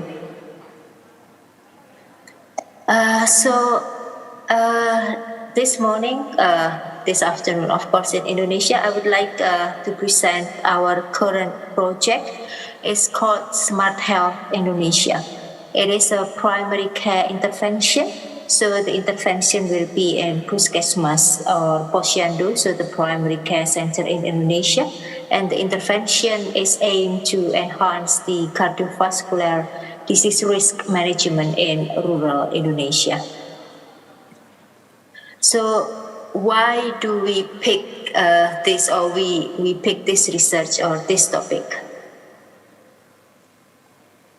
So we know that cardiovascular diseases frequently kill or disable people in working age in Indonesia. So we often say that cardiovascular diseases is like a silent killer. So no one knows. They look healthy. People look healthy, and they look okay. But then after they're doing sport, probably, or after they're doing some exercise, or after they probably sometimes it's just like walking or something like that, and then they unfound, and then we know that they have cardiovascular diseases. So in 2016 only, the ischemic heart disease and cerebrovascular diseases or stroke is the leading causes of the premature death in Indonesia. So it can actually prevent it. So that's why this is so important to looking at the cardiovascular risk of the people. High blood pressure or hypertension is recognized as the key driver of this cardiovascular disease burden. So people who have hypertension, usually they have higher risk of having cardiovascular attack. This condition actually can be prevented if the people adopting healthier lifestyle, for example, if they have a better diet, or they regularly have physical exercise, or avoiding smoking, and then this condition or cardiovascular diseases actually can be prevented. And how about the people who already have high risk of cardiovascular diseases, like the people who have hypertension, for example? We need to know that treating the high-risk individual with blood pressure lowering therapy and also other preventive medication is actually reducing the risk of cardiovascular diseases. So, based on our research in 2014, it was published in the PLOS One, we know that we use the data of IFLS, Indonesian Family Life Survey. So it is more like a nationally representative survey of Indonesia. And then we can see here that around 30% of the population in Indonesia, they have high cardiovascular risk without they knowing that they have cardiovascular risk. And among those people, it's only 30% of them knows that they have cardiovascular risk. So along 70% of Indonesian people who have high cardiovascular risk, they don't know. So we call it unmet need for cardiovascular care. So the people who actually need the cardiovascular care, they did not get it. They did not go to the hospital, they did not go to the doctor, they did not go to the health professionals, including nurse or midwives, because they did not know that they have high cardiovascular risk. And then based on our paper also, we can find that why do people did not go to the doctor or did not go to the hospital or other health professionals? One reason of it is because the limited number of health professionals in Indonesia and also the limited number of healthcare providers, including hospital. Not only we have low density of the hospital and health professionals in Indonesia, but we also have scattered one. So what I meant by scattered one is the number of the hospital and the number of medical doctors is not similar in each region in Indonesia. Some region in Indonesia, like Jakarta, probably some cities in Java, some big city in other island, they have quite a lot healthcare professionals and hospital. However, some province and some area, some district, probably in Papua, we can see here in my presentation, some area in Kalimantan, some area in Sulawesi, and some area in Papua, they have limited number of hospitals. Some of them even don't have enough hospital to treat people there. So this inequality in healthcare providers and inequality in healthcare access is actually all among the main reasons why people did not get the healthcare that they need.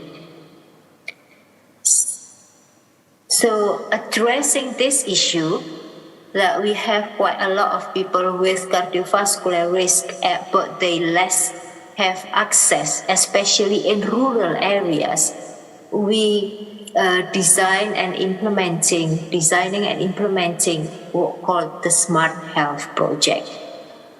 So this is from the photos or the pictures from the launching of the Smart Health Projects in Malang District, East Java. So this Smart Health Project is designed for community health workers, and then it is actually like a mobile app like this. So we have at that time in 2016, back in 2016 when we start Smart Health Project, we use Samsung Galaxy Tab, I still remember that.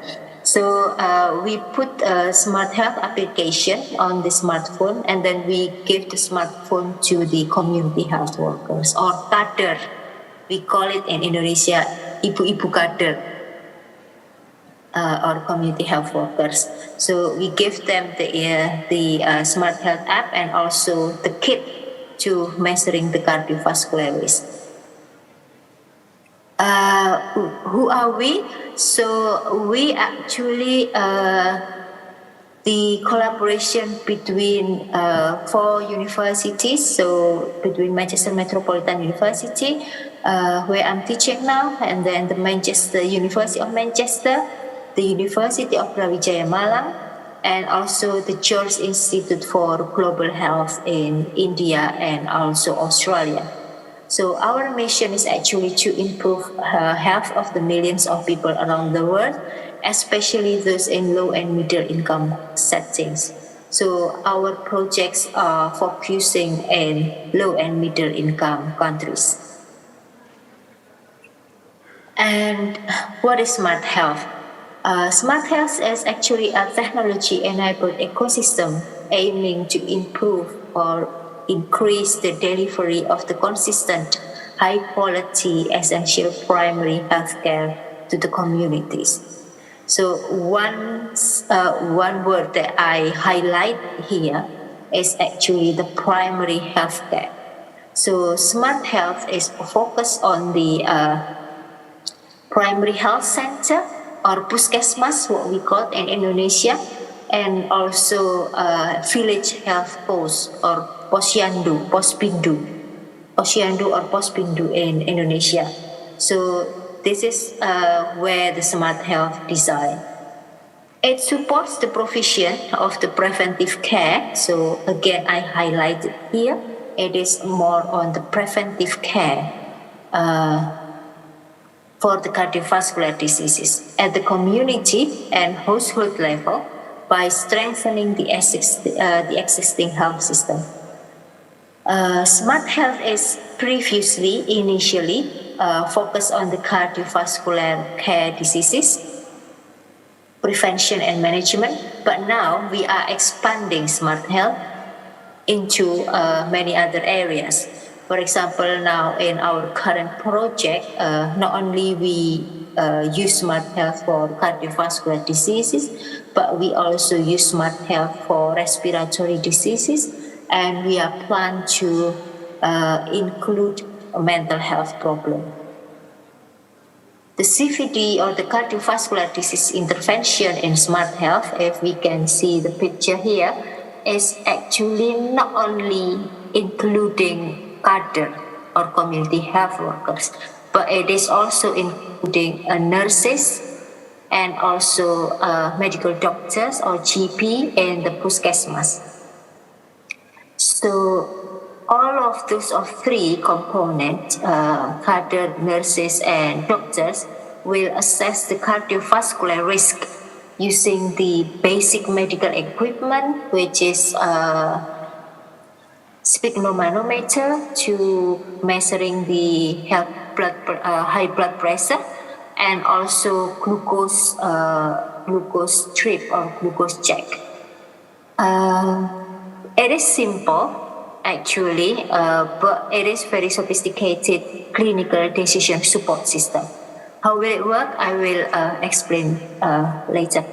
So the application here will allow the cadres to collect the essential healthcare related information, and then it will then inform the subject of their risk status. So the cadres will go home to home, measuring the high blood pressures and glucose level, and then they will then know whether the one person is actually have high cardiovascular risk or not. And then if they know that one person have a high cardiovascular risk, they will provide a lifestyle advice for prevention of cardiovascular diseases, and then refer the person or the patients to the nurse or to the medical doctors. So the patient can have a consultation with them. And then we created a shared electronic record between the cadres and the doctors, so that if the cadres find that a person have high cardiovascular risk, and then the data is directly going to the medical doctor's app, smart health app. And then the medical doctors then know that they have a patient with high cardiovascular risk in what village, in this village, for example, or in Karangkates village, for example, or in Sepanjang village. And then they will then can go to the village, or they can have the patient in the puskesmas. In addition to the referral system, the doctor and the nurse, they use the mobile app, the Smart Health app, to receive the decision support around the lifestyle advice and also the prescription of the preventive medication. So the doctors can put what kind of medicine they have there, and then we also provide the information of each of the medication. So if the doctors would like to see like what kind of medicine available, whether I can give captopril, for example, or whether I need to give furosemide, for example, and then they can look at the app, and then they can fill the app also what kind of medication they give to the patient. In addition to that system, we also included automatic system alert for the high-risk individuals to attend the follow-up visits. So once the patient meet the doctor or meet the doctor for consultation, and then they got the medicine, and then they went home. And then after several months, usually several weeks, usually 2 weeks or 1 month, and then there will be an alert system for the individuals asking whether they already or still have the medicine and whether they need to go to the follow-up visits. I think colleagues in Jember also find the similar thing with me, that what I find in the field. So before pursuing a PhD in the UK, I was a medical doctor in Indonesia. So I practiced in Banyuwangi and also in Malang. So very close with Jember actually, my practice. So at that time, I find out that people usually, especially those with hypertension, go to the doctor or to the nurse or to the other health professional if they need or they feel they have symptoms. So if they only have the symptoms, for example, they came to my practice when they got headache, for example, and then they will say, "Oh, doctor, I got headaches, and then I feel unwell. Would you mind to look at me?" And then when I look at the blood pressure, and then the blood pressure is quite high, for example, like 180, for example, and then I give them medication for 10 days or 20 days or a month, but then after they take the medication, they feel better, and then they will not come back to us again. So for another follow-up visits. So because they feel better, I do not need to take medicine anymore. That's what they said. And then afterwards, after a while, several months, for example, 3 months, 4 months, and then they feel headache again. They have headache again, and then they then come back to us, and then with a similar high blood pressure. So what I'm saying is, people sometimes still take chronic diseases like hypertension or cardiovascular diseases as communicable diseases, so they take medicine only when they need it. But it is actually incorrect. They should take the medicine all the time, until health professionals saying that, oh yeah, you do not need to take it anymore, or tapering off or other thing. So they need to take the medicine all the time. So that's why then the design of the smart health is actually allowing the people to, or reminding the people to have the follow-up visits. So this cycle of care that we design with the smart health is underpinned by the community-wide health promotion So we also including health promotion here, and also the incentive for healthcare workers, including the community health workers, and the support of essential medication supply management. So in the beginning of our project, we find it is difficult to give people medicine more than 3 days in Puskesmas because the available medicine is very limited. And then that's why with Smart Health Project, we encourage the government, the district government, to provide more medication for the people, so that we can give people medication for whole month. And then how we measuring the cardiovascular diseases here? So we measure the cardiovascular risk in Smart Health using the WHO risk chart CRP.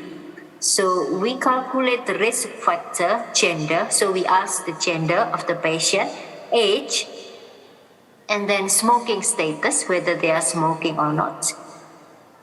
And then diabetes status, we measuring it using glucose check, like a glucose machine, and then we just take the blood and then put the glucose strip in, and then put the blood into the glucose strip, and then we know the glucose status. I think most nurse and doctors in Indonesia have the glucose check. And then we also measuring the systolic blood pressure. So it is actually simple tools that we use here. It's not quite sophisticated tools. Why? Because we would like community health workers or cadres to be able to measuring the cardiovascular risk. So if you can see the picture here, so for example, if the person is 70 years old, and they are smoker, and then their systolic blood pressure, for example, 160, and they are with diabetes mellitus here, and then we know that they have high cardiovascular risk already here.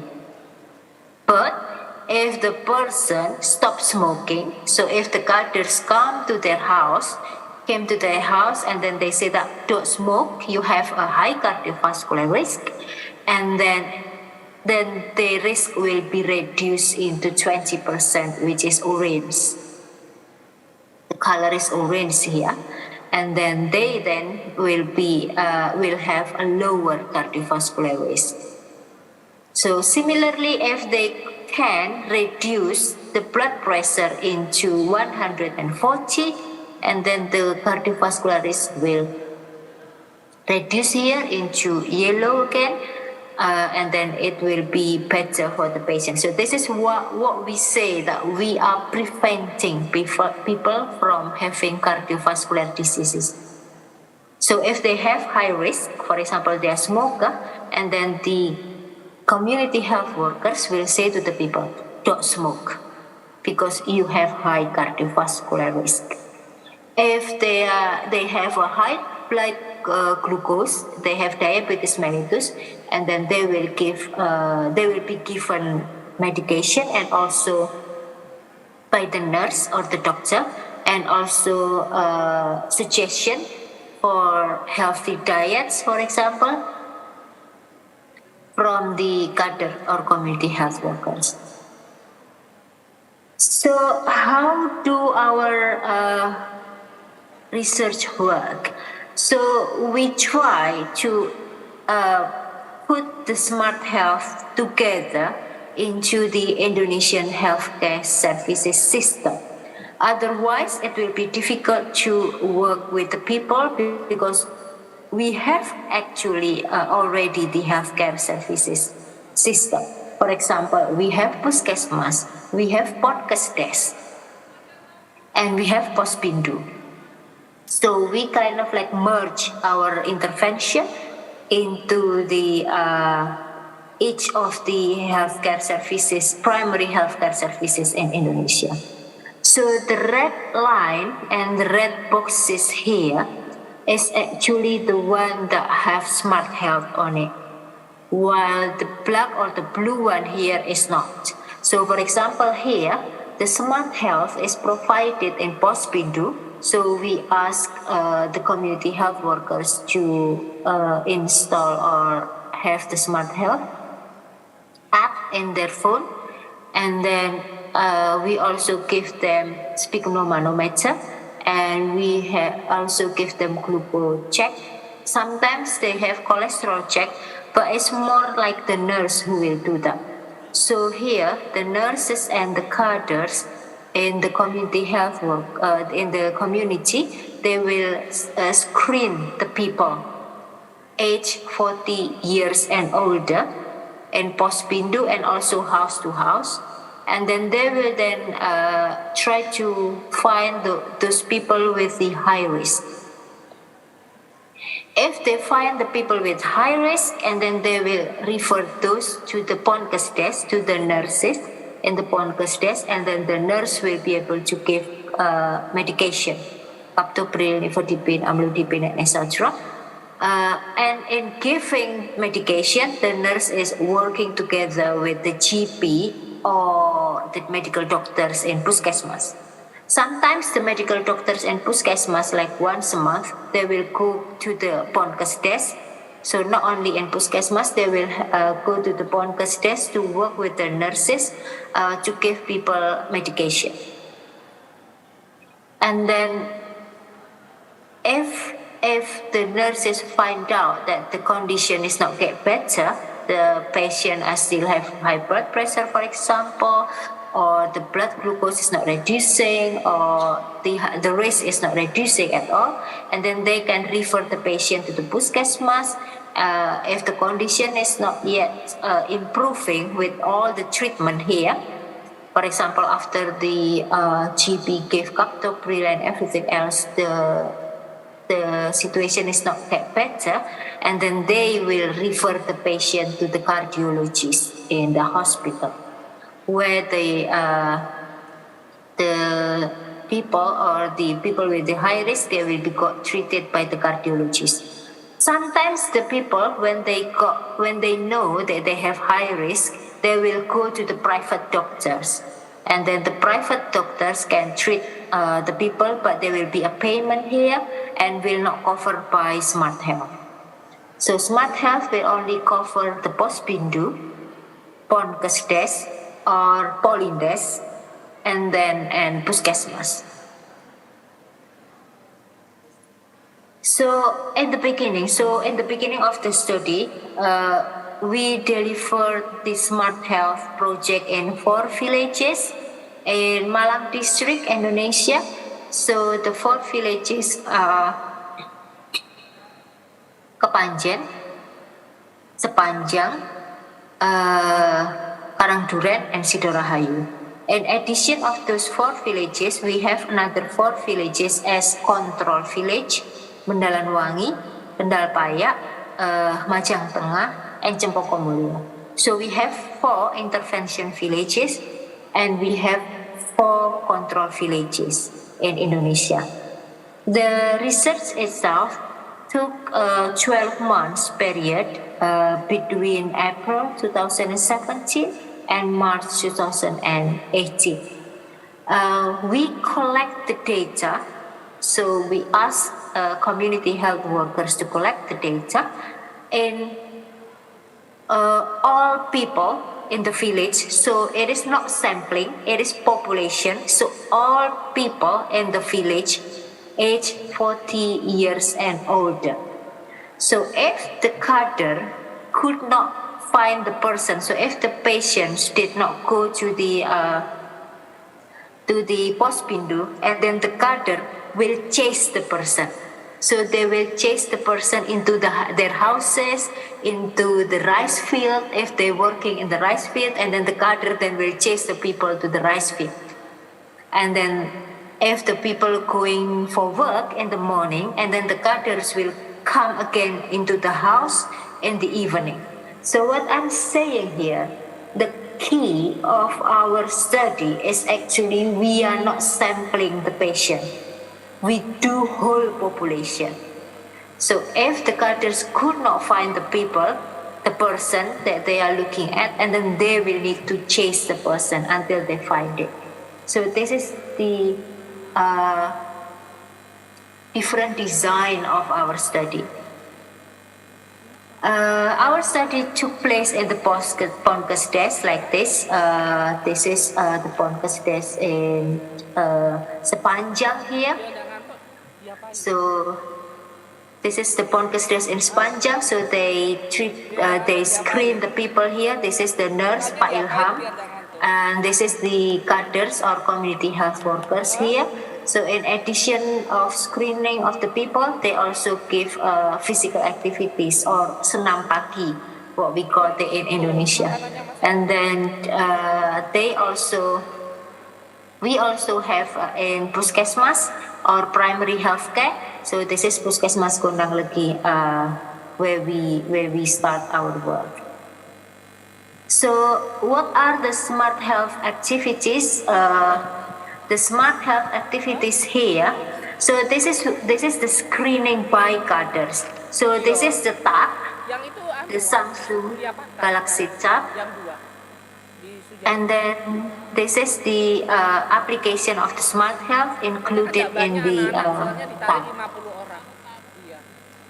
And then we also ask the cadres. So we bought this equipment for the cadres.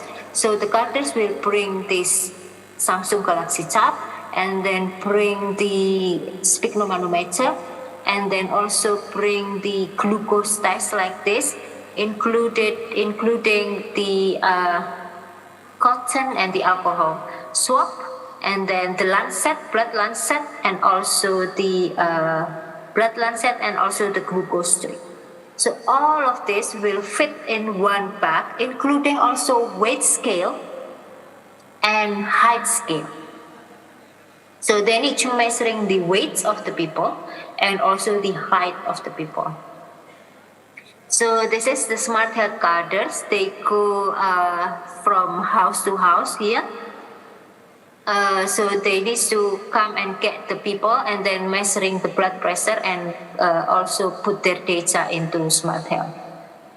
So this picture taken in India, in Haryana, because in addition of Indonesia, we also perform this research or did this research in Haryana. So we did the research at the same time in Indonesia and in India. And then this is how the health workers show to the patient that they have high risk. And then they also show to the people, like this is the video of health promotion to the people. So they say that in India they have a lot of actors and actresses, so they use actors and actresses, actually the famous one, to make the video so that the people get interested with the video of health promotion. Excuse me. So this is yes. Excuse me, Dr. Asri. You have 5 minutes left for your presentation. Okay. Sure. So this is the smart health application. So the people will fill this smart health application, the name, the password, and the village, and KTP number, and everything else. And then they will fill the morbidity, whether they ever have stroke and everything, and then the systolic and diastolic blood pressure here. And also here, if they fill this, and then also the glucose test, and then automatically the app will show that the person have a cardiovascular risk or not. If they read like this one, and then it says that they have high cardiovascular risk. This is middle cardiovascular risk, and this is low cardiovascular risk. And then here is kartu rujukan. Kartu rujukan is referral card, and then they will give this referral card to the patient, so the patient can go to the doctor or nurse bringing this kartu rujukan.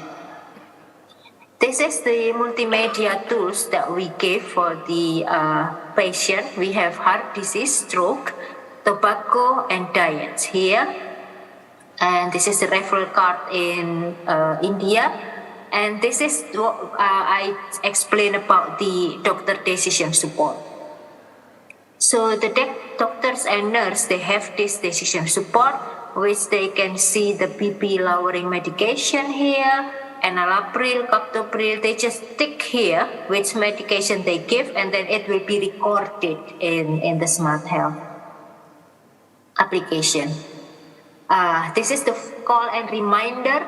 So we can see that this is patient 5, for example. This is Pak Pandu. This is Pak Samuel.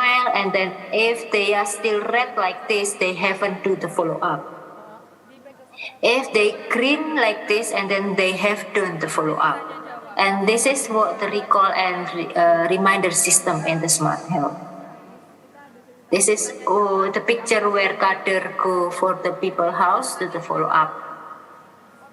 And then in the follow-up, they're looking at the medication, and also they looking at the whether the medication is still available or not for the people.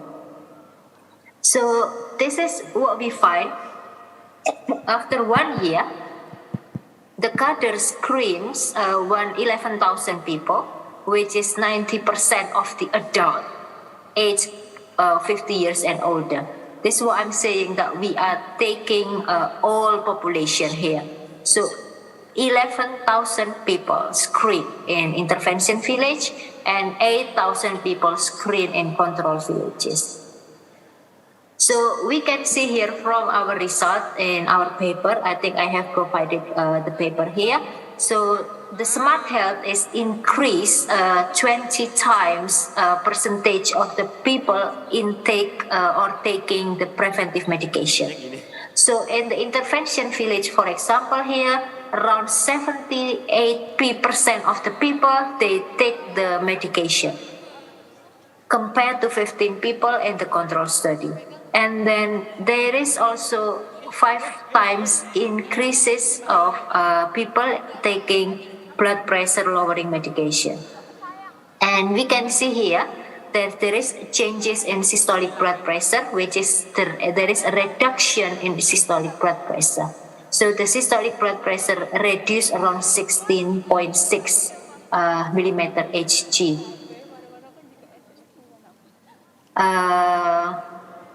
This is the support from the Malang District Health Office about the innovation of the Smart Health.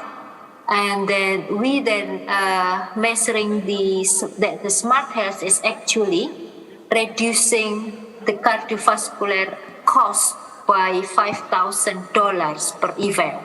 So this is cost effectiveness, and then it can be applied for people in the rural Indonesia.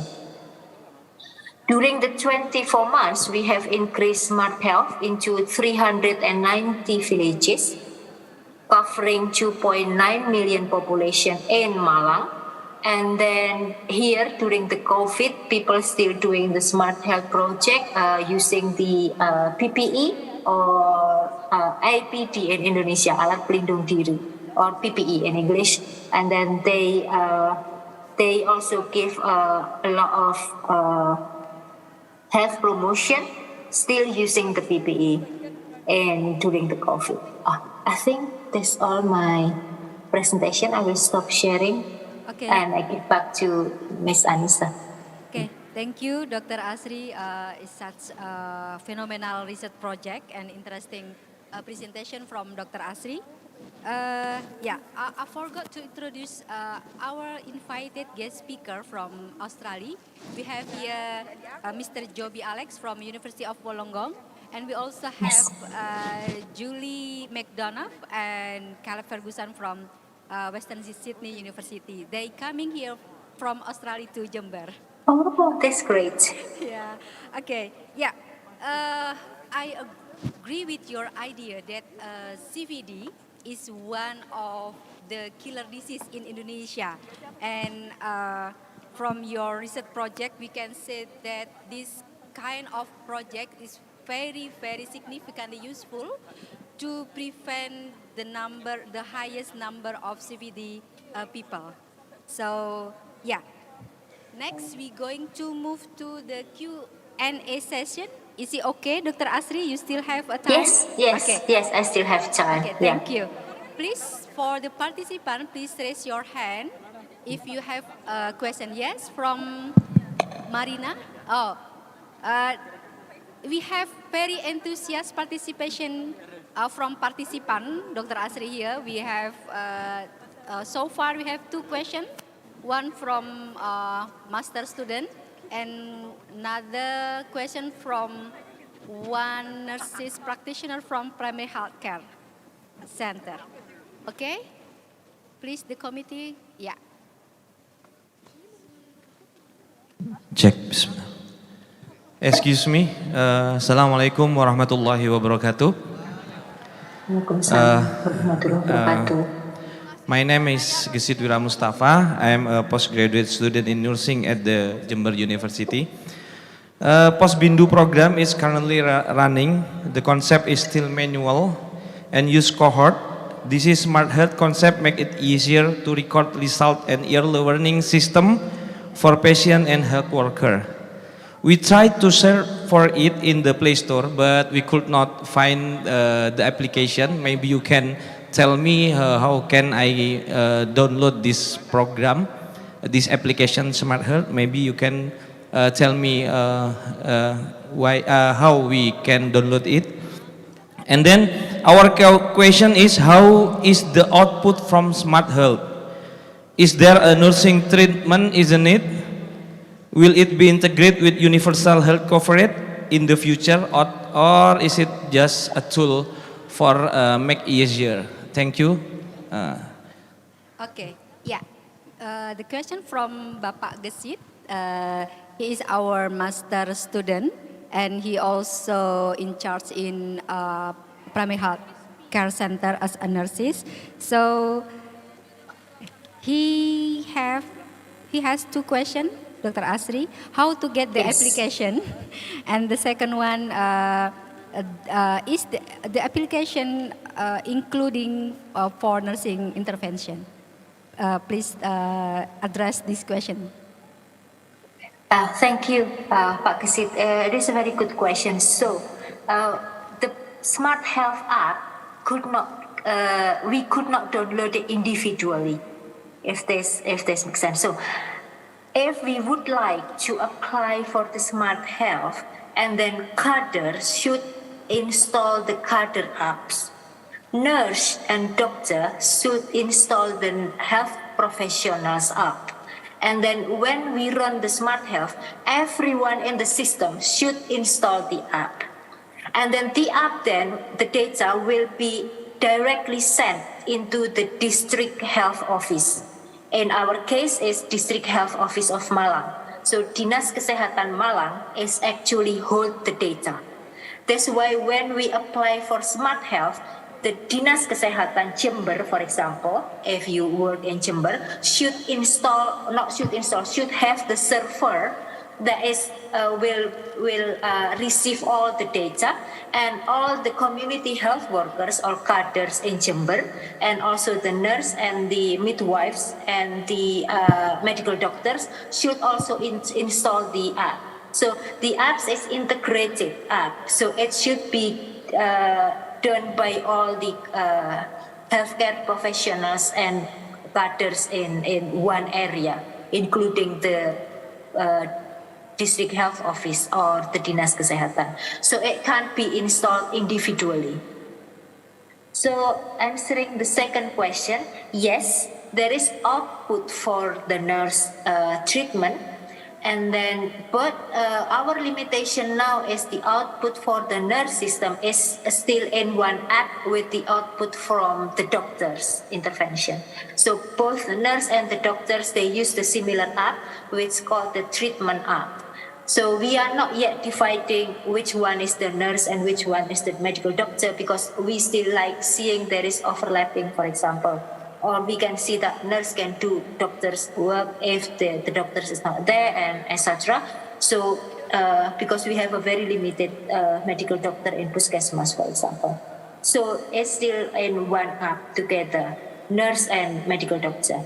And for the universal health coverage, yes, because we are working with Dinas Kesehatan Malang, and also with the BPJS.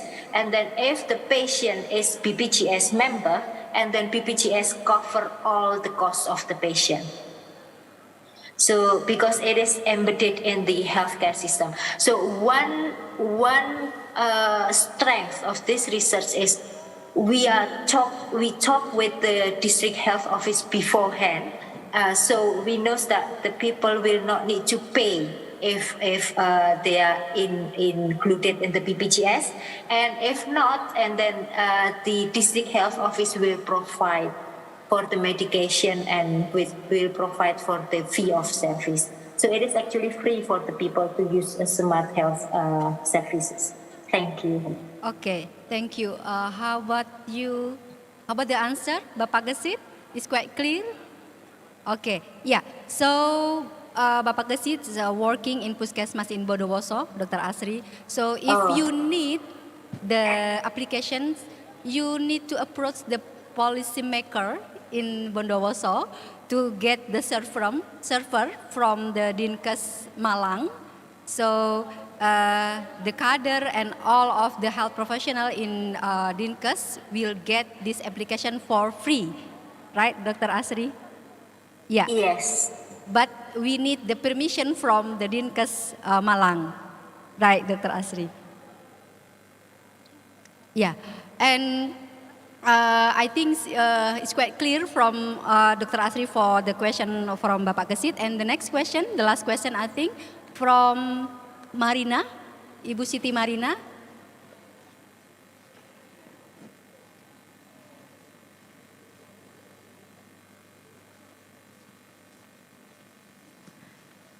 Thank you for your opportunity. Hello, Dr. Asri. Yes. I think that it was an amazing project. Thank you for your explanation. And as you said that people in the rural area have characteristics which they will not use treatment or look for the health facility if they didn't feel sick. So is there any special intervention in this case to support the success of smart health, especially based on culture or etc.? Thank you. Wassalamualaikum warahmatullahi wabarakatuh. Waalaikumsalam. Yeah, Dr. Asri, there is a question from Ibu Siti Marina. Can you give the answer from Siti Marina? Yeah, thank you, Bu Siti Marina. That's a great question. This is actually our one of our challenges when we did our research. So, So how we address this challenge is we are working with the cadre. So cadre usually the cadre working with the people in their area. So cadre is usually person who already know the people in the area, right?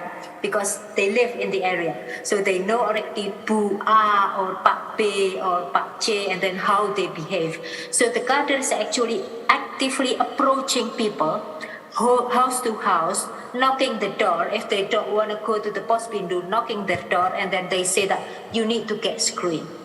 If they have high risk, and then the cadres will proactively go to the people saying that you need to go to the doctor and you need to get medication. If after 20 days or 1 month, if the medication run out or finish, and then the cadre will go back to the houses and tell the people, no, you need to continue your medication. Is it a burden for the cadre working that hard, right?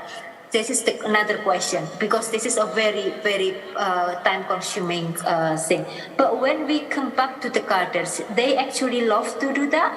And they say that after the project ended in 2018, the first phase of the project, because now we have the second phase. When the first phase about to end in the 2018, they say, can we keep the equipment and can we still do the screening to the people or follow up? Because they feel like the people recognize them now as having a bit of medical knowledge, and then the people respect the cadre about this. So yeah, so it's like a good circumstances that the cadres is now getting more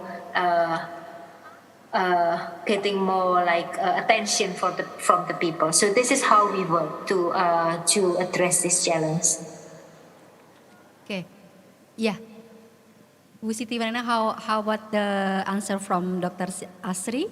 It's quite clear to address your question.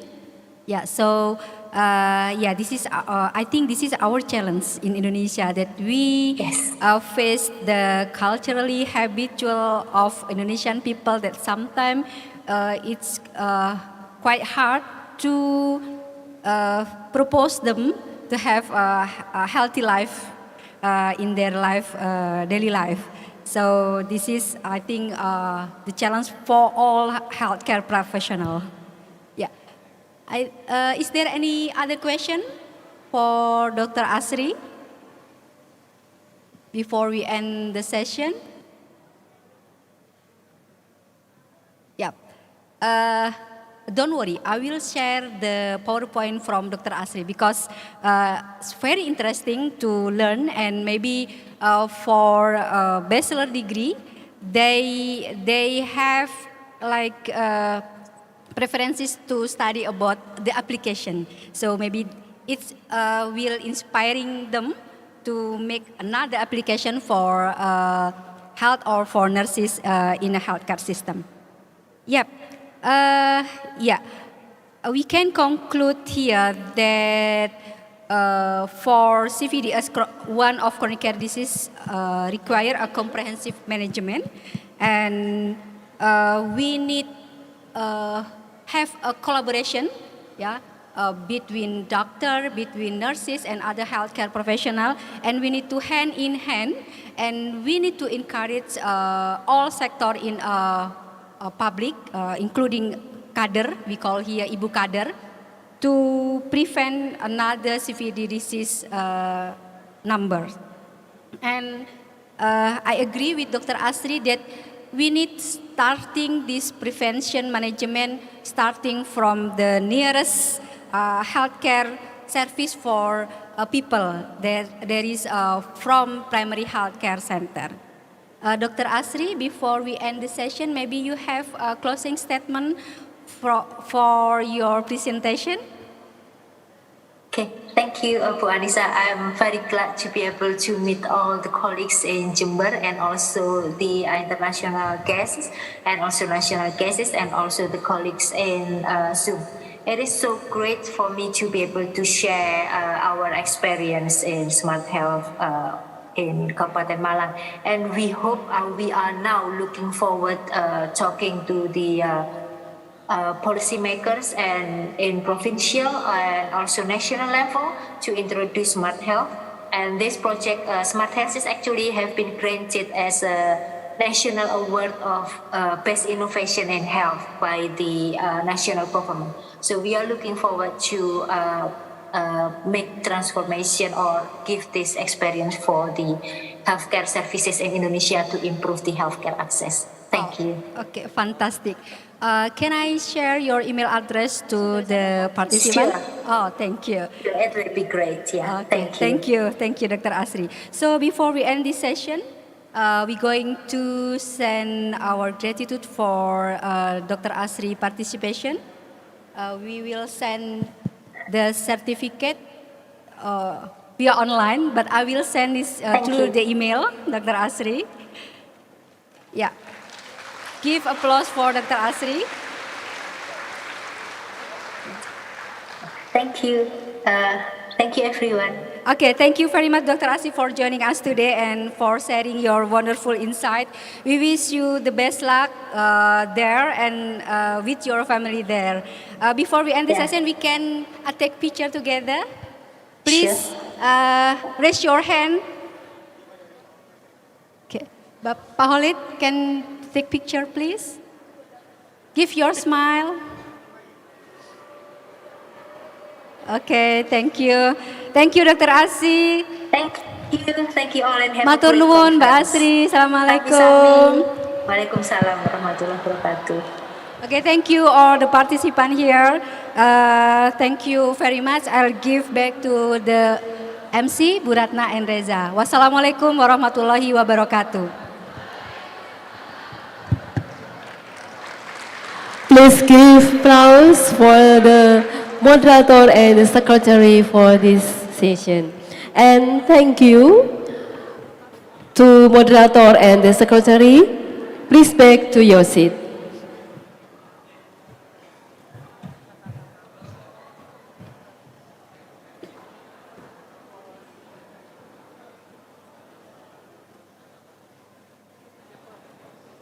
With the end of third session, the agenda of seminar is over. Next agenda will continue with oral presentations sessions at 2:30 p.m. To the oral participants, please prepare yourself. Please go to your room as we informed. The room to be used for oral presentations are room 1, 2, and 4 on the second floor in this building. For participants who are selected to take part in the oral presentations, please follow the directions from the staff to enter the oral presentations room. Thank you.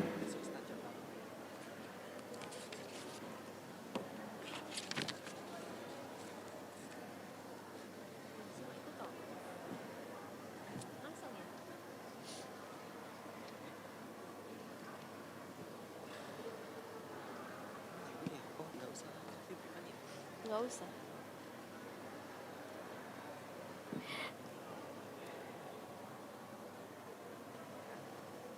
Jam 8 apa jam 7? Di sini jam.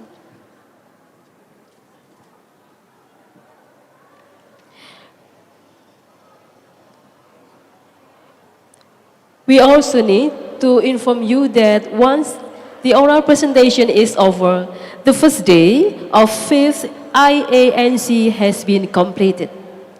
We will see again tomorrow to attend the 5th International Agronursing Conference on the second day here at 7 a.m. See you tomorrow. Happy rest and thank you.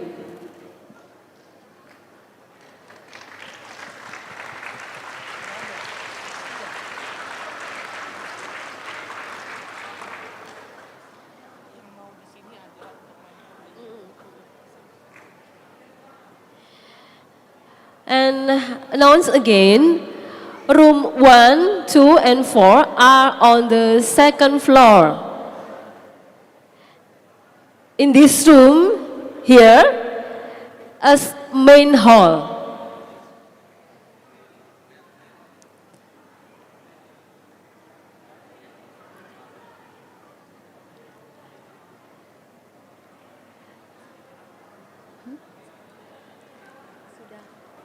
Ini tadi.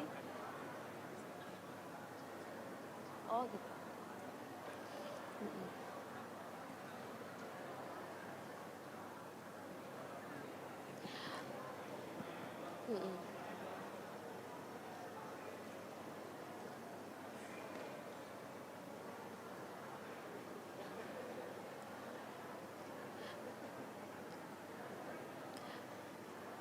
To all the presenter, please ready on your own room.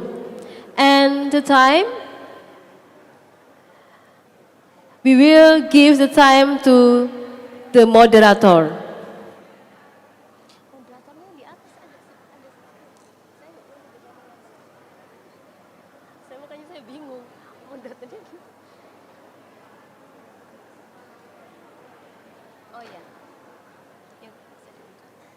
And to participants who do not follow the oral presentations can attend the oral presentations in the second floor in this building.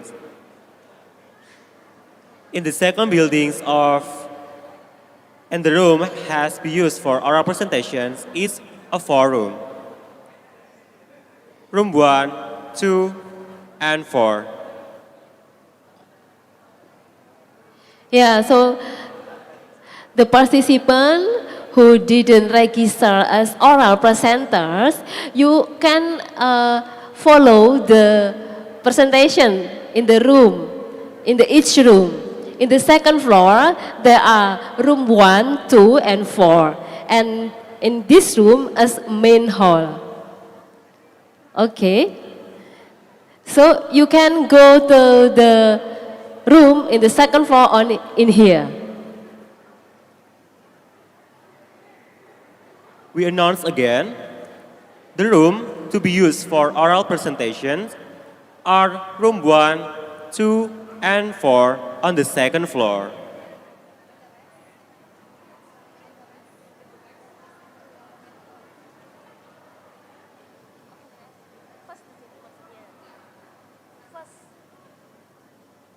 And the last room can be used for oral presentations in the main hall in here. Cuma room 1, 2, 4, makanya dia nggak bingung.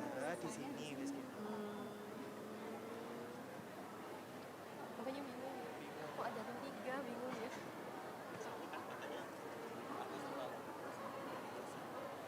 Ini kayak ya.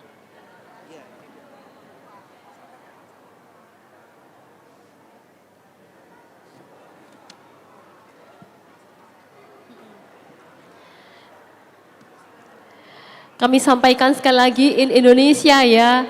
Jadi untuk peserta yang tidak mendaftar sebagai oral presenter, boleh disilahkan untuk ikut di masing-masing room. Untuk ikut hadir sebagai peserta di masing-masing room. Di mana di lantai 2 ada room 1, 2, dan 4. Sedangkan di sini, di ruangan ini akan digunakan sebagai main hall atau sebagai room 3, sama saja. Ya, room 3 atau main hall. Yang tidak kebagian main hall akan presentasi di sini. Silakan adik-adik mahasiswa, peserta yang tidak terdaftar sebagai oral presenter, membagi diri ya. Membagi diri ke masing-masing room. Monggo. Ini adalah kesempatan terbaik untuk adik-adik belajar dan mengikuti international conference gitu ya, kapan lagi.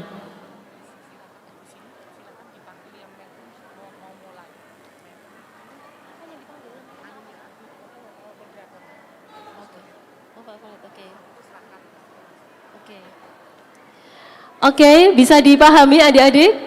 Monggo, kami persilahkan untuk memanfaatkan momen ini untuk adik-adik belajar sekaligus mendapatkan pengalaman dalam international conference.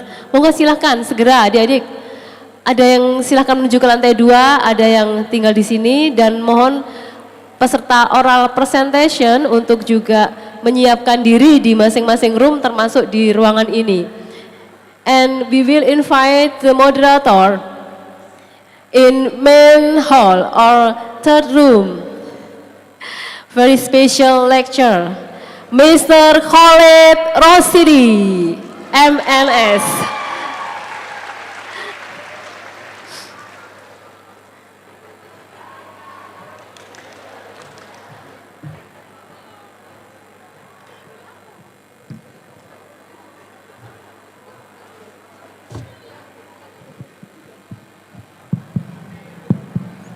Cek.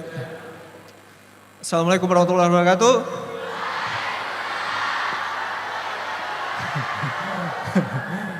How are you today? Okay, I hope you still have enough power to join this interesting presentation. Me, as a moderator, will guide you to understand about, not understand, I think. This is the presentation to share the research and also discuss about the research. Okay.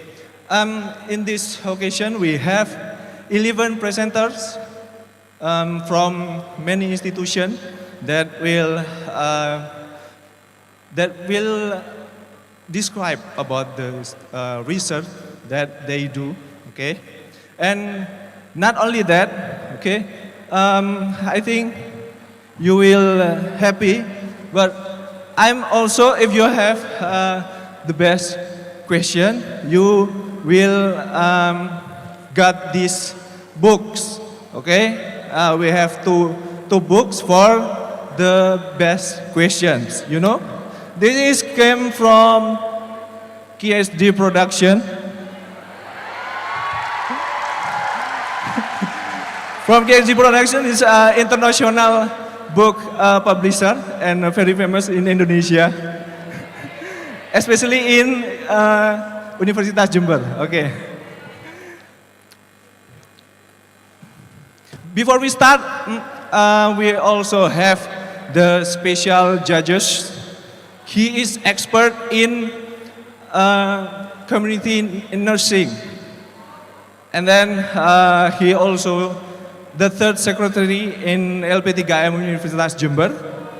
And 3 months ago, he got achievement as a professor.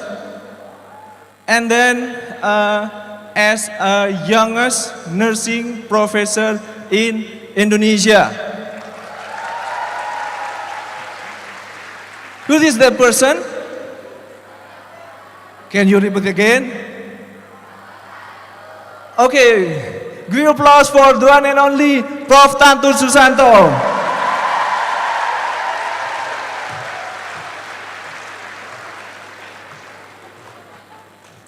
Okay.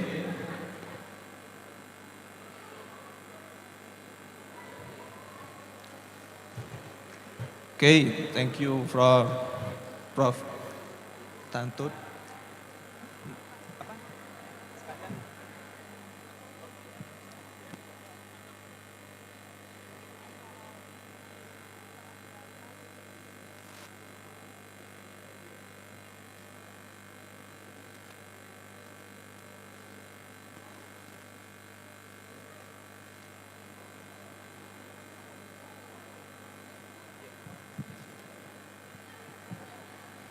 Okay, before we start again, I like to describe about the rule of oral presentation in this occasion, that each participant should enter the room 10 minutes before. I think all those participants already joined in this auditorium. And then the second is, each participant has 10 minutes. The total of the presentation, 7 minutes for the presentation and 3 minutes for discussion. Okay? And each participant must attend the presentation until the end. Otherwise, they will not receive an oral presentation certificate. Okay. And the fourth is, should follow the moderator instruction for the event success, especially time management. Yes, because we have limited time. And then an expert will assess each participant to determine the winner of the best oral presenter. And yes, this is the 5 of rule of oral presentation. Yes. How about the operator? Are you ready for the share screen? Okay. For the first presenter, with the title Optimizing Outcome of Database Patient Care Through Health Education Program, a literature review by Yusron Amin and Haswita from Stikers Rustida, Banyuwangi. Give up applause for Yusron Amin and Haswita. Okay. Okay. Mr. Yusron, time is yours.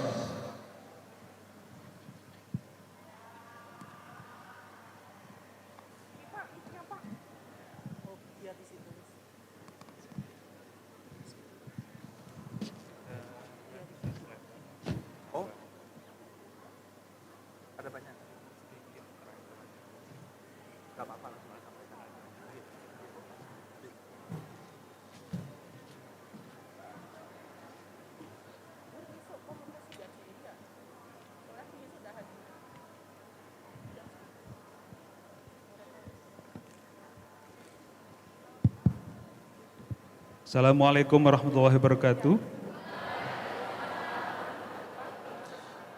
thanks for everyone, especially for the moderator in this conference. Before starting the presentation, let me introduce my name. My name is Yusron Amin. I am a lecturer from the Stikes Rustida Banyuwangi. Now I would like to present about the study. With the title is Optimizing Outcome of Diabetes Patient Care Through the Health Education Program. This is a literature review. The study was conducted by me and my partner, Mrs. Hasvita, as a lecturer from the Stikes Rustida Banyuwangi. The next.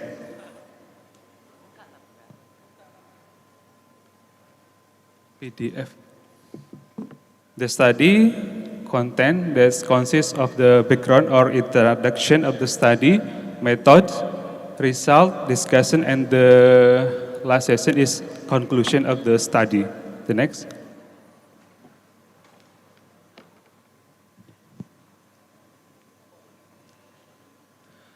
In the introduction or the background of the problem, based on the problem, after we identify and analyze several articles related to the title of the study, we found that still non-optimally diabetes care patient, especially in the community patient care. Based on the causes of this problem, still any problem or still any causes related to the problem, but we focus based on the patient characteristic.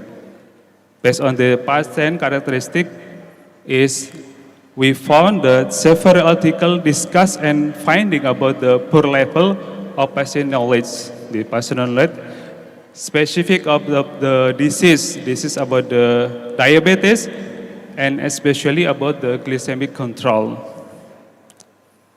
Other factor is the patient was never receiving diabetes education by the healthcare professional like a physician or doctor and nurses or other healthcare professional. And the last causes of the problem is inadequate self-care behavior and glycemic control.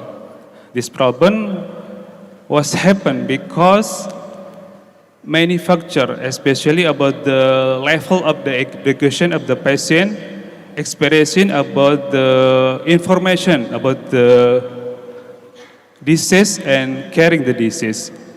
What is the impact of the problem as a main factor that sustain the problem of this disease? The impact of the problem was increasing mortality of the patient and increasing the serious comorbidity like a kidney failure, myocardial infarction, stroke, retinopathy, and other micro and macrovascular complications. So from this background and huge impact of the problem, especially about diabetes care management, so we have to find the solution through the literature review. Based on the solution, we know that need a health education program. This is not all solution of this problem. This is one solution about the program based on the patient and finding of the problem related to patient characteristic.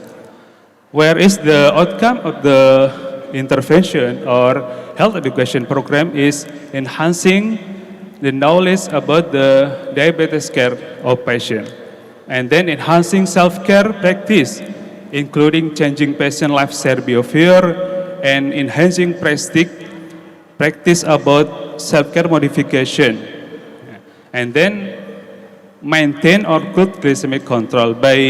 We know the good glycemic control from the measurement by the value or level of hemoglobin A4C, and then the outcome of the health education program is reducing diabetes complication, including micro or macrovascular. Next.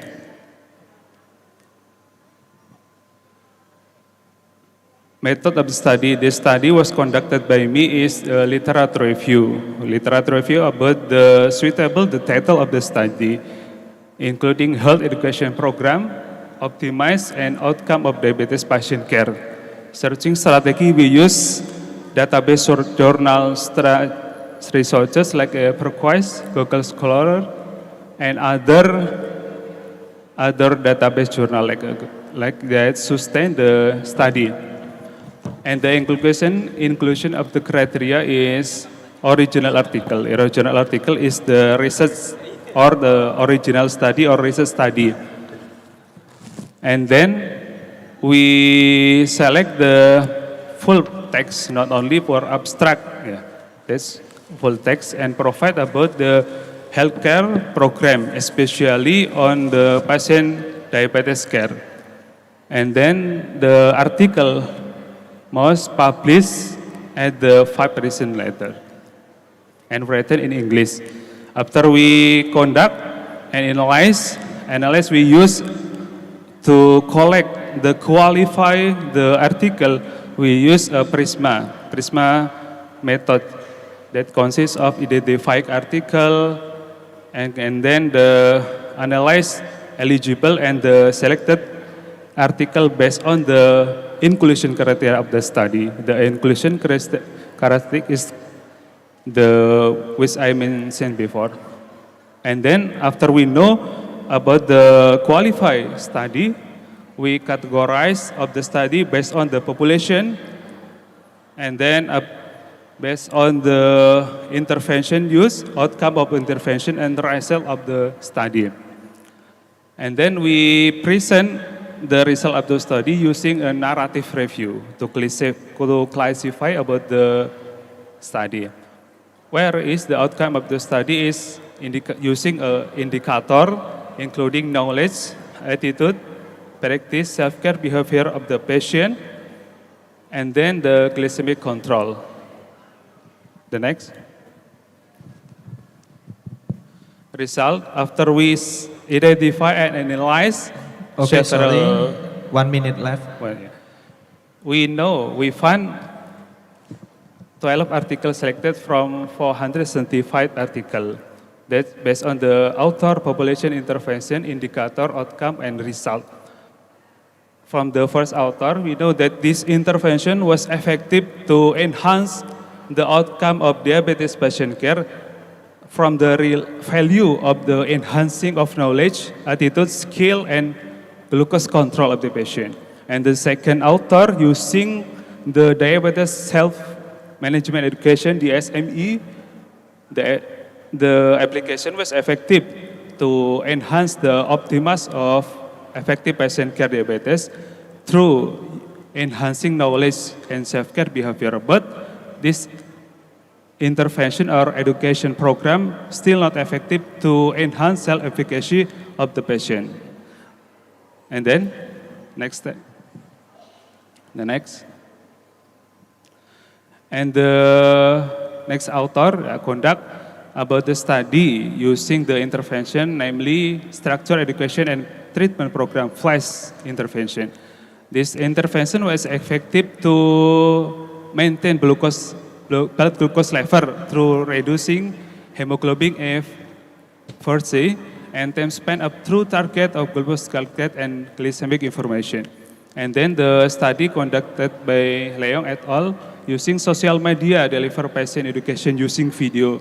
The intervention was effective to enhance the knowledge, attitude, and self-care activity. But this intervention still not effective to control level of blood glucose level. And then the intervention conducted by Zheng et al. Using self-management diabetes education program. This intervention was effective to both enhancing self-diabetes management and maintain blood glucose level of the patient. And the next intervention is about using HE. This intervention only focus of the disease, including disease, drug doses, dietary and lifestyle modification.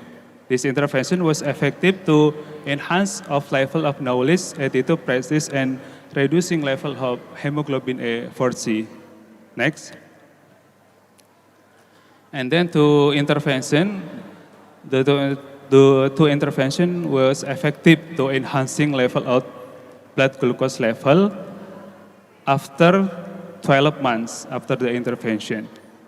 And then the intervention, the last intervention is using structured individualized education combined with the real-time continuous glucose monitoring. The intervention using tool, equipment tool. The target of intervention is enhancing the patient knowledge about the using application and decreasing of the blood glucose level that we know about the decreasing hemoglobin A4C. Then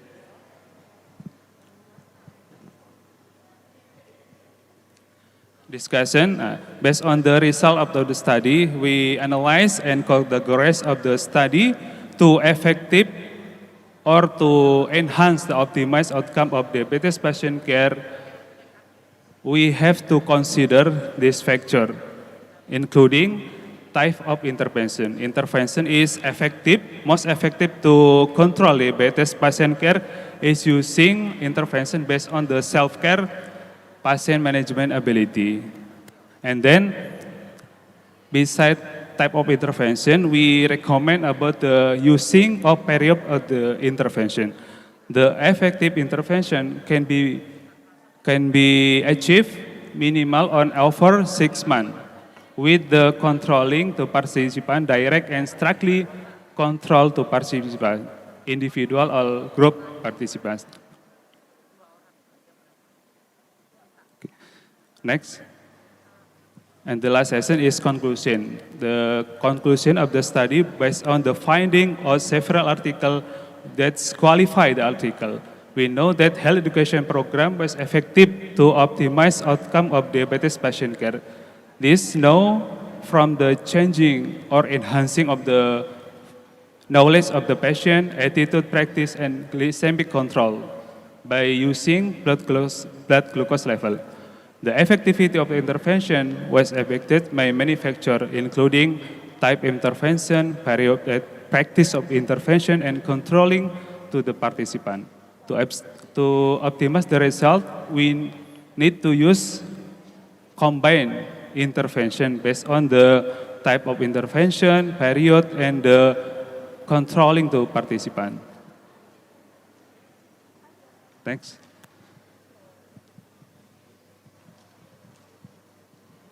Okay, I think this is enough for my presentation. Thank for your appreciation and thank you very much. Wassalamualaikum warahmatullahi wabarakatuh. Okay, give applause for Mr. Yusron Amin.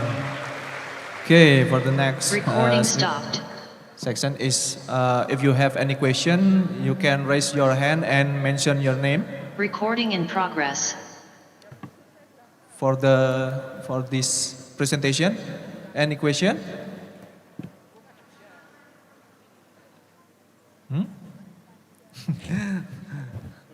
Okay, if you still not have a question, maybe our judges will ask to the.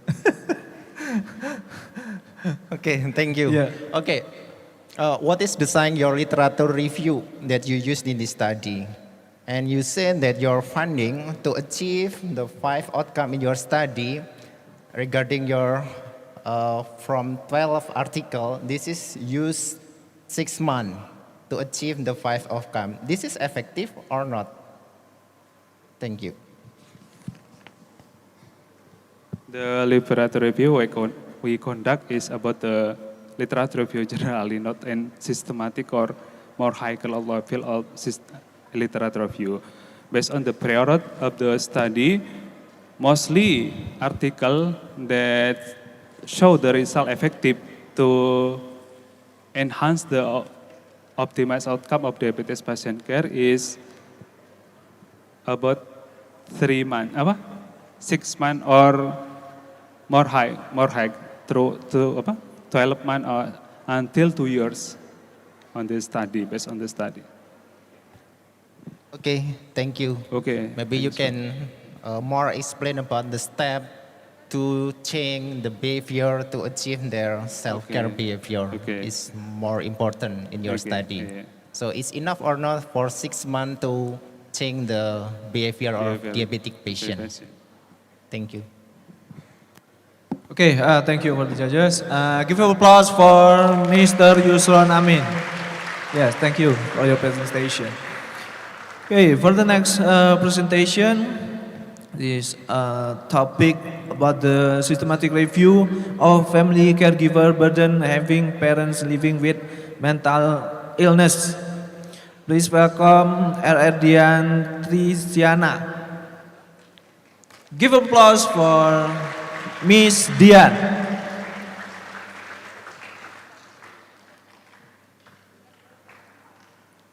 Okay.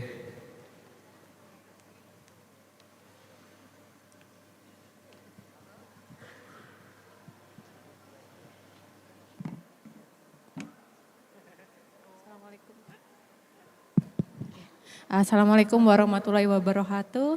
Thank you, Mr. Khalid, for Prof. Tantut. Okay. I am a lecturer from Faculty of Nursing Universitas Airlangga and also a doctoral student of Faculty of Nursing in Universitas Airlangga. I will present a systematic review of family caregivers burden having parent living with mental illness. Slide.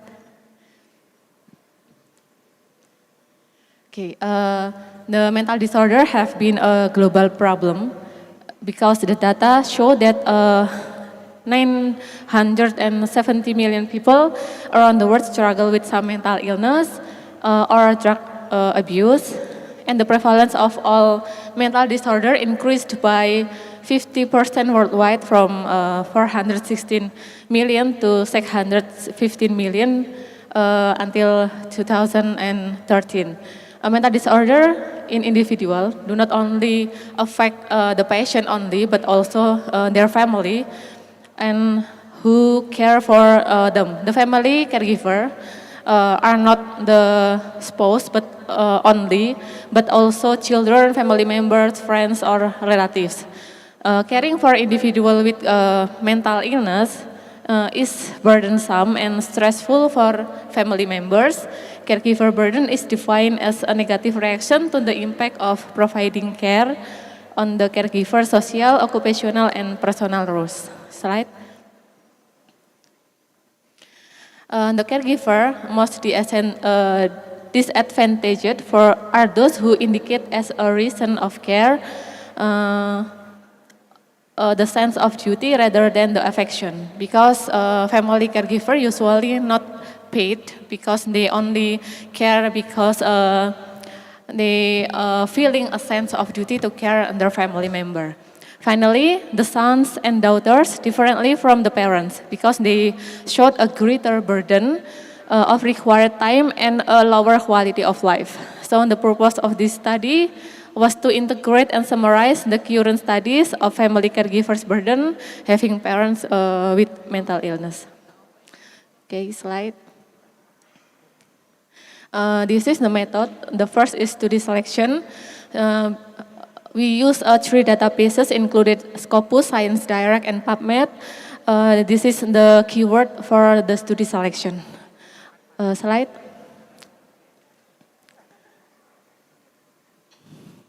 Slide. Okay, and then the next, the terminology and the definition, we use the definition for caregiver burden included objective and subjective burden. We use the subjective burden that describe the psychological reaction, and the objective burden of caregiving assesses the quantitative aspects that involve tangible currencies, just like time to care or the financial. And then the next slide.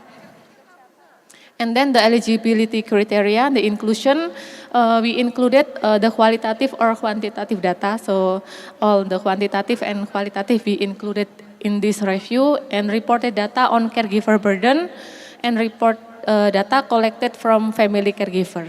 And the exclusion criteria, when the article not specified to mental disorder, and the studies discussing family caregiver experience indirectly. For example, when the article tell about the family, but the report is from mental health nurses. And then data from a second order analysis, studies reporting intervention because it will affect the burden of the family caregiver, and articles that were in a language other than English. Slide. And the next is quality appraisal.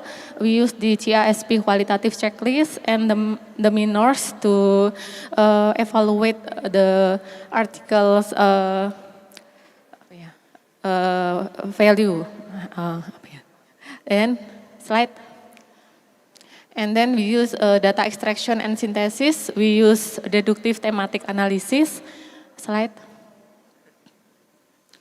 And this is the Prisma guidelines. We use the identification until the included article. We found 15 articles that included in the review. Slide. And the result is we found that family caregivers of parents with mental illness were varied from school age, adolescent, and adult children. The range of age was 4 till 49 years old, totally 1,366. Children of parents suffering from bipolar or depressive disorder show high level of burden and reported more burdensome aspect when they were either younger than 11 or older than 20 years old. And family caregiver of parent with mental illness lack clear understanding of the legal definition and limitation, because in some studies, healthcare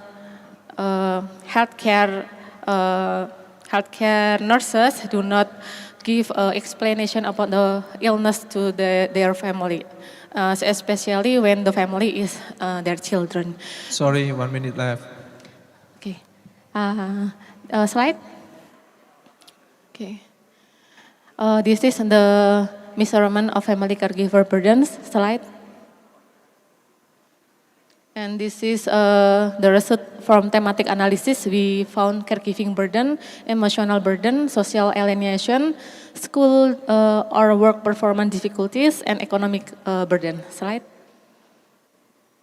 This is a conclusion, our finding within the caregiving context, that family caregiver reporting various burden which impacted on their daily life, and future research, however, is needed to explore some of the issues raised by our systematic review.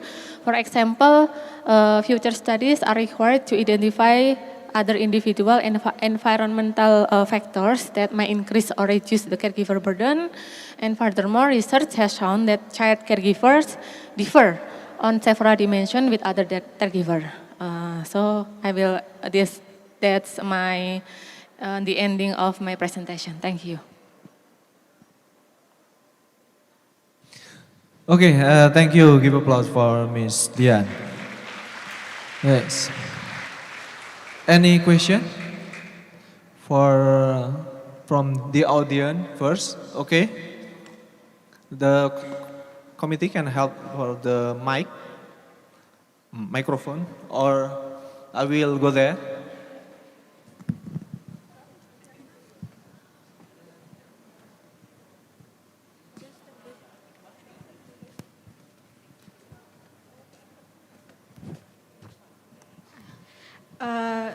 Thank you for the opportunity. My name is Zafira Puspitarini, and I'm from undergraduate degree of nursing. And my question is, from the presentation, we know that the family or the caregiver is having a burden since they need to take care of the family member that have mental issue. But my question is, if the person doesn't understand that they have mental issue, or doesn't aware that they have mental issue, or the family member that do the caregiver doesn't want to acknowledge that that person is having a mental issue, how we could reduce their burden while taking care of the person who have mental issue when they themselves doesn't understand that they have mental illness. Thank you.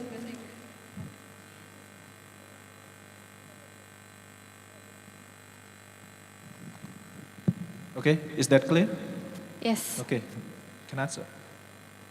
Okay, thank you for the question. When the family caregiver doesn't know about the issues about mental illness for their family that they care, this is the also become a challenge for our as a healthcare profession, because when the family don't know about their family member who experience mental illness, so the family just questioning, oh, why my family doing behavior like that, or why he or she different from the past before, because the person usually different from the behavior. So that become the reason from my studies that we also need to explore and describe the family mental illness to their whole family, so they can help to care their family member who experience mental illness. Thank you.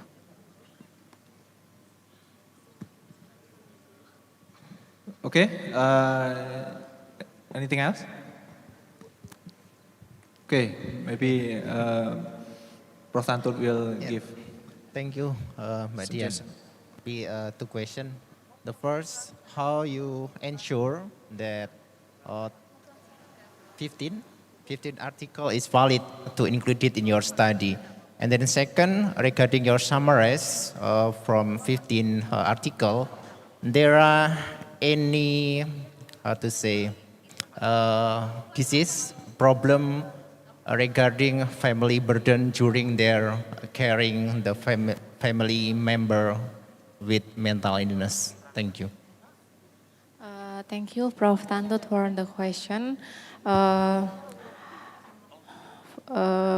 For the 15 article that I included in my review, we doing quality appraisal for actually we found 49, and then we appraise using the GRSP because GRSP is for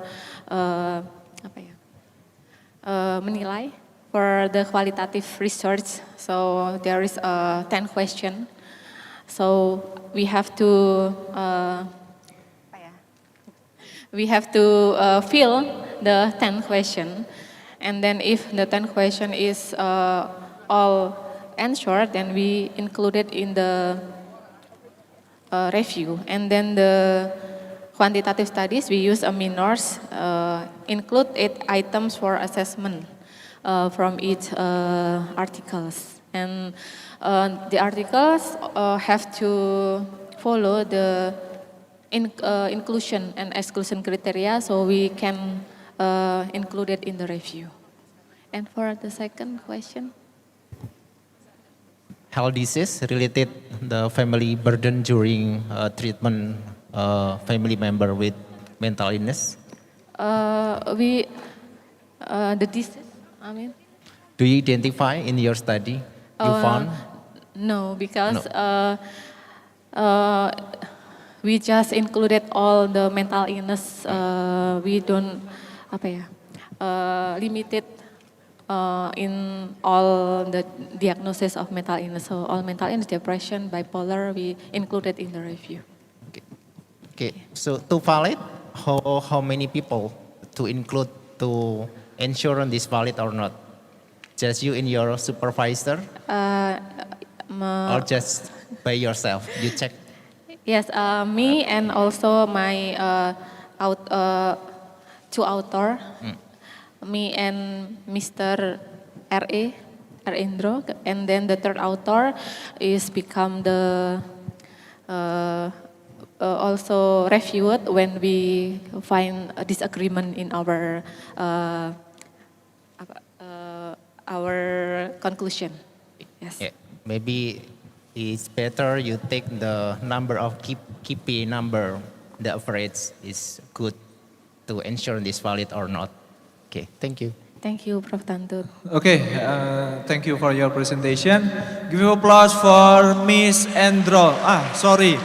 For Miss Dian. Okay, it's a very interesting topic. For the third,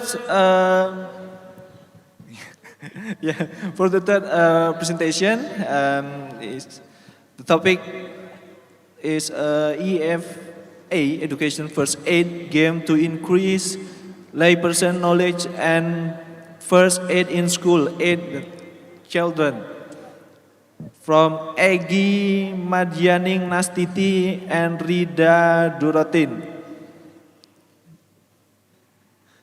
Okay, give applause for Miss Egi Madyan and Rida Darotin. Okay, 10 minutes, time is yours, okay?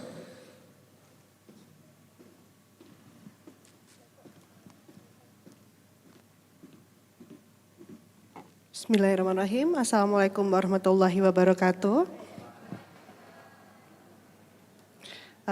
Thank you for the moderator and Mr. Tantut for the judges for our presentation. Let me introduce myself. My name is Eki Madyangnasiti. I'm from Dr. Subandi University. Now I represent our research. It's with Miss Rida Darotin. The moderator, I improve my title. The effect of the EFA, Education First Aid Games, to students' knowledge on first aid. Next. Okay, I will start from the introduction, the first. When we talk about the injury in Indonesia, based on Riskesdas 2018 show that increased case injury in Indonesia. And when we talk about the vulnerable groups, students or children is one of most vulnerable group. Most vulnerable group in injury in children is related about the due lack of the safety, and students have a limited understanding of the concept of dangers, and they have a lack of ability to show first aid.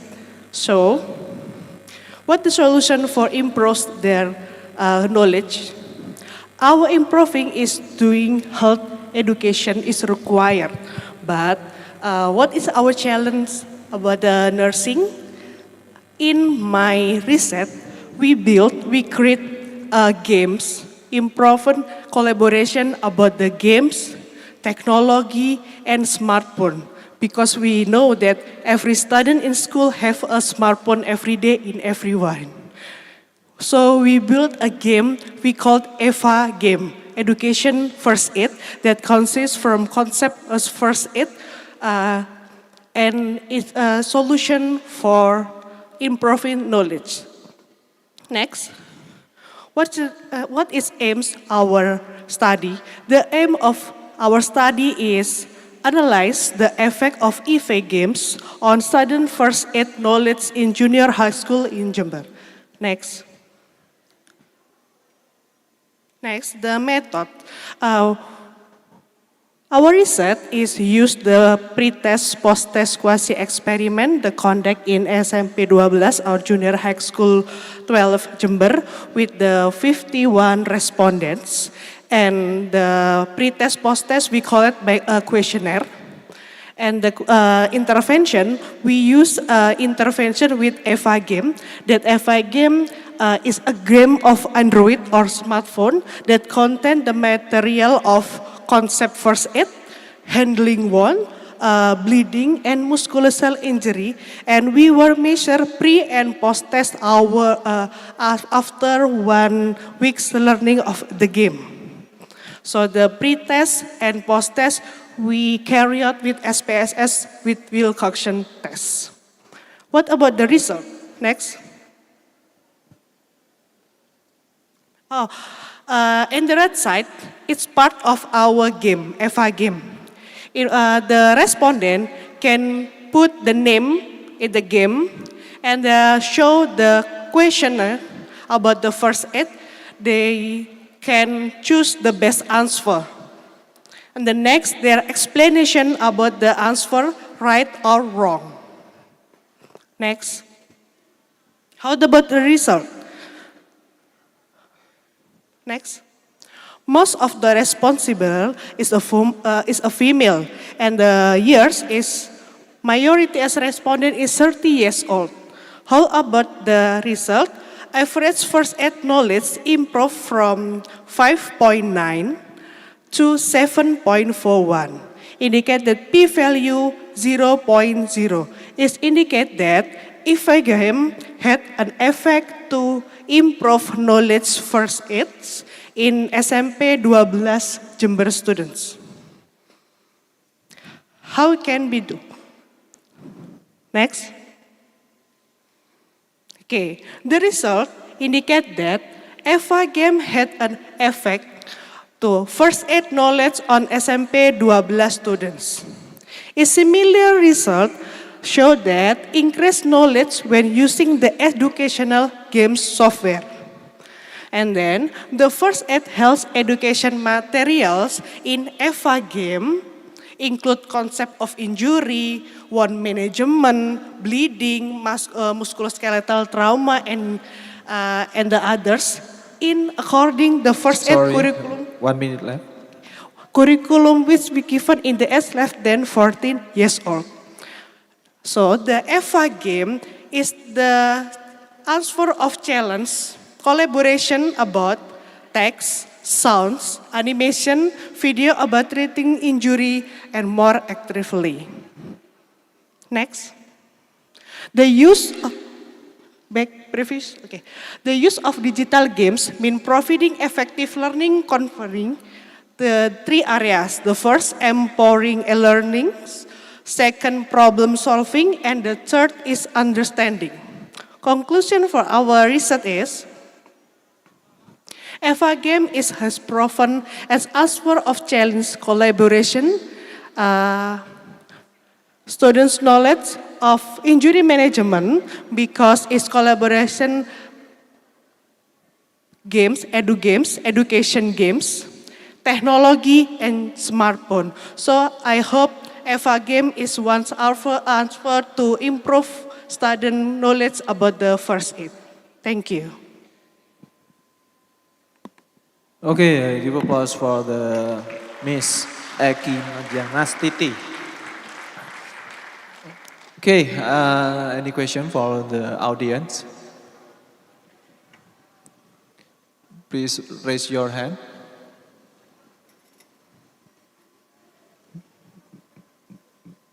Maybe for Prof. Tantun, can give a comment? Yeah. Okay, thank you. It is enough just for 1 week for students having knowledgeable about injury management regarding your study. Thank you, Mr. Tantut. It can be include our limitation, but 1 week is our research is based on previous research that say that knowledge minimals can be increased in 1 week. So maybe in the next time it's more than 1 week. Thank you. Okay, and then second, how you to ensure that they have enjoyable to play in this game? Okay, I know that the student have a smartphone every day, everywhere.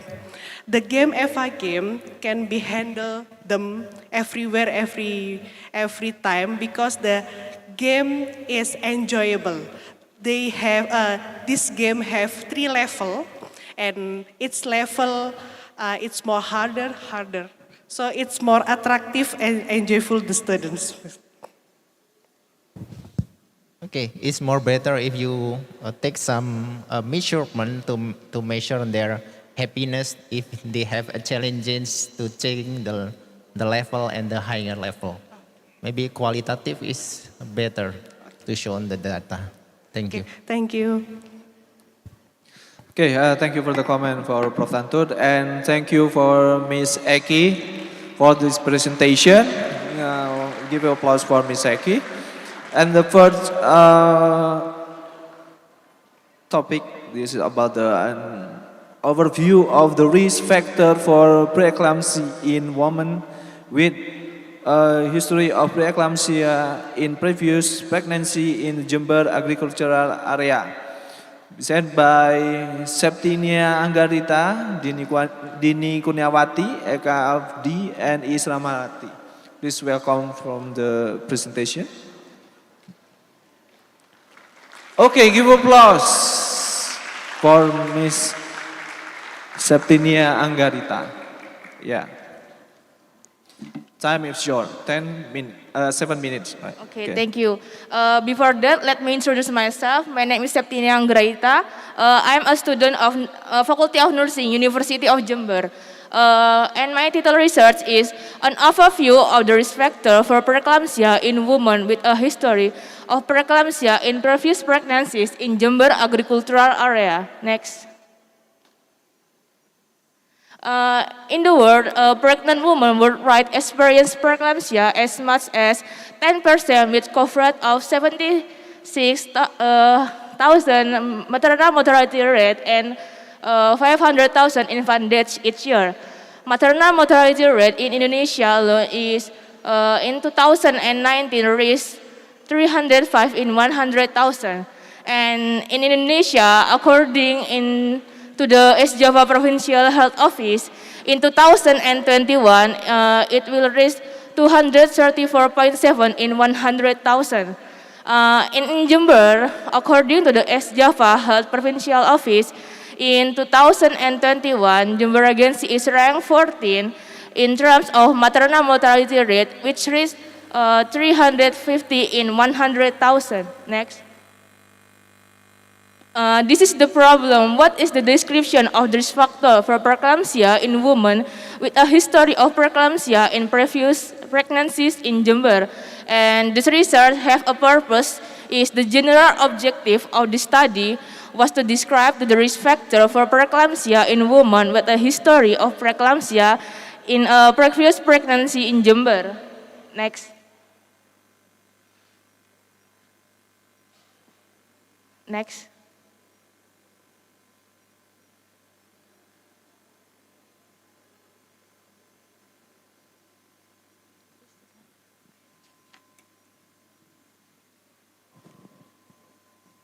Next. This is the preeclampsia theory. Preeclampsia is a syndrome in a pregnant woman characterized by increased blood pressure, proteinuria, and ODM. Occurs when gestation more than 20 weeks. However, there are several cases where preeclampsia occurs in mother after 24 hours of delivery. And the etiology is preeclampsia is also called the disease of the theory. Why preeclampsia is called the disease of theory? Because the syndrome is not young. So just know from the theory, there are 6 theories for preeclampsia. And the diagnosis is there are high blood pressure, diastolic pressure, and systolic proteinuria exceeding 0.3 gram over liter in 24 hours, and thrombocytopenia less than 100,000. Next. This is the influencing factor that cause preeclampsia. There are 6 influencing factors that cause preeclampsia. 1 is taking antihypertensive, 2 length of last pregnancy, 3 of history of gestational hypertension, 4 is first gestational age, 5 is sign and symptom of preeclampsia during pregnancy, and the last one is sign and symptom of preeclampsia before first pregnancy. Next. This is the theoretical framework. The gray table that irises and the yellow table is not irises. The preeclampsia is caused by hypertension, is pregnancy, proteinuria, and edema, and this cause factor causing preeclampsia. There are 6 factors and can make preeclampsia children of the mother. Next. This is the research design using a cross-sectional quantitative research method that location in Banjarsengon, Tempurujo, and Panti Health Centers. Next. The population is pregnant women. The sample is 150 respondents of pregnant women. Next. The time I give the proposal is in September 2022. Next. And Sorry, 1 minute left. okay, next. This is act respondent characteristics that I take to support my questionnaire from preeclampsia questionnaire. Next.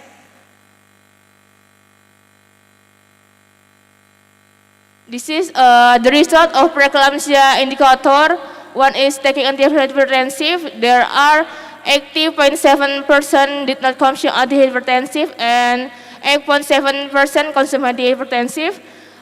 There are 79.7% never has miscarriage and had not miscarriage, and not informed by a doctor about hypertension 82.7%, and informed by a doctor is 19.7%, and 15.37 had experienced hypertension during pregnancy at various age, and about the sign and symptom is 4.0% proteinuria, 3.0% sign and symptom of seizure or preeclampsia, and 2.0 high blood pressure. Next. Next. This is a nursing implication. The nursing implication that can be carried out in this research be combined with exciting preventive measures, namely preeclampsia screening in MTH book, Mother or Child Health Handbook. In Indonesia, this book is called KIA book or Buku Kesehatan Ibu dan Anak. This book is book every month to the posyandu to check their condition about the pregnant. Drug this screening, all pregnant women will be carefully screened, and it will be known that action to the next based on the research that has been done. Screening can be explained in school. Thank you.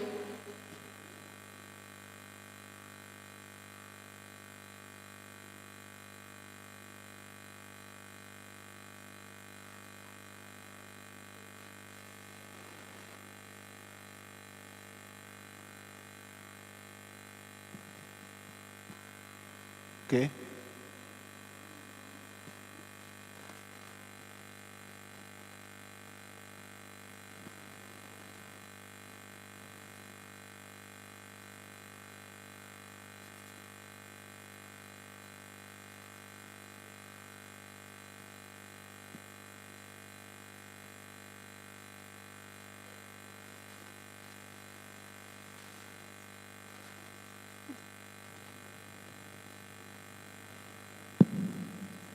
Okay, give applause for Ms. Septinia Anggarita.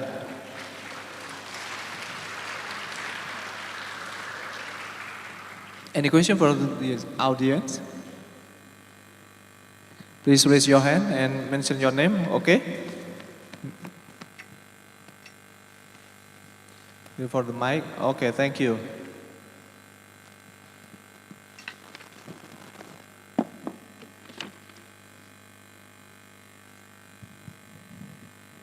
Okay, Assalamualaikum warahmatullahi wabarakatuh. Salam. Thanks for giving me this opportunity. My name is Riza Amalia. In this presentation, part of conclusion, because the conclusion of the research were not clearly clarified earlier, do you think that out the total respondent, they have a child of preeclampsia? Thank you. Okay. Okay. You're clear? Yes. Yes, you can answer. Okay, thank you for the question. And the conclusion of my research is there are total 150 respondents, and for 150 respondents, there are 23 respondents have preeclampsia, and they are have different signs and symptoms of preeclampsia. One is have hypertension, or just proteinuria and edema, just like that. Okay, thank you. Is that clear?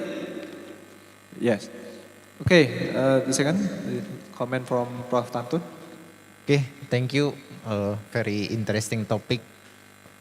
You want to identify the risk factor, but in your result, we didn't found what is the risk factor for preeclampsia with woman with history. preeclampsia previous before?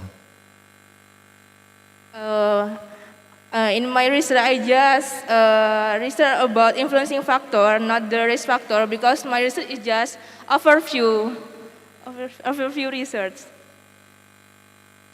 Okay, so you just described, but we want to know what is the factor. Maybe you want to take some analyze using statistical data that you can find the factor.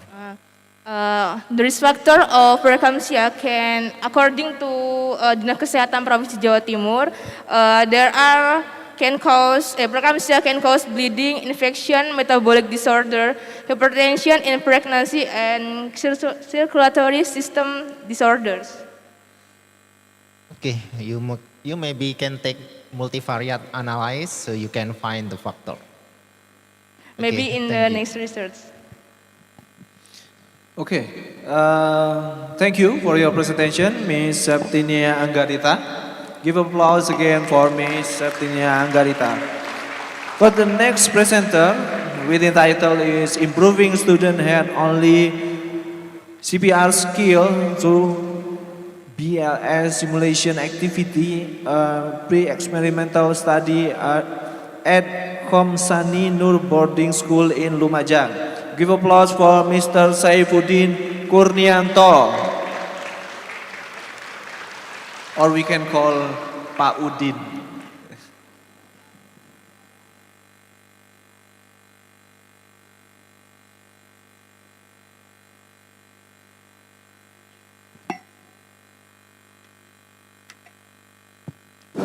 Bismillahirrahmanirrahim. Assalamualaikum warahmatullahi wabarakatuh. Good afternoon, everyone. Before we begin our presentation, allow me to introduce myself. My name is Saifuddin Kurnianto, or you can call me Udin, but not all of the word. Yeah, I'm lecturer from Nursing Diploma 3 program, Lumajang Campus, Faculty of Nursing, University of Jember. On this occasion, I would like to give presentation about the result of the research conducted my research group, ED Nurses, with the topic Improving Students' Hands-Only CPR Skill Through BLS Simulation Activities, a pre-experimental study at Khomsani Nur Islamic Boarding School in Lumajang. First of all, we are going to start from the introduction. Please, next. Yeah, as we know, out of hospital cardiac arrest, yeah, or we can call OHCA, better known as cardiac arrest, is the leading cause of death in emergency cases. Quality cardiopulmonary resuscitation or CPR involves compression and ventilation to help cardiac arrest victims survive. However, many people in Indonesia do not know about the procedure for CPR for cardiac arrest victim, especially in Khomsani Nur Islamic Boarding School in Lumajang. Okay, as additional information based on the results of interview with one of the caregiver and students of the Khomsani Nur Islamic Boarding School in Lumajang, yeah, in Khomsani Nur Islamic Boarding School Lumajang doesn't yet have post-castration, and they never get sharing information about first aid when emergency happen. Yeah, so this study aims to analyze the effectiveness of the simulation method in improving student skill in performing hands-only CPR properly. Next, please. The method used in this research is pre-experimental with one group pre-post-test design approach. The sample involved in this study was 37 respondents who were determined using the purposive sampling technique. The inclusion criteria that researchers use include: 1, student at the junior high school or senior high school, education level or equivalent. Number 2, students who have never attended or received BLS training. And the last, student who are willing to participate in the study by signing an agreement sheet. Data collection begin by measuring the respondent ability to perform hands-only CPR by using the hands-only CPR assessment observation sheet for lay people as a form of a pretest. Then the respondent were given hand-only CPR practice, demonstration, and simulation of OHCA events. After that, the respondent ability to perform hands-only CPR was measured again. The measurement result before and after the simulation were analyzed using the Wilcoxon sign rank test. Sorry, 1 minute left. Yeah, next. From the result, based on the Wilcoxon sign rank test result, a value of 0.001 was obtained. The result indicate differences in skill before and after the simulation. So it can also be concluded that the simulation method effectively improves student skills in performing hands-only CPR. Next. Applying the simulation method provides an opportunity for the respondent to play characters as a rescuer for cardiac arrest victims. Then they perform hands-only CPR until medical assistance arrive. The experience that respondent gained in the simulation provided a better understanding to improve the respondent skill in performing hands-only CPR. Next. The conclusion, the study concludes that the simulation method effectively improved the skill of Khomsani Nur Lumajang Islamic Boarding School student in performing hand-only CPR. I think enough for me. I'm sending back to moderator. Thank you. Okay, thank you. Give applause for Mr. Saifuddin Kurnianto. Okay, for the next session, any question for the audience? Please raise your hand.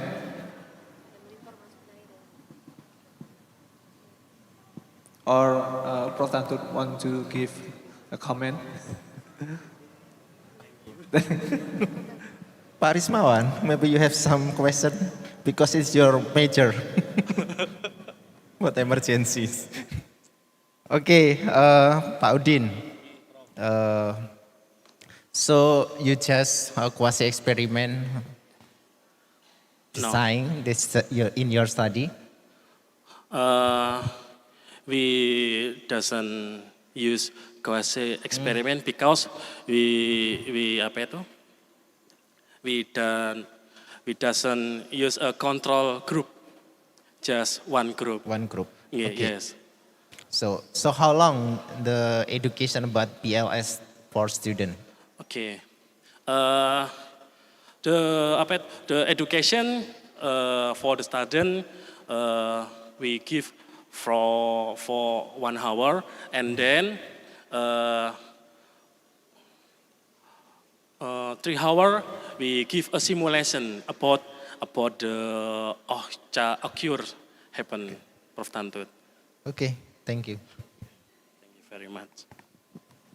Okay, thank you for your presentation. Give applause for Mr. Saifuddin Kurnianto.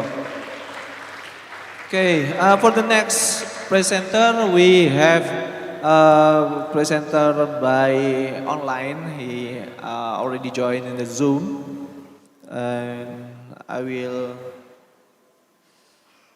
introduce this Miss Mayang Wulandari. Hello. Operator, maybe you can spotlight for Miss Mayang Wulandari.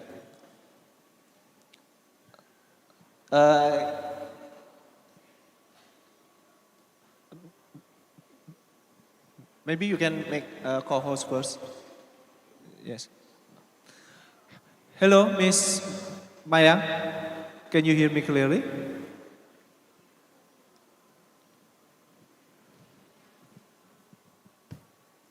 You're still unmute. Okay. Hello.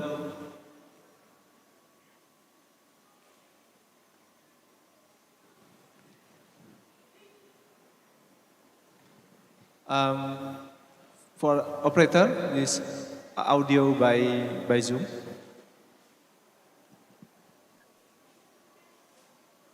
Okay, can I start the presentation?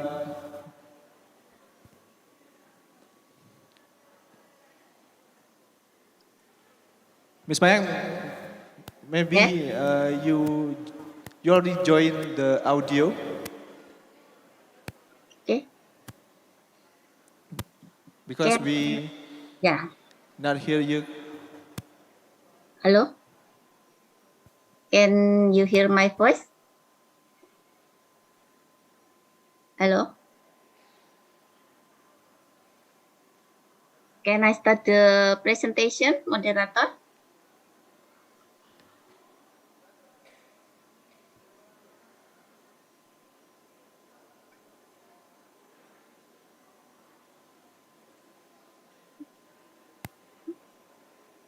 Hello?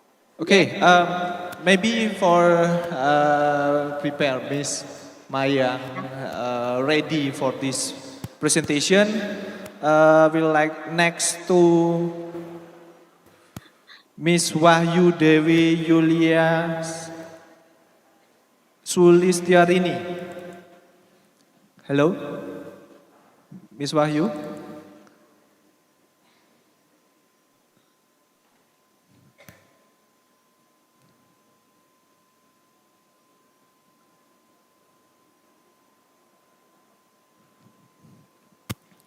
Okay.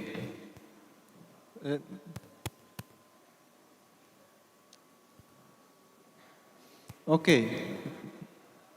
Hello, Miss Wahyu. Yes, hello. Because the committee mute my audio. So can you hear me? Hello. Can you I think hear me? have still a problem. Okay. We next to another presenter until our operator finish for this problem. I will invite the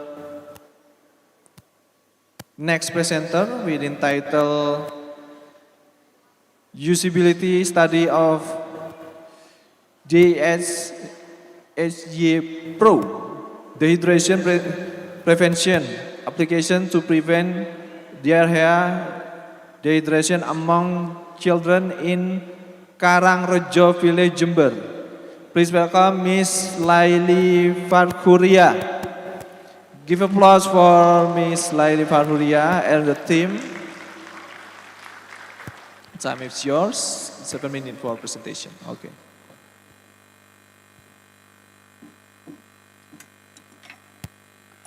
Assalamualaikum warahmatullahi wabarakatuh. Good afternoon, Professor Tantut, Mr. Khalid Rosidi, and also all the committee and the audience in this auditorium. My name is Lailil Fatkuria from Universitas Dr. Subandi. I would like to present my latest research about usability study of the HyPro, application to prevent diarrhea dehydration among children in Jember. Okay, next. Even though the diarrhea is highly preventable and curable, diarrhea is still the leading cause of children mortality both globally and nationally. Based on the data from UNICEF, there are 1,300 children mortality due to diarrhea every day. And also, even in Indonesia, the children deaths is even higher than the global prevalence. Why it can be happen? It is because parents' lack of knowledge about how to give the initial treatment for the children suffering diarrhea, and also how to recognize signs of dehydration. So most children suffering diarrhea have been delivered in the health facility in the deteriorating condition or severe dehydration. Actually, there is a plenty health promotion which have been already conducted in our country, but most of them have some drawbacks, such as paper-based health promotion, which is easily torn and then unattractive, and also the material which is provided is only in general. And in the era of technology 5.0, many developed and also developing countries scale up the usage of mobile health application to improve health status. So researchers are really interested to develop the high-pro smartphone-based application to prevent dehydration diarrhea among children. Okay, next. The research begins with 4 stages of the hybrid development: define, design, develop, and disseminate. In the stage of define, researchers compiling menus and content with the up-to-date and credible literature such as Manajemen Terpadu Balita Sakit. And also in the second stage, the designing the application prototype, we involve an expert with the background of informatics system. In the third stage is the expert appraisal stage.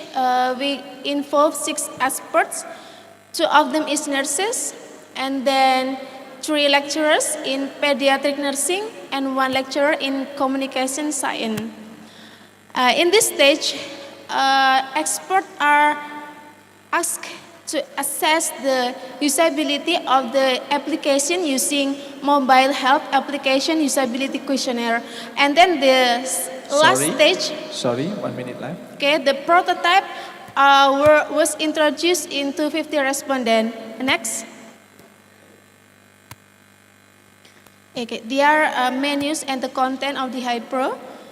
Child profiles, so parents can fill the identity of children, and also the button to know the diarrhea risk screening. And then next,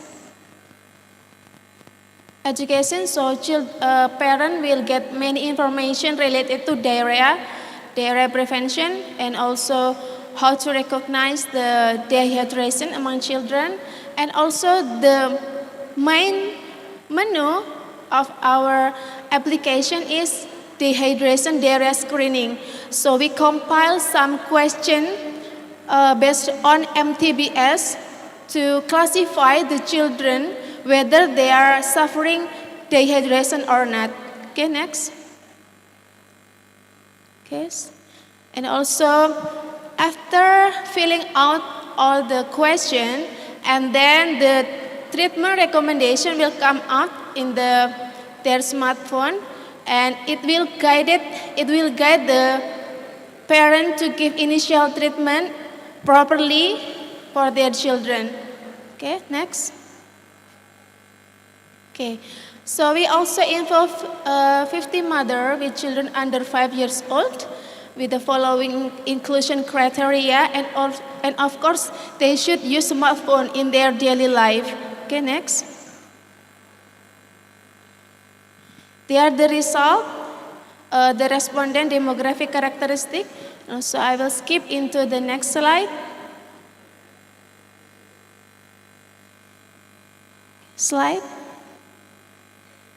Here are the assessment by using mobile health app usability questionnaire.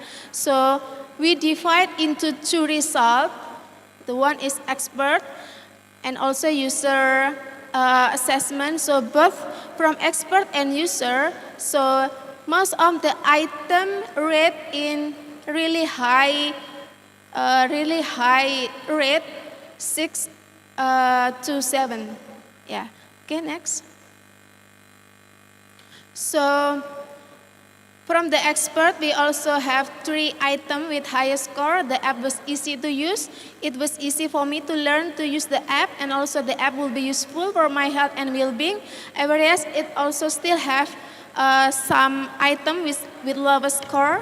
First is the app is adequately acknowledged and provided information to let me know the progress of my action.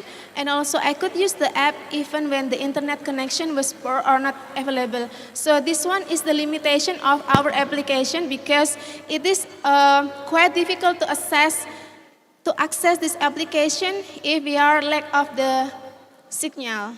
Okay, next. Here are the mock assessment from the respondent. It has 3 highest score or 3 items with highest score also, and also 2 items with lowest score. Next. Okay, we also asked the expert to give a written opinion about application view, language used. Okay, next. Application menu is of using the application. So most of the experts evaluate that the Hebrew is really interesting, and also the language we use is quite easy to understand even though the ordinary people. Next. Yeah, the Hebrew received a positive rating with a mean of more than 6 for almost all items, and also respondents from both expert and mothers with children mostly rate the application as easy to use, satisfied with the application, and beneficial for their health. The Hypro's educational menu has been equipped with several interesting educational videos also, like how to check the abdominal skin turgor, and also how to make zinc tablet, and also how to make salt sugar rehydration solution. Next.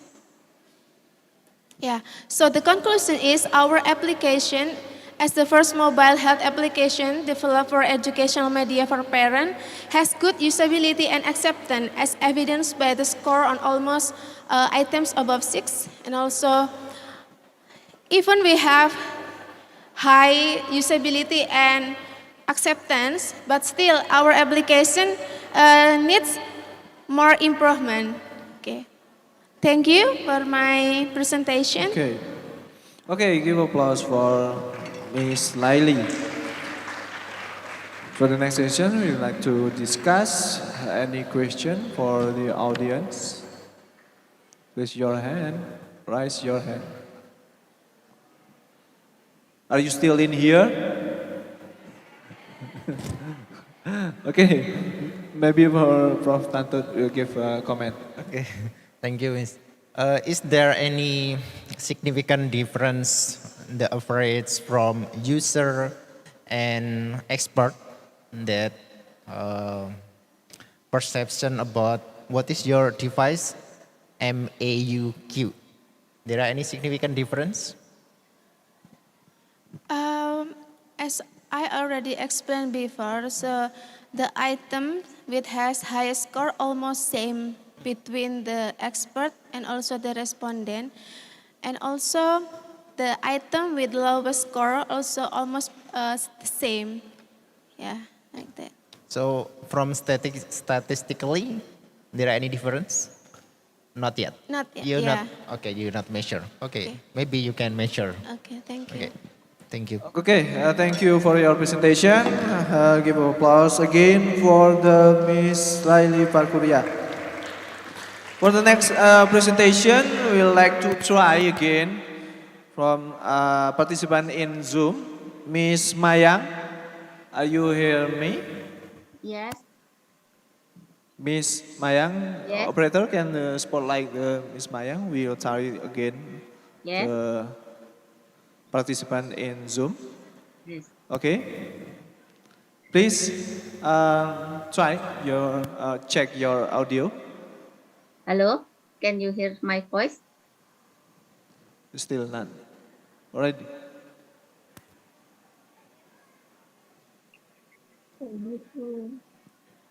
Assalamualaikum warahmatullahi wabarakatuh.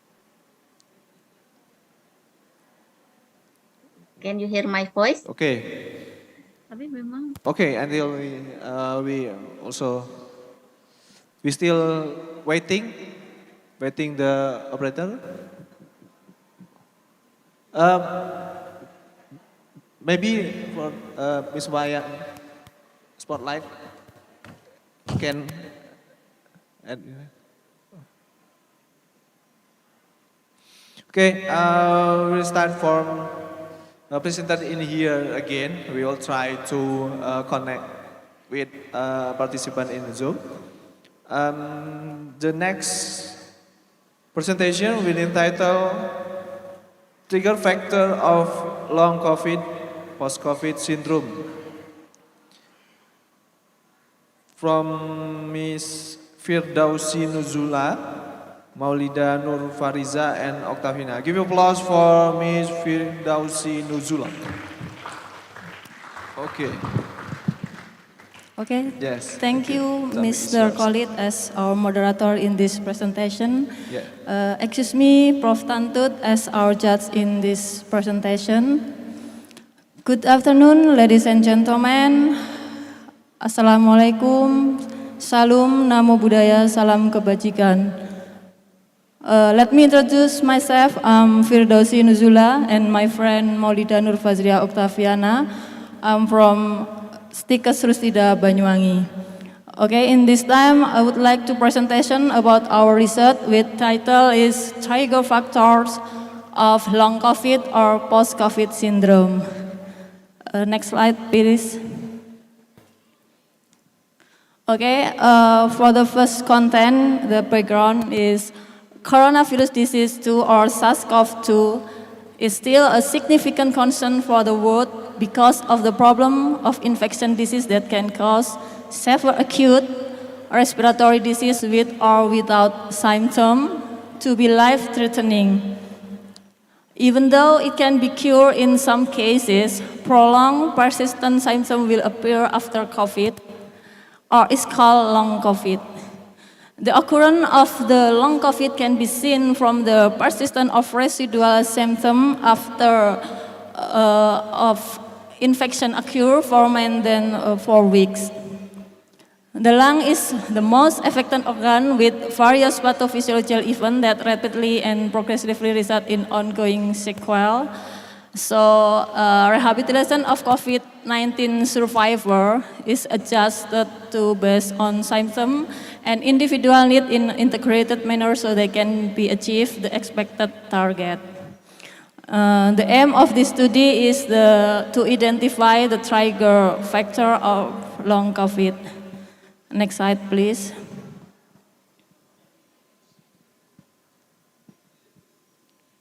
Okay, for the method, this research is an observational study with an analytic cross-sectional and then designed using quantitative approach. The population in the study were patients were confirmed of COVID-19. The sampling technique is accidental sampling by taking the available respondent according to the research contact with the inclusion criteria. There is a patient who, after being declared negative, they have still residual symptom. And then the sequelae is for more than 4 weeks. And then the number of respondents is 122 respondents. The first respondent, namely for around the Indonesia region, the mostly is East Java, and then from West Java, Jakarta, Bali, West Sumatra, and West Nusa Tenggara, that we distributed our questionnaire for using Google form.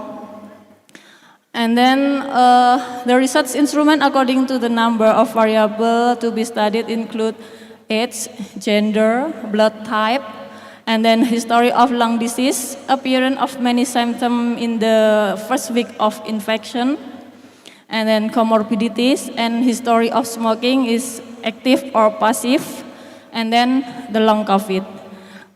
Data was analyzed using bivariate analysis using chi-square and multivariate using regression logistic. Okay, next slide, please.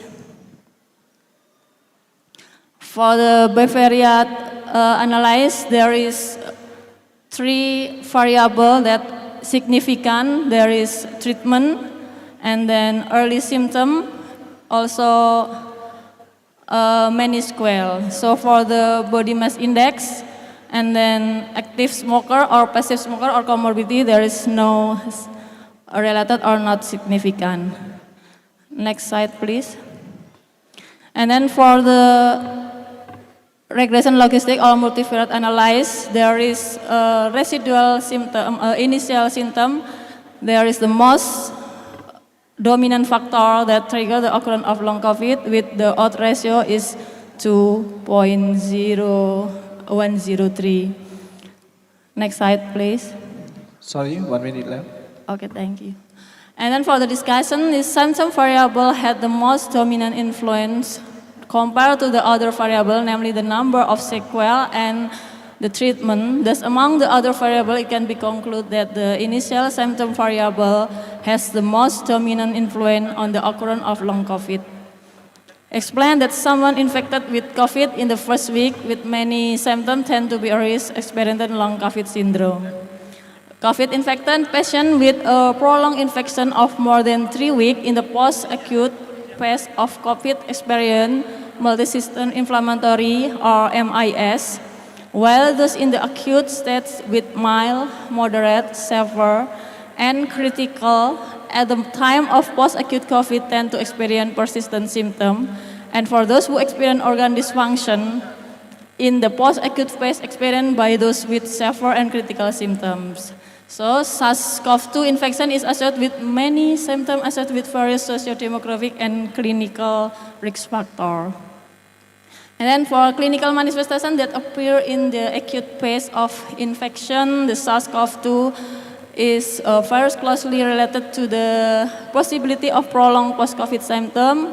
This is influenced by the fact that when many symptoms appear when person is infected, and then the body immunity will lower, so the trigger will reduce because the complaint obtained will result in the healing phase being longer and will even the impact of further complication.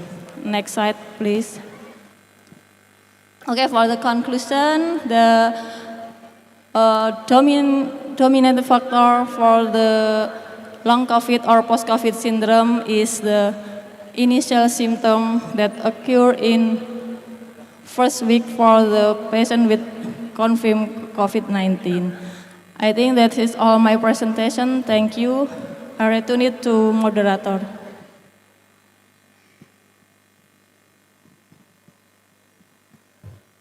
Okay, thank you. Give you applause for the Miss Firdausi Nuzula. For the next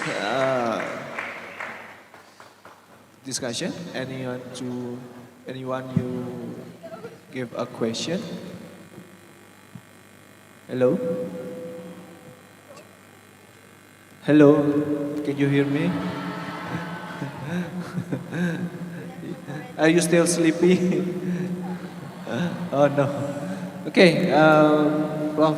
Tatut, maybe we'll give the comment. Okay, but terima kasih. Okay, about COVID, research about COVID. In the first phase, you identify that you have 3 variables that candidate to enter your logistic regression.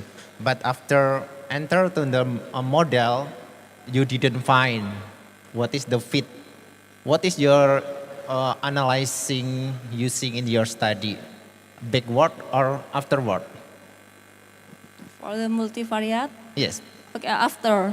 Afterward. After bivariate, there is 3 significant, so I'll take it for the multivariate. Okay. So, what is your limitation, your study? Because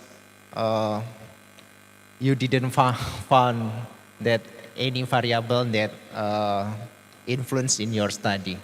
The limitation, yes.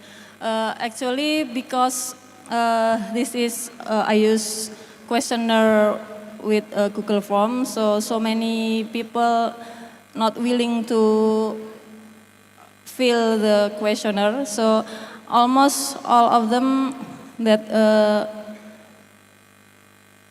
make a questionnaire, didn't have any long COVID syndrome. There is a long COVID, but no without any symptoms, so I will make drop out.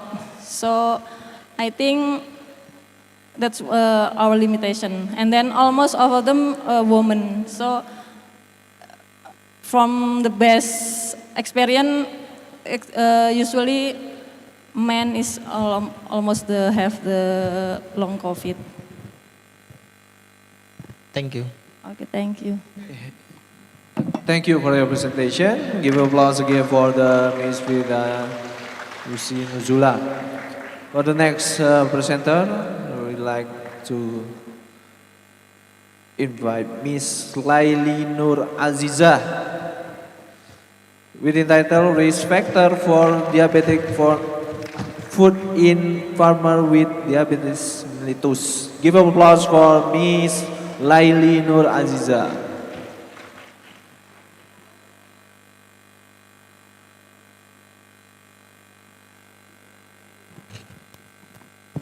Bismillahirrahmanirrahim. Assalamualaikum warahmatullahi wabarakatuh. Okay, good morning everyone. My name is Laili Nur Azizah, a company couple with Indriana Nur Istiqomah from diploma program nursing faculty Jember University. I would like to present my research about risk factors for diabetic food in farmers with diabetes mellitus. Next. Okay, the diabetic as a risk factor for diabetic peripheral neuropathy is one of complications that cause major problem. It's called diabetic foot. That every year 4 million people worldwide experience foot ulcer, which can lead to amputation. Diabetic mellitus is associated with an increased risk of peripheral sensory, peripheral vascular disease, and foot deformity that can lead to the formation of foot ulcers.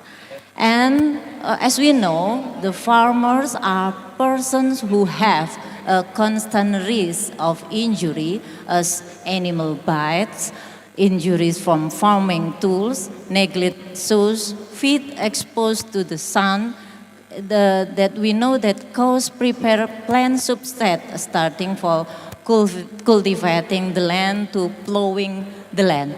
So the farmer are persons who have high risk to diabetic foot and necessary to identify risk factor for diabetic ulcers. The aims of this study was to identify risk factors for diabetic food in farmers with diabetic mellitus in Lumajang. Next. The method we use the quantitative analytical research that use purposive sampling with 141 farmers with diabetic mellitus. In the participant with including criteria suffering from diabetic mellitus and working on agricultural area, but exclude the diabetic without exclude the diabetic with diabetic ulcers.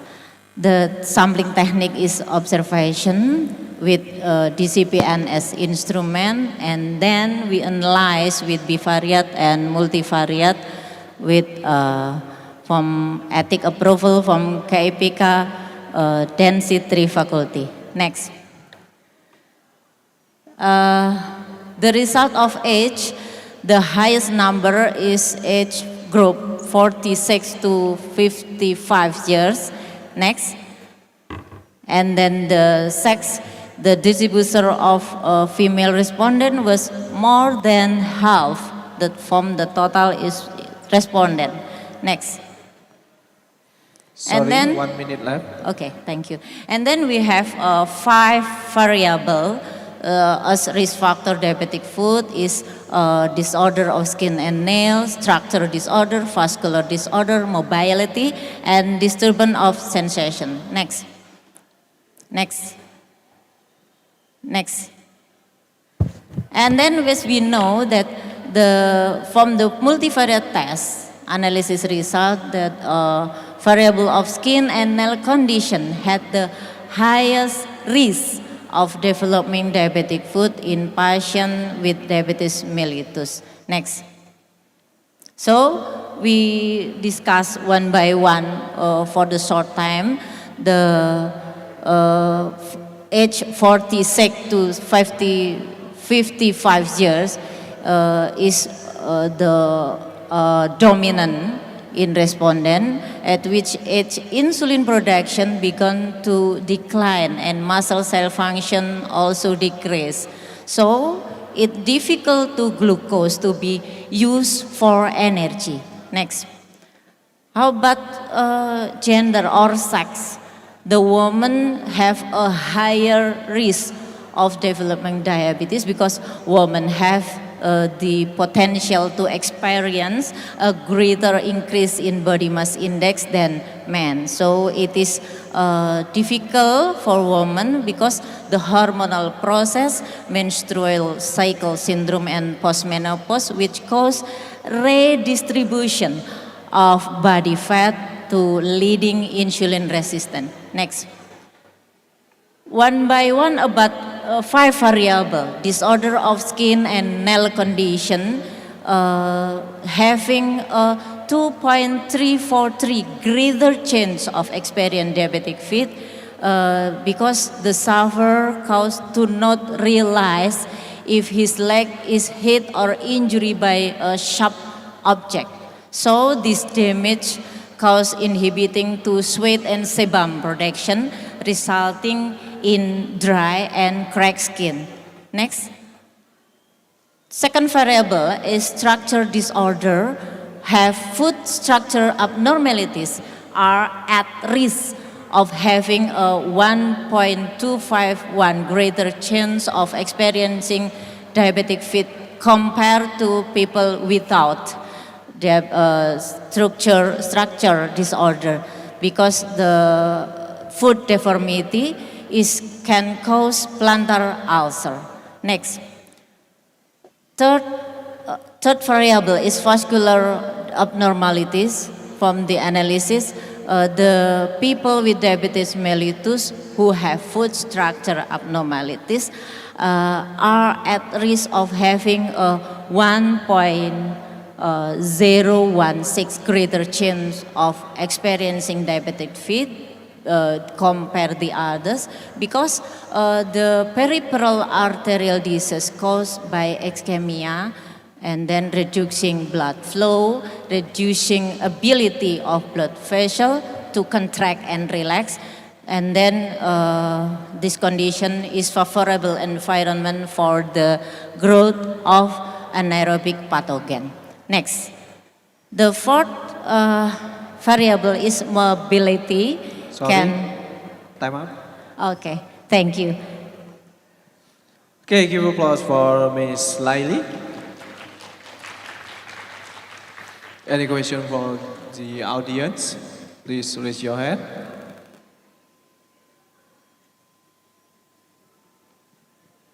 I think your mind go to somewhere, maybe. Okay, Prof. Tantun, you give a comment. Yeah. So now sing together, Bu. Kita kan suka menyanyi bareng ya. Okay. Sorry, Bu. Okay. Regarding your multivariate test analysis result, the OR value is too high in variable disorder of skin and nail condition. What do you think about this? I don't know. Maybe there is incorrect during I analyze with SPSS, maybe. Okay. So maybe some variable have intersection, so you must put some variable and one variable together to enter your analyze, so you can reduce the OR value. Okay. And then you say that women more risk become foot diabetic compared to men. Are you test adjusted by gender in your study? No, women only the concept, not test, only the concept. Okay. So maybe you can take some adjusted by gender or by anything else. So Okay. you can just say which is the more risk by gender or else. Okay, thank you, Prof. Thank you. Okay, thank you for your presentation. Yes. For Miss Laili, give you applause once again for Miss Laili. Yes, thank you. Assalamualaikum warahmatullahi wabarakatuh. Okay. Yes, for the next presenter, there will be the topic about the intervention to reduce stunting in rural area, systematic review by Siti Marina Wastuti. Okay, give applause for Miss Siti Marina Wastuti.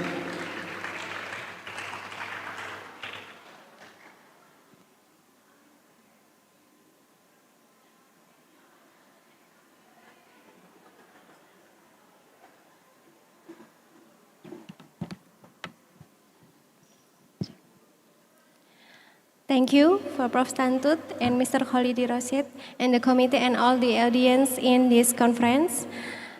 Assalamualaikum warahmatullahi wabarakatuh. Good afternoon, ladies and gentlemen. Thank you for your opportunity that give me a chance to explain about my research related to interventions to reduce stunting in rural area, a systematic review. I will introduce myself before I explain deeply about this topic. My name is Siti Marina. I am a master degree student from Faculty of Nursing in University of Jember. Okay, I focus on this topic because stunting is a global health problem that gets a lot of attention, especially in rural area. I want to talk about the background of this research.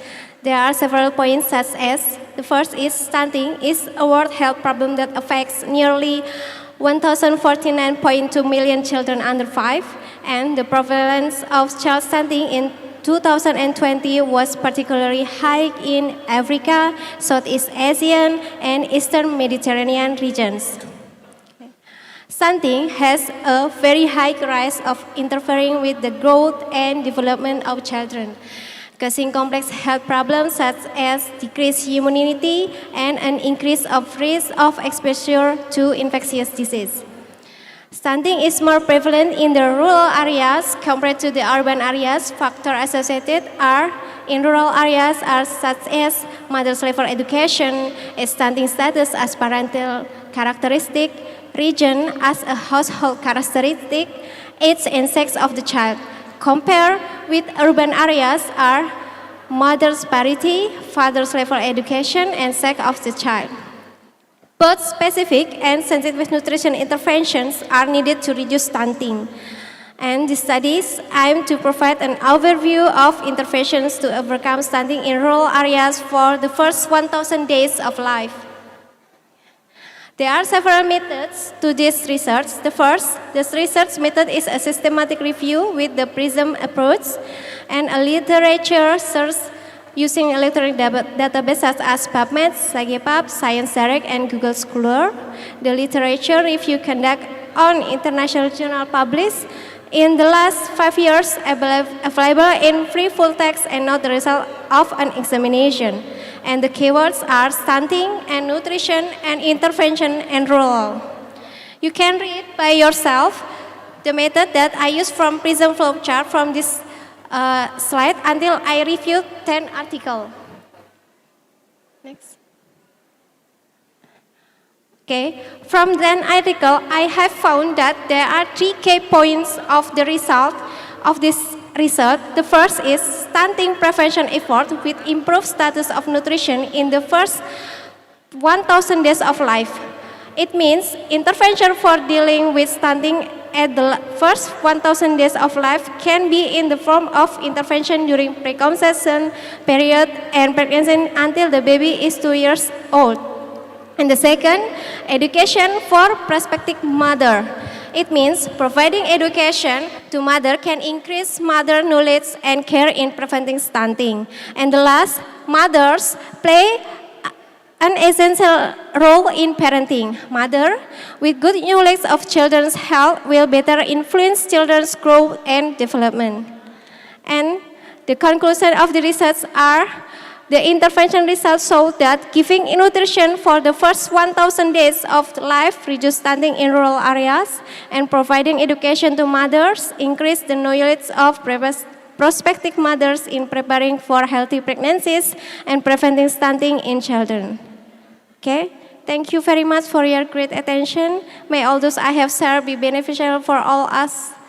Wassalamualaikum warahmatullahi wabarakatuh.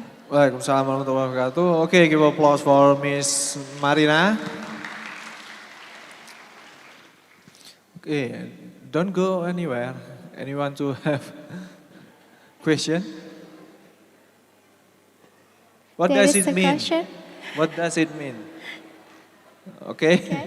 Okay, Prof. Tanto, you give a comment for Miss Eka. Sorry, Miss Marina. I'm her supervisor. Oh yeah. Okay, Oh, yeah. Marina. Is it- So, what do you think? What is the best intervention to reduce stunting? Maybe in rural area? Yeah. Based your systematic review. Yes, thank you for your question. Actually, after I have read 10 articles about the reducing stunting in rural area, especially in Ethiopia, Bangladesh, and India, I think that they focus in nutrition, but to, what is it? I mean that they focus the specific intervention, especially in increase the status nutrition, micronutrition or supplement like that. But to combine with that, they also suggest that sensitive intervention is used to reduce stunting. In rural area, maybe there are some characteristic in some rural areas, so maybe can they suggest that can be solve the problem with social culture approach like that.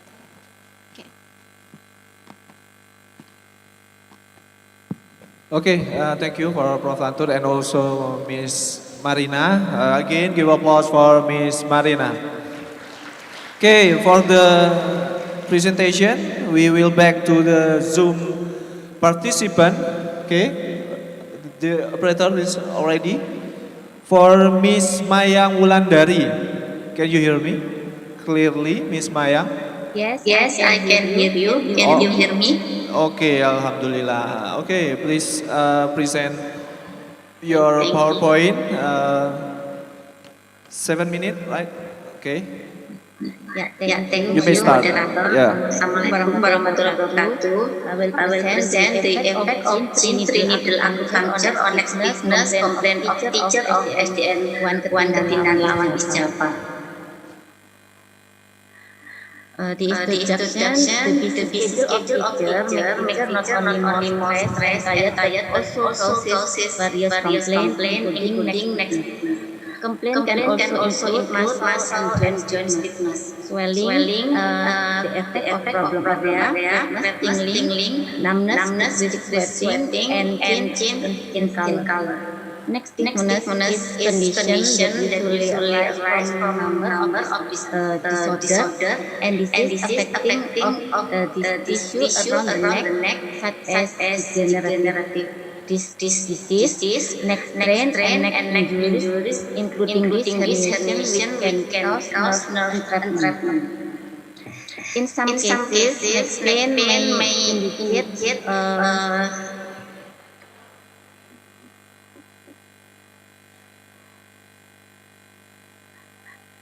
a serious injury and require doctor care, resulting in the need to take analgesic for a long time. Possible side effect of analgesic use are fatigue, drowsiness, blood vision, constipation,